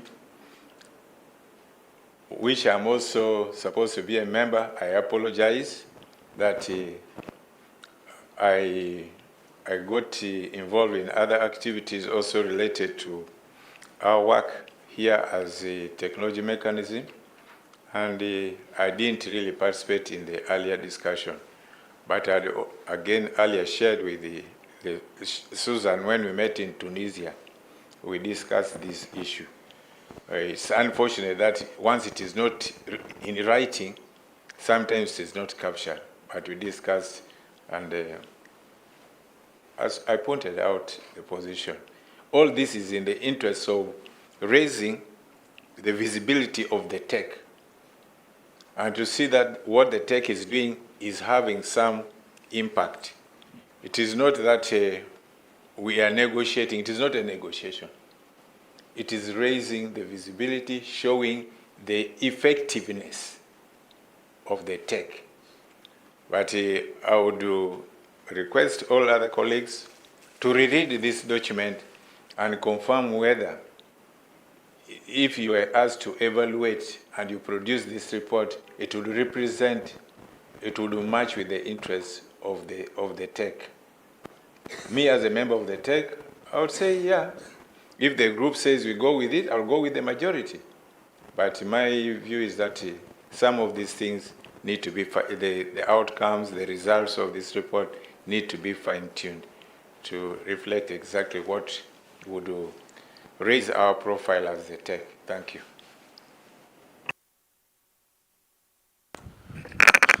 Thank you very much, Fred, for the comments, and understand the suggestion. I would, before I consult here, before I'd like to hear if there are other comments from tech members, also eventually also trying to seek reaction from what Fred suggested. But Fred, please. Yeah, if that is taken care of, I would like to say that I endorse, with those amendments, I will endorse it. And I will agree that it goes ahead from our point of view as a LDC. Thank you. Thank you for that clarification. So, floor is still open. Stephen. Thank you, Chair, and thank you to Fred for his inputs. I have a question to the Secretariat, I think, just in terms of timeline, because as this is a document the Secretariat was requested by the COP to prepare under the guidance of the TEC, consulting the GEF, for consideration at the next SBI meeting. When must this document be finalised in order for it to be so considered by the SBI in June? Please. Thank you, Stephen. Would the Secretariat like to take the floor to respond to this? Yeah, just a second, please.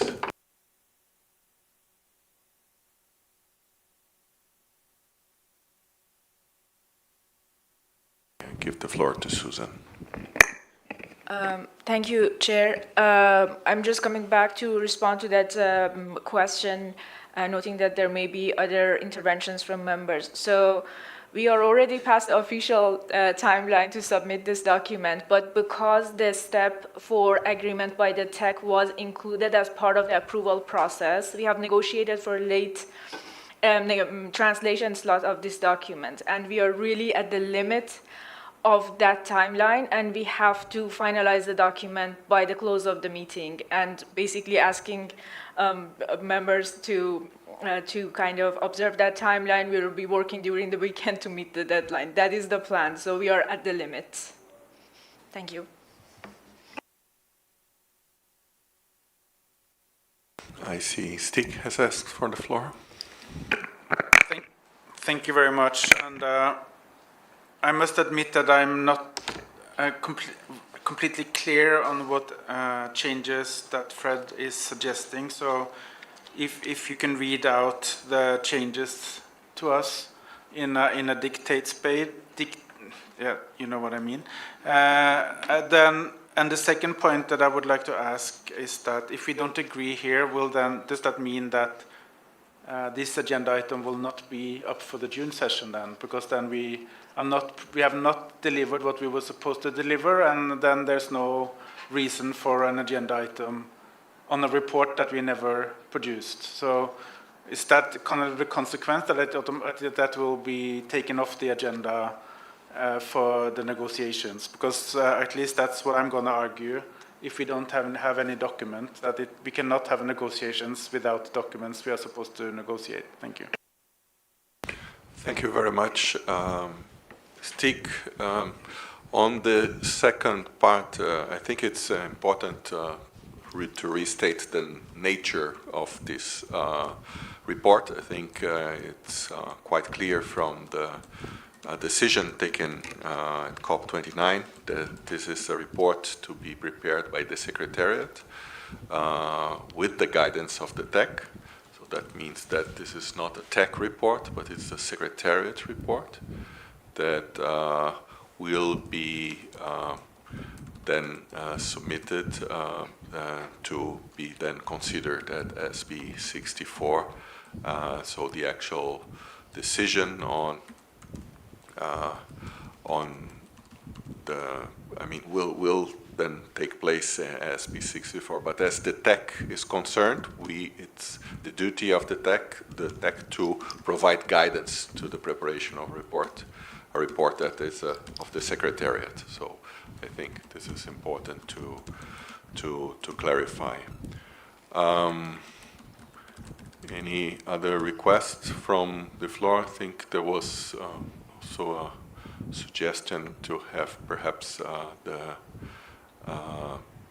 the proposal that was put forward repeated. I don't know if Fred, if you would like to take the floor. Thank you. Yeah, I'll just say big concrete. Proposal number 1, the table at the end should show a summary of how the implementation of the plan for the long-term implementation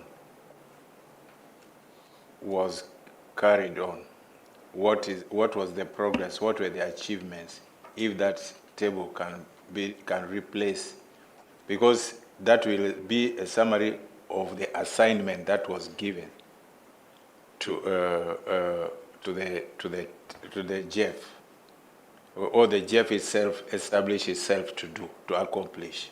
So it should be a summary of accomplishment according to the program, the elements of the program that the JEF set in the plan for the long-term implementation.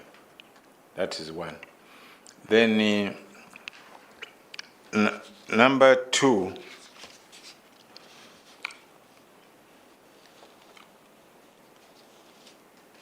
would like to have some quantitative reflection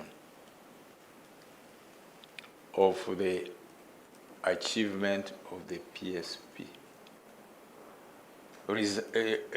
I mean, there should have been indicators which are measurable, verifiable, and then the sources.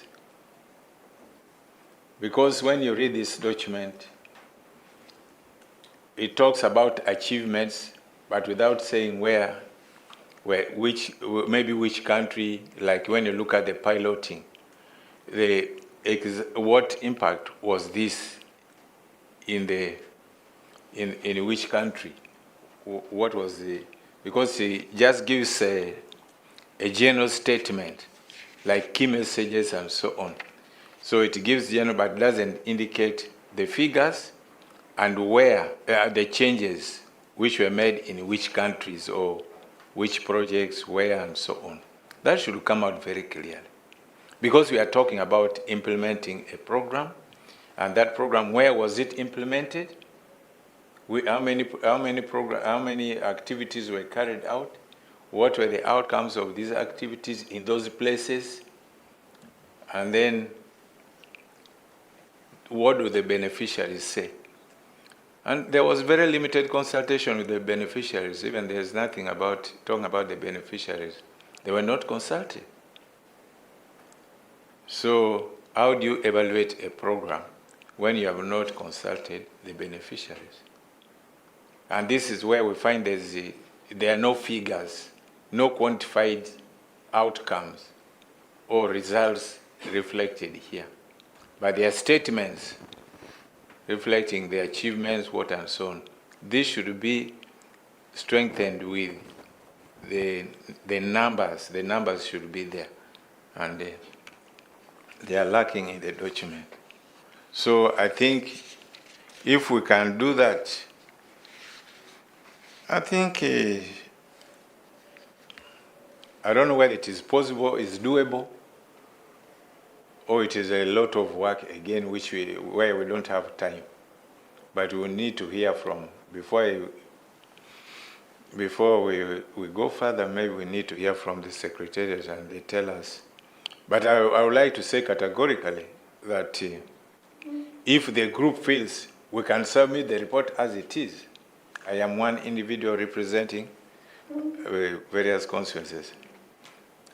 I can let go, but I'm looking at the bigger picture. What someone from outside reading this report produced by the TEC on behalf of the Secretariat, how will that person judge this report?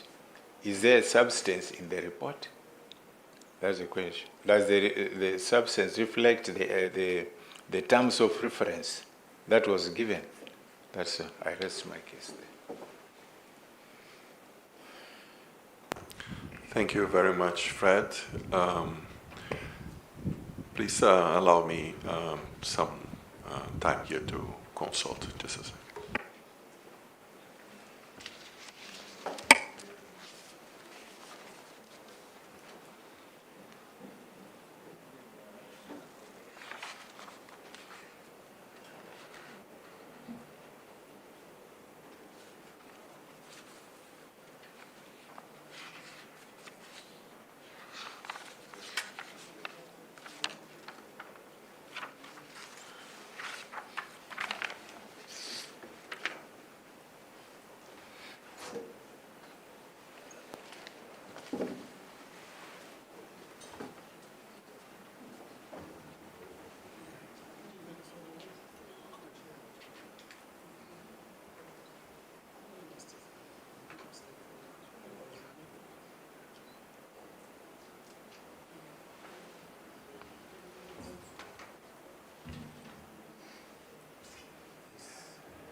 Thank you, colleagues. We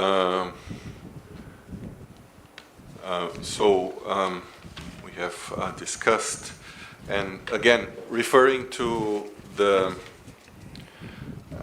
mandate and the nature of this document, again, the fact that this is a report from the Secretariat based on guidance from the TEC. There has been opportunities or moments where this guidance has been given through the activity group, which, to my understanding, has met since January this year, and also through the discussions we've had in day 1, now in day 3. So we consider that we have, the Secretariat has heard, and we have heard the guidance given, and that we as chairs will take it with the Secretariat in order to conclude the report and submit the report. Again, it's not a report from the TEC. We are not negotiating text from the TEC. We are basically having a space where guidance is being given, and it's up to the Secretariat to then now conclude and submit the report. I see Stig has asked for the floor. In this case, I agree with that the formalities you are describing is correct, but we are now designing a process for June where it will be a total collapse and there will be a very stern criticism of the Secretariat that can be very uncomfortable to have a discussion whether or not the Secretariat is listening to the guidance of the parties.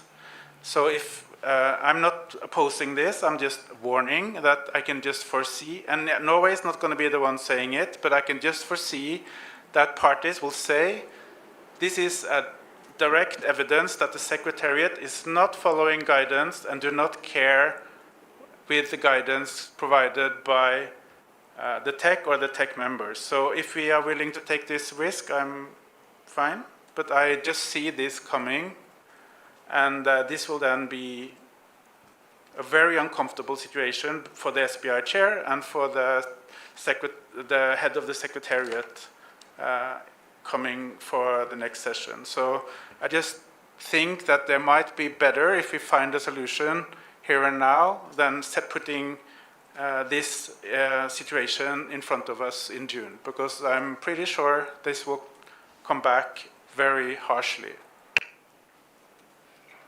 Thank you, Stig, for your comments and your views. Anybody else would like to take the floor? Fred, yes? So, I made some small consultations, and I would like to say that,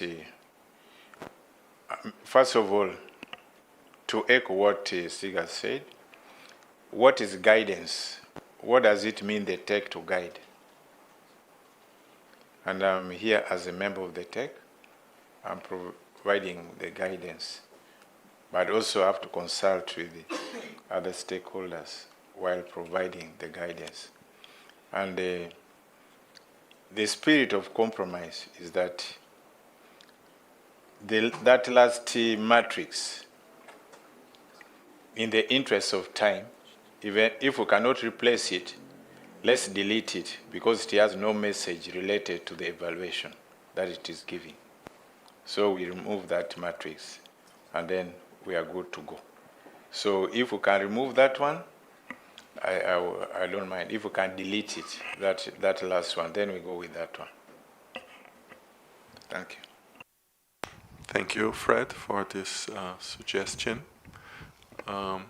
Stig, is this a legacy flag, or? It's Pemi, sorry. Pemi. Thank you, Chair. Maybe just also in the spirit of trying to move things forward, with what Fred has suggested to have the annexure removed, we can agree to that. But again, when we were consulting, I mean, we also spoke about having to have a disclaimer that a thorough analysis or analysis was not completely done or something like that. Maybe in the background, I don't know where it could come in, as he was requesting for, you know, elaborative analysis and so on. So maybe we can have a paragraph of something that speaks to that, as well as the removal of the annexure. Thanks.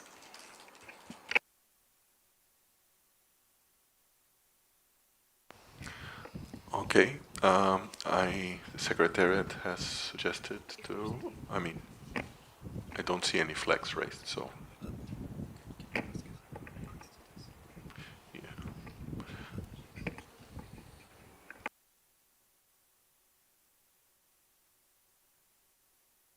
Okay, I think the Secretariat would like to, let's go first. Stephen, please.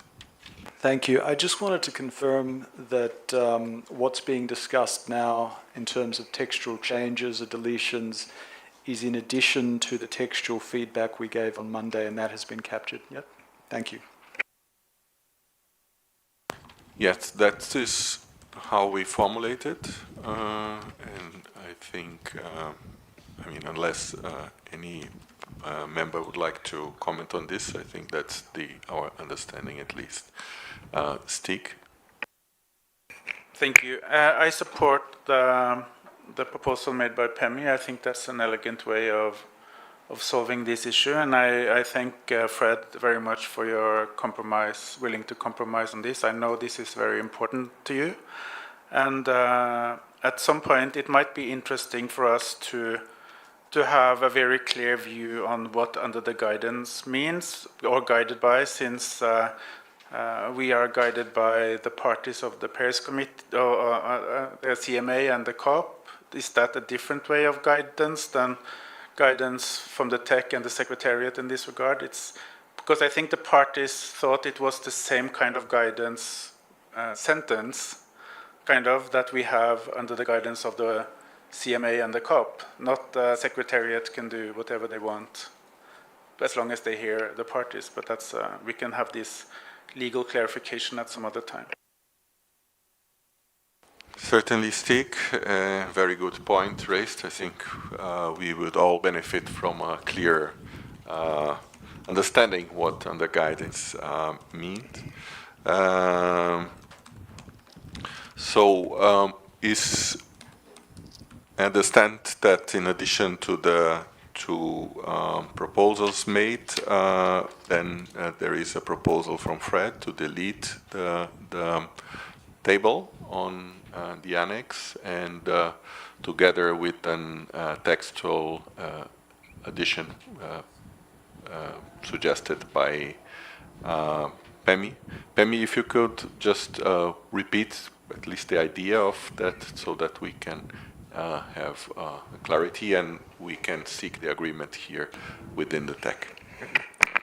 So what I was saying is that the disclaimer could just say that thorough analysis could not be carried out. From what the discussions I've been picking up was that Fred was concerned with not having the impacts that have, that can be viewed from what has taken place. So maybe if we can have a disclaimer that says thorough analysis or the impact have not, something along those lines.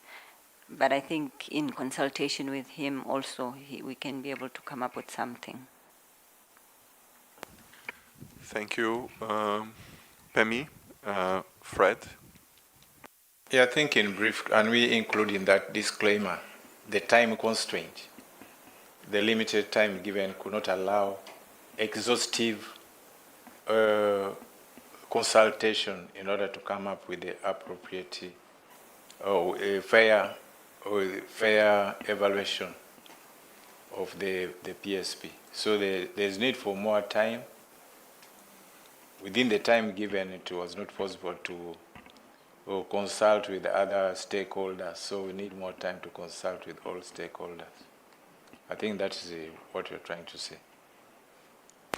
to be on the safe side. Okay, thank you very much, Fred. So I think we have this additional suggestion. Can we seek the agreement from TEC members that this would be, let's say, the guidance to be given to the Secretariat to finalize the report? Fred? I think now is the moment for the Secretariat to tell us what is doable and what is not doable. If what we are suggesting is doable, they tell us, and then we move forward to other items. I think what we were just now asking for among TEC members if we have agreement under this, and if that is okay, then I think we would then close the item.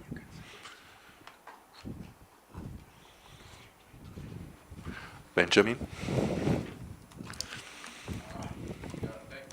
Thank you, Mr. And thanks for the report. Writing report is not an easy thing.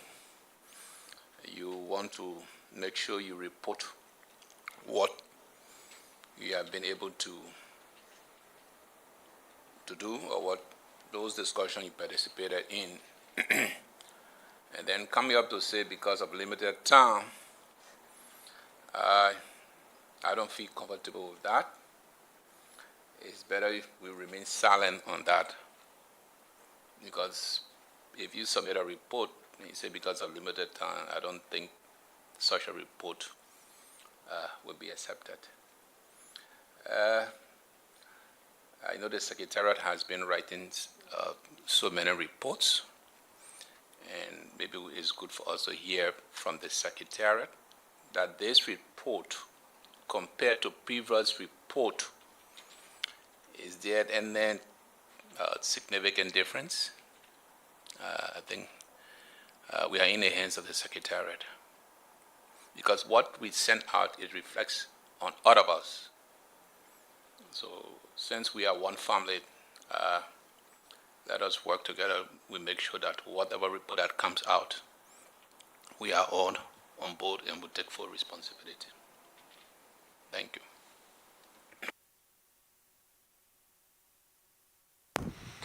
Thank you, Benjamin, for comment.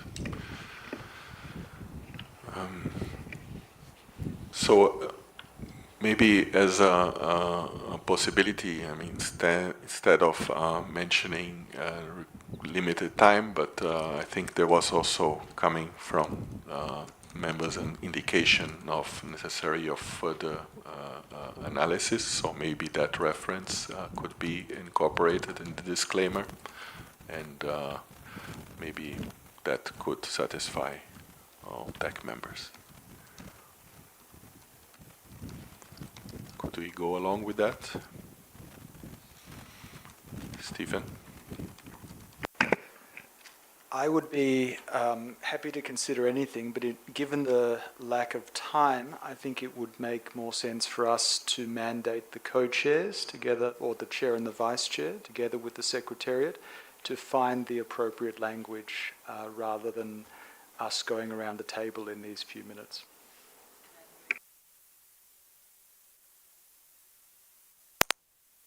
Thank you for the suggestion, Stephen. Amy? Supported.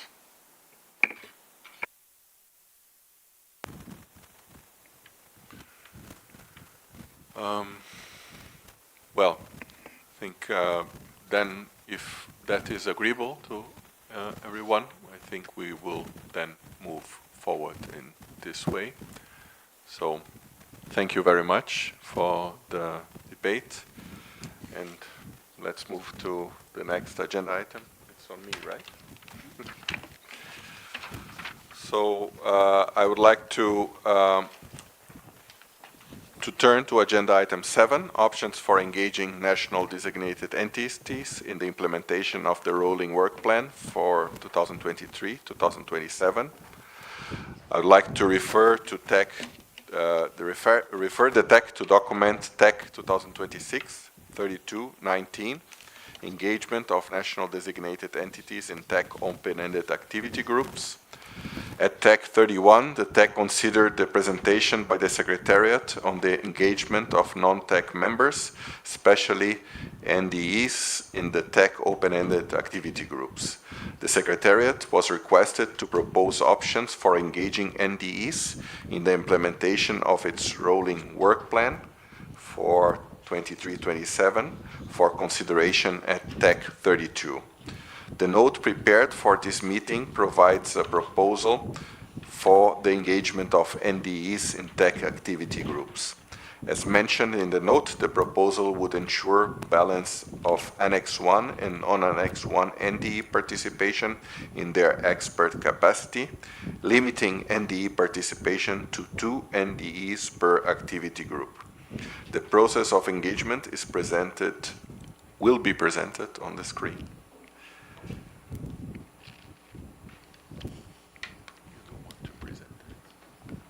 So, no, I think that's the wrong.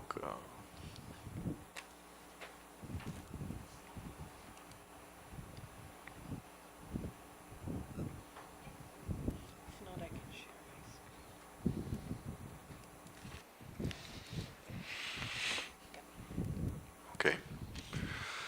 So the process of engagement is presented on the screen, and as indicated, it is in that document in the note that was previously shared.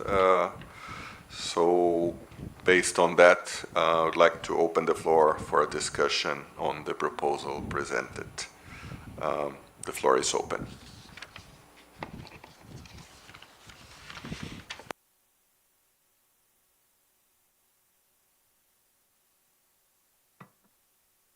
Stig, you have the floor.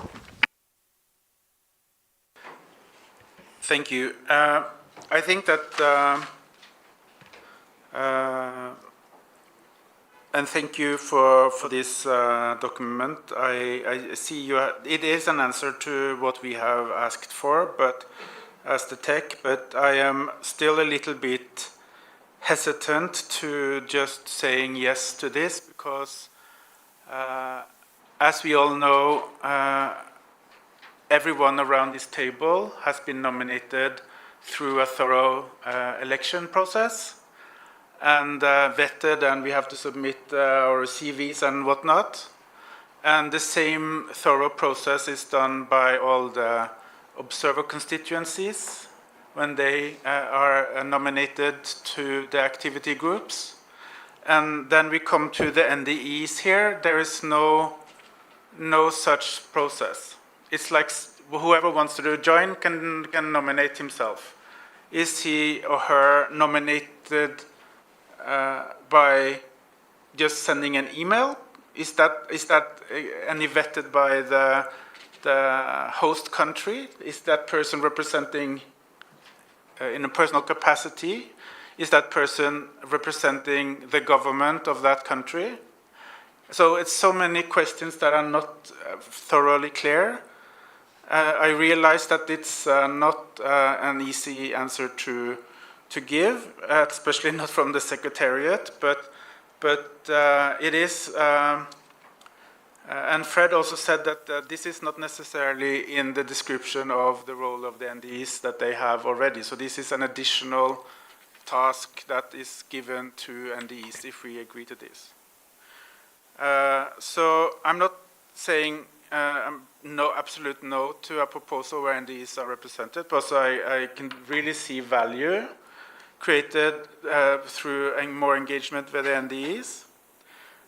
I do think that we need to have a thorough election process for NDEs. So my proposal is that the different constituencies, the Annex ones and the non-Annex ones, will submit through their election process and use the Annex 1 election coordinator and the non-Annex 1 election coordinator to make selections for nominations. So it's the same process that all of us are going through and the same process as the observer organizations are going through. So that's kind of the minimum, because we need somehow to have a control of the process, and we cannot have a process where random NDEs can nominate themselves, and in the fact that they're and not even their country is aware that they are participating in meetings representing a country. Thank you, Stig. I think Dietram asked first, and then Fred. Yeah, many thanks. And so I think it's a step forward for the participation of NDEs.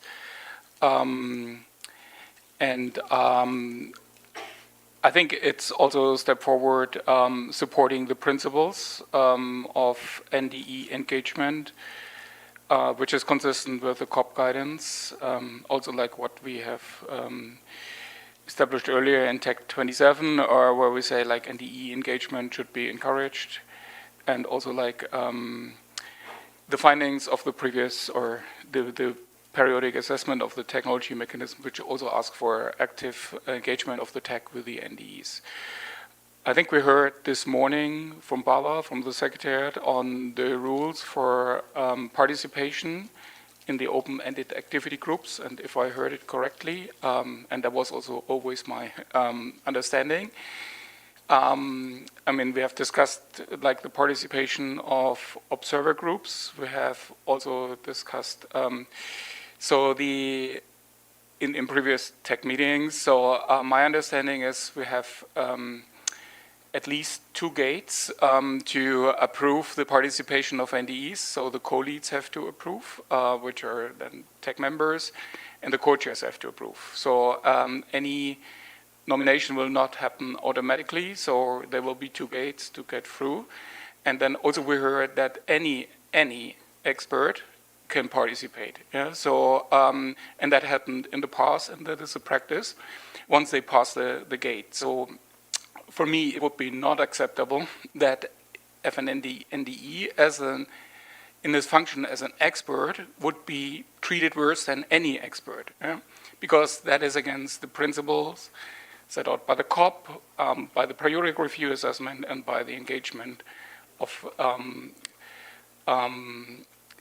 like encouraging engagement with NDEs. So NDEs cannot be treated worse than any expert, if they are experts. Yeah? And there's the gates to restrict them. I fully understand and that we have discussed that also earlier. That should be the principles of fairness, and there should be no like misrepresentation of like only Annex 1 NDEs, and then underrepresentation of NDEs from developing countries. I think it would be completely value-adding if we have like great participation from NDEs from both sides. So I think that is also good. I think that restriction to have like, so I underline this. I think it's as Fred has also pointed out earlier, it's not a trivial to find this balance. I don't know if this one-on-one is the perfect measure. I think there's also the risk that, for example, we have like one NDE from an Annex 1 country, we don't find a matching NDE from a developing country, then this Annex 1 country would be effectively blocked. So I think we should find a procedure. For example, I suggest if within 6 months there is no matching NDEs from a developing country, then still like an NDE from a developing country can be admitted. So there should be no this kind of way of blocking because just we don't find anyone. But I think we should encourage. And then I think the other question is also the financial issue, which Fred also mentioned. So I think we cannot, and that would be not on the purpose, afford like any developing country now to travel and to be paid for that.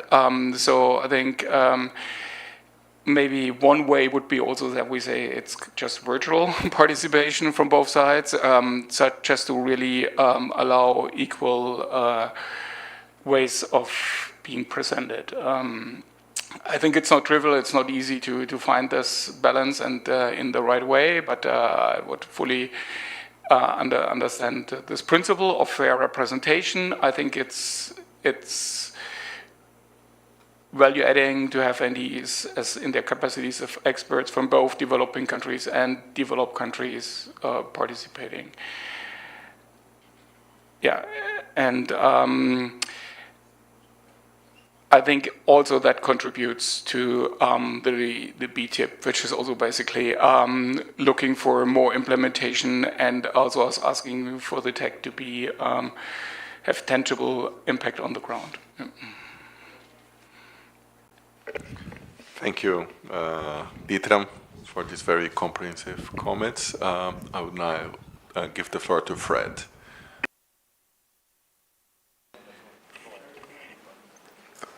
Thank you so much, and I also thank Bertrand for raising those issues.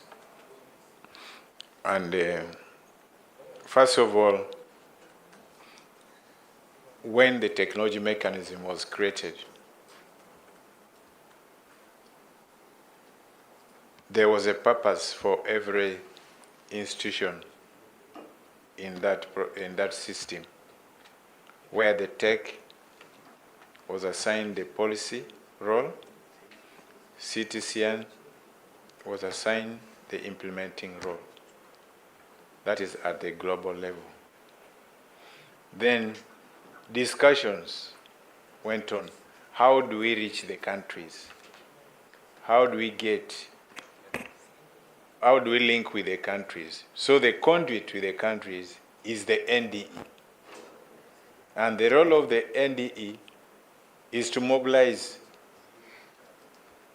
the technology priorities and interests of the country and make submission for consideration in form of request. There you see the roles are very clear. Now, when the NDEs are interested in, for example, participating in negotiation, it depends on whether they have their resources, because some of them have been pushing, they say they want to come for negotiation. So for them, they're looking for any opportunity to engage themselves. And they are doing that because there has been a gap. The negotiation team and the NDEs are not sharing the information appropriately. We are not assigning the NDEs what to do in terms of the decisions from the COP, from the CMA. So if they are going to take any measures in mobilizing technology needs, they should understand the TNA, they should understand the decisions, and this decision can help them to take action. And, right. But the problem starts from the home, where the NDEs are not getting the outcome of the negotiations. So they feel they should come themselves and look for that information. That is one side. Then the other side is the NDE, the tech, and the CTCN. I think we created the regional forum to enable this collaboration, consultation with the NDEs. So we should be discussing how do we strengthen the interaction between the NDEs, the tech, and the CTCN, so that they are well informed, we know their challenges, we know what they can do, and then they also know what the tech and the CTCN are doing that they can benefit from. And I think the avenue for that is there. That is the regional forum. What the NDEs have been asking for is the participation of the leadership of the tech and the CTCN. Can we cause at least the vice chair or the chair of the tech to be in the regional forum? That's what they also asked for. There are many demands, but that is one of because they want to interact directly with the leadership, to hear from the horse's mouth, to seek guidance from the horse's mouth, and to air their views for at least consideration. Then with that submission, I noted down some potential roles, how the tech and the NDEs can interact, and what could be the role of the NDEs. And we have awareness sensitization of in their respective communities on the tech and its role in supporting technology development and transfer. Colleagues, you'll agree with me that this awareness is limited on the tech to the extent that when the NDEs were introducing themselves, they say we are NDEs of the CTCN. And I think the director, if Ariasa was here, should confirm that. Ben can confirm that. So that means that the tech, there's a relationship, a gap in relationship, linkage with the NDEs. So can we now get the NDEs, equip them with information, materials to spread awareness, and also to know that the tech has got this value addition in their functions and so on. The other issue is dissemination of tech publications and knowledge products. We can engage the NDEs in doing this. What are we doing with these products here in Bonn? Who is the target? Who are we producing these knowledge materials for, knowledge products for? Can we have, because like all these, most of these agenda items that we have discussed here, I think I can confirm that we discussed the similar things with the NDEs in Tunisia. The incubators, the accelerators, the National System of Innovation, all these we discussed with them. So if we have documents related to this, why don't we share with the NDEs when we go there? And then they use it for, they help the tech in disseminating the information in those documents. Then identification of capacity building and policy-related technology needs for onward submission to the tech and the CTCN. If you realize that CTCN has been taken as the implementing wing, and every submission from the parties, whether policy-related or the implementation-related, they were all submitted to the CTCN.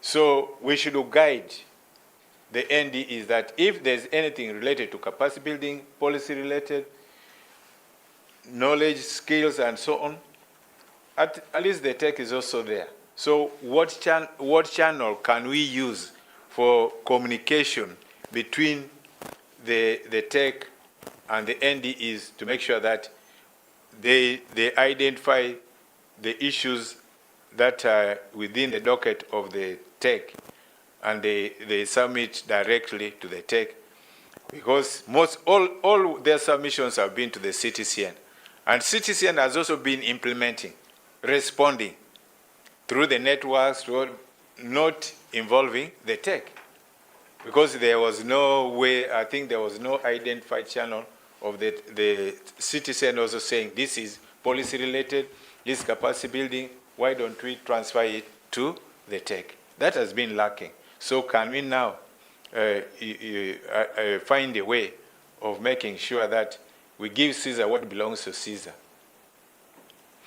Then that is using the NDEs. They can help us do that. Then integration of TNA or integration alignment of TNAs with the national processes, such as the NDCs, the NAPs, and we discussed here how we can link the NDCs with the TNAs. There was a guidance, that a paper, a document that was produced by the TEC. This is a very important. It is the next step would be to guide the NDEs on how they can use this document to strengthen the linkage between the TNAs and the NDEs and the NAPs in their countries, because they can be very instrumental in doing this. So at least let's consider that role, what the NDEs can do regarding that role. And then review in collaboration with the national teams and the technology mechanism, the TNAs, with a view to including emerging issues. When countries are reviewing their TNAs, and in the TNAs there are some policy-related issues, they are capacity building. If we involve or interact and collaborate with the NDEs in doing that, the TEC should not say this is now for the CTCN to do, because you have a role in that TNA process, even the formulation. How can we work with the NDEs at the time of the review? Because most countries have now undertaken their TNAs, they are going into implementation. Some of them are becoming obsolete, they are being reviewed, and so on. There's an entry point for the TEC to work with the NDEs in that process of review together with the CTCN, so that we move together and get results. And then we are going into the implementation of the TIP. It is important that the TEC identifies its activities within the TIP, and what can we do with the NDEs? How can we guide the NDEs to support the TEC in implementing its a part in the TIP? So I feel these are very important issues where the NDEs could be involved, and maybe there could be other additional ones. But these are the concrete issues that I've identified that we can do with the NDEs. We should not let the NDEs say they are only for the CTCN. They are for the technology mechanism. Thank you. Thank you so much, Fred, for this list of suggestions with regards to the engagement of NDEs. Benjamin, please. Thank you, Chair.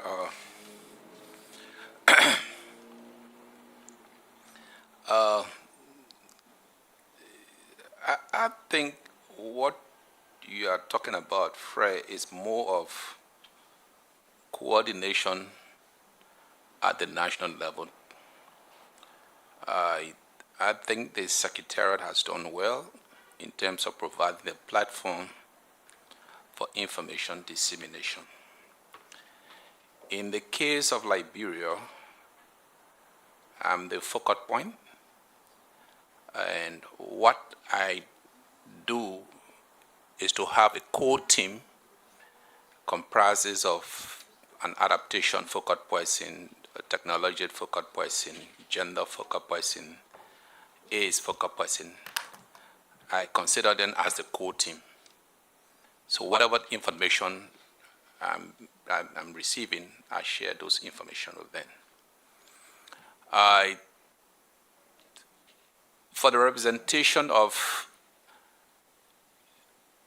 the focal point for technology, he forms part of the country team in terms of participating in the CUP. And it is my responsibility to look for funding for him.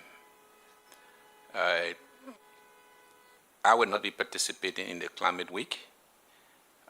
We submitted a proposal to the Secretariat on mitigation. So he's going to be in Yusu supporting a colleague. So I think it's more of coordination at the country level. You and I were on the leg during the preparation of the NAPA. Yes, it would be a good idea for the chair or the vice chair of the TEC to interact whenever whenever there's a meeting of the NDE, for instance, like the meeting we had in Tunisia. The reality is that funding is limited. You know, the secretariat will say, okay, we can only support 1 or 2 or 3. But the burden rests on the shoulder of the country. And this is where I think we have to strengthen our own coordination at the national level. I make sure that in the development of the country work program on the GCF, the technology focal point should be talking to the GCF in-country focal point to make sure that whatever climate technology you want to be captured, that is, at the same time, the NDC focal point is on an obligation to share information to the technology focal point. So for us, in the case of Liberia, it's working very well. And the good thing is that most of the focal points or the sub-focal points are out-house within the EPA. But the burden, the greater responsibility rests on the UNFCCC focal point. Because in the past, we used to come to meetings and take a lot of publications, but nowadays everything is on the website. And all what I can tell the focal point is that go on the websites, read, and at the same time too, we normally, before we go to COP, there's a preparatory meeting. Before we go to Substats, we make sure the core team comes together, discuss the issue. It's good for them to, at least for the NDE, to interact with the tech. It's good to hear from them. At the same time, it's good to know what they expect of us and what we can do. But the greater burden, I think, rests on the shoulder of the UNFCCC focal point. Thank you.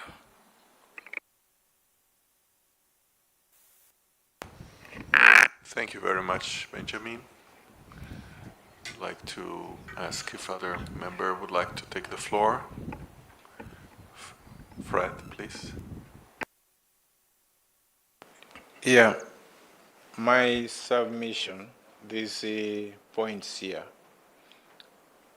I meant that how can the tech collaborate with the NDEs in the delivery of its function. And I mentioned that there has been a gap between the tech and the NDE. I appreciate what Ben has said. There are challenges at national level. That is coordination at national level. But we would like the tech's visibility, the existence of the tech, to be felt at national level through the NDEs. So how can we prepare, position the NDEs to also participate by helping the tech reach the communities at national level? That is the issue. And that's why I proposed this was how the NDEs are there. They are really working with the CTCN. And the progress is so good. But at least the tech has now come, is also now working with the NDEs, and they have appreciated. The level of engagement keeps on rising. I think Vitram was there when we first met in Nairobi with the NDEs. He had with the EAZ, he was by then the chair of the tech, and he had the message to the extent that he had to engage with the NDEs and respond to some of their needs and their questions and so on. This is something we are talking about, that the NDEs are ready to work. How can we use them? They are there. And we can also help them overcome those domestic challenges, the barriers that they've, by sitting with them, guiding them on what to do to minimize the risks and to address the challenges that they are facing. That interaction can be very important. So it's not to say that we are going to interfere with the organization at national level. And the countries vary, because I think they have a system. Most NDEs are not relating well with the UNFCCC focal points. This is a clear sort of thing that we have identified in most of the developing countries. And there's that minimal sharing of information, the outcome of the COP, to the extent that they are also yearning to come for negotiations so that they fish out important issues for implementation, because there is that information asymmetry between the NDEs and the focal points there. Even the NDEs, you remember, I think a chair who have been insisting, let the focal point for finance talk to the focal points for technology. That is the ND in our countries. There have been complaints. They are not, the finance focal points don't want to talk to the NDEs, and yet we want money from the GEF, from the GCF, from Adaptation Fund for implementation of technology. But that collaboration is very weak, to the extent that we had to come up with a decision on that. We got a decision on that one. And I think these are realities, and if we can find a way of addressing those realities and making sure that the NDEs serve the tech, that could be very useful. Thank you. Thank you very much, Fred, for this additional comments. Pemi? Thank you, Chair. This is a difficult one, and I don't have a silver bullet on how we can sort this issue of the NDEs. But I also want to say the first point of, or first entry point would be the national focal points. I mean, whether we like it or not, the national focal point will be the first point of entry in the dissemination of information, or having that link between the tech and the NDE. And I mean, I appreciate what Fred said, that there is, in some countries, there's no communication, but there's not much we can do with that, right? We can't force the South African focal point to speak to the NDE. That's just how it is, unfortunately. Lucky for us, we don't have that problem. Our NDE, who I am also in constant communication with, we have an understanding. But I also want to also raise maybe what we could do. We could have the NDEs come as observers to the meeting. I remember in the once in the adaptation committee, there will be members of the adaptation committee, but member countries are also able to come as observers. Maybe we could have something like that. That will then enable the NDEs to come to the tech meeting, so that it's not just on the activity groups.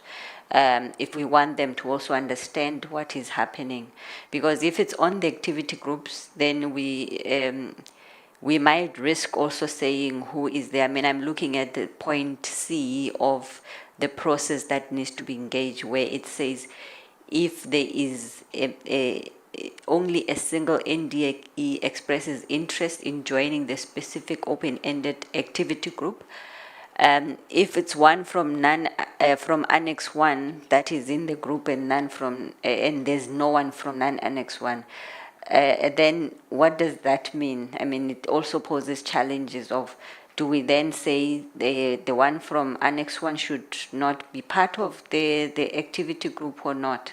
So that's also another, a challenging dimension to it. So I think if they come as observers, that could also help. The issue of visibility of the tech and how the tech work can be visible through the NDE, I think this is something that we've also seen happen in the NDE forum that I previously attended one with Ditram when he was the chair, the Africa one, and that was appreciated. And I think this is maybe the custom that we can also carry forward, where tech members also attend the NDE forums to be able to speak about the work of the tech and what is it that the tech can provide. But equally, the sharing of information, and it doesn't stop us also to speak in our countries about what the TT Clear can do. I mean, I constantly talk about the TT Clear, even in general stakeholder engagement meetings, that there's so much that the tech is doing, or technology, go to the TT Clear. So there's nothing stopping us from doing that. But like I said, the focal point, national focal point, is also an integral part to all this. Thank you. Thank you, Pemi. I would like, let's see, Ditram has his flag raised. I'll give the floor to him, but then I would suggest we just park here and we would consult quickly and propose a way forward. Ditram, please. Many thanks. I just wanted to come back on the point Pemi raised. So I think the issue is that NDEs maybe not necessarily registered observers. So that's my understanding. To be an observer, you have to go through the observer registration process. And so my earlier point was, and I think that is maybe practical, is that basically NDEs come in as experts, yeah, and they're not treated worse than other experts. So the expertise has to be proven, and it's proven by the admission through the co-leads and the co-chairs. So there are two gates. I think it's very practical, and then from my interaction with, like, when I have been in African forums, I mean, I met many NDEs, and we had like discussions on industry, for example, with the colleagues from Uganda, and I think they have very valuable. So, for example, we discussed about the issue of cement on the industry papers, and I think they have very important insights, which we may lack as tech members, or like even our observers, which are maybe also not always technology experts, but they have really good insights, which is extremely important also for the development of our products. And for this, I would remain with this, that I think it's good to have NDEs from both Annex developing countries and also Annex 1s having the opportunity to also participate if they can contribute with their expertise to the open-ended activity groups. Yeah. Thank you very much, Ditram. I see, Stig, you want to take the floor? Yes, please. Thank you. And this has been a very interesting discussion, and it just shows how complicated this question actually is, because when I listen to Pemi, for instance, and also Benjamin, it's obvious that the NDEs for many countries are country officials. Country officials have certain rules that they need to apply to and cannot do whatever they want. That's one of the reasons why I proposed a process where they can be appointed. I understand that PEMIS is a bit more simpler than going through the Annex 1, non-Annex 1, but it still proves the point that an NDE is not a normal expert. It is the focal point of the government of a certain country. So that when we keep talking about them as experts, it doesn't really make sense. They may be experts. The reason why they got the job in the first place is because they're experts. But their role is not to be an expert. So we somehow needs to bridge that divide. And I think that the solution here needs that we need to continue this intersessionally and come up with a new proposal on the way forward at the next meeting, because there's no consensus at this meeting on the way forward based on this proposal. And this is just not because people don't want the NDEs to be involved. It's because it's very complicated. And if I also take myself, I cannot just volunteer for any international organization's work just because I'm in my own name. You know, it's very strict what I'm allowed to do or not to do. So I think we need to be respectful of the fact that this is not a super easy way forward. And okay, I agree with PEMI's proposal if that's a one way out. Also, but we still have other issues that we have not resolved. So my proposal is to continue discussing this and also include the elements that Fred and PEMI were discussing, which is a larger discussion on how to include the NDEs. Second point, and that is even maybe a worse scenario, but I think this will be even more important for the next work program, because we are now only finalizing. So if we agree at the next meeting, we may not even have time to get NDEs on board with the activity groups. So it might also be an idea to use the time when we design the new work program to also think about NDE interaction within the new work program. Thank you. Thank you, Stig. Allow us, please, some minutes, just a second.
Hello, colleagues. Apologies for taking a bit more time, but we wanted to have a thorough discussion.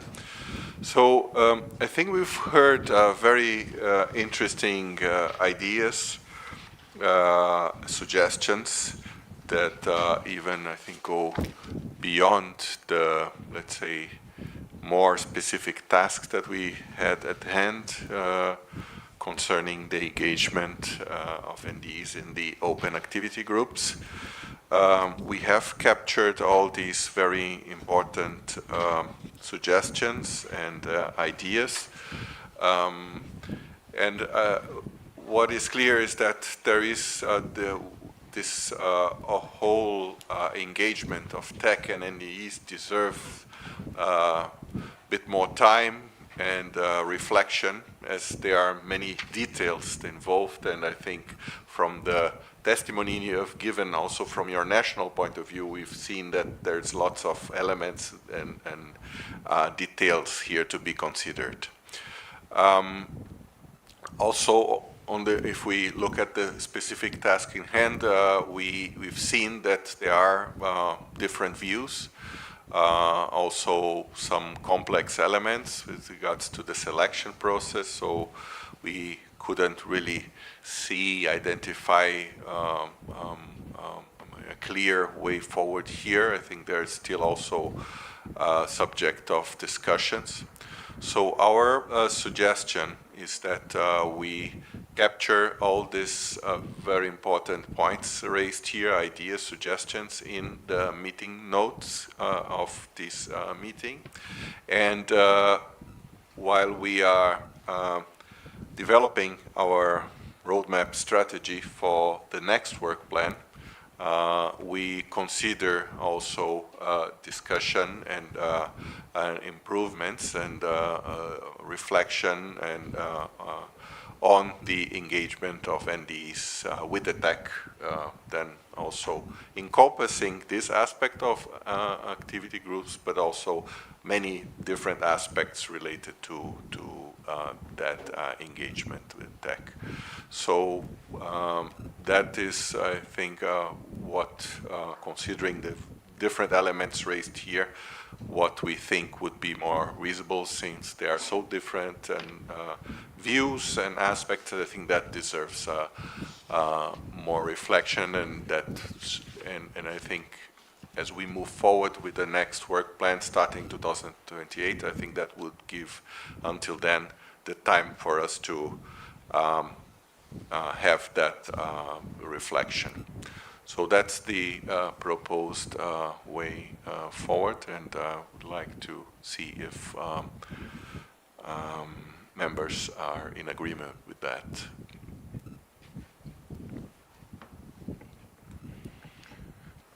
Dieter? Yeah, so concerning that, we have already discussed this, I think, since at least 2 years or longer.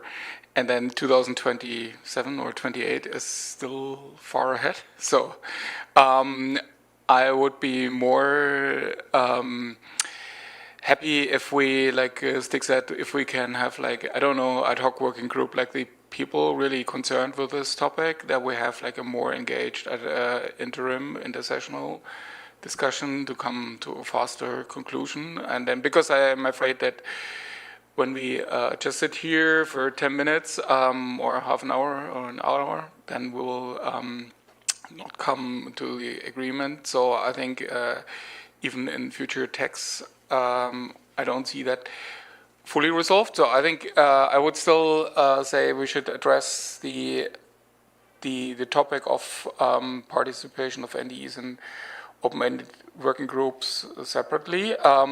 I mean, it can be in the larger context, but I think, participation in forums and so on is, I think, is very valid in terms of the work program. So I fully agree to discuss that. But I think that topic specifically, I would be happy if we don't solve that in 2028. Yeah. Thank you, Dieter. I mean, there was one aspect of our proposal that I forgot to mention is that I think the idea of that exercise here, and this was envisaging participation of NDEs in the activity groups still in 2026 and 2027. So in this current work plan. Of course, I mean, we apparently cannot agree on how to operationalize this at this meeting. Maybe we are able through this intersessional work.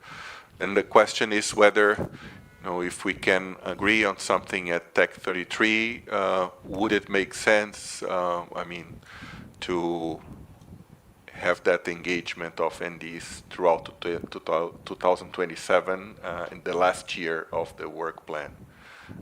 I mean, just, I mean, whether we should maybe take a wider approach of rethinking or thinking about engagement as a whole, including that aspect on the new plan, which then we would start afresh with all these determinations. So that's a bit the reasoning behind. I take note of what you suggest, but I just wanted to also bring this element here for consideration. So I don't know if I've been clear, but Dieter, yes. So I think the decision would be now if we set up this intersessional work on finding a way forward for the next meeting, maybe specifically, but then still addressing the wider context in the discussion of the work program and the next work program. Okay, thank you. So we have, I would say, an additional proposal by Dieter to have an additional group to discuss specific this task at hand intersessionally. So would that be something that you would agree with? So I see no objections. So I think we would then take forward our suggestions and suggestion by Dieter. Okay, thank you very much, colleagues. Let's now move to agenda item 10, other matters. So the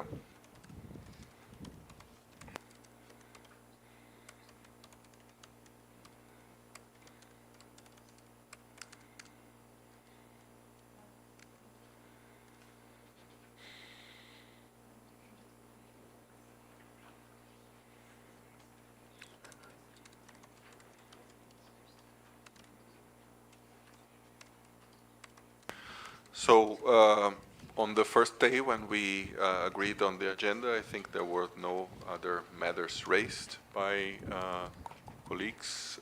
So I take that there are no other matters to be discussed here. Right? Stig? Can you take the mic? The other matters is that for the joint session, there are like 4 bullet points in the agenda under other matters that you tabled. Oh no, Dieter tabled. Is that for the CTC and AB joint meeting? So it's not for this meeting? Oh, okay, sorry, because there was like resource mobilization and all that stuff, and date and venue of next meeting and. I hear from the Secretariat this is from the joint session, right? Yeah. Okay, good.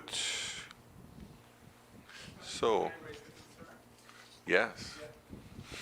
So you think about it until tomorrow. Because when you have scheduled the next tech meeting, it's almost overlapping with the Baku Climate Week. And the next meeting, it's quite far between Baku and Bonn. So is it is the scheduling in a way that it's possible to do both meetings if one has to do both meetings, or has that been taken care of? Can you please check that when you come back with the dates that you are in the, because it's at least some of us will probably need to be in Baku at the week before. Thank you, Stig, for flagging this. Take this to be addressed at this agenda item in the joint meeting tomorrow. All right, so distinguished colleagues and observers, that closes the meeting for today. I hope to see you all tomorrow, 9 a.m. Korea time, of course, to continue the meeting together with the CTCN Advisory Board. Please note that we will meet tomorrow at another venue, as to be shown on the screen. Thank you, and have a good evening. And for those who are joining us in the dinner, see you soon.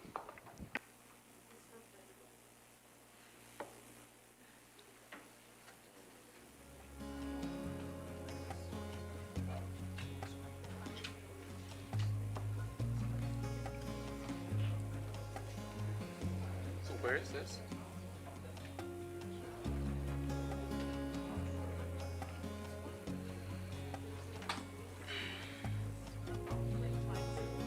송도 컨벤션.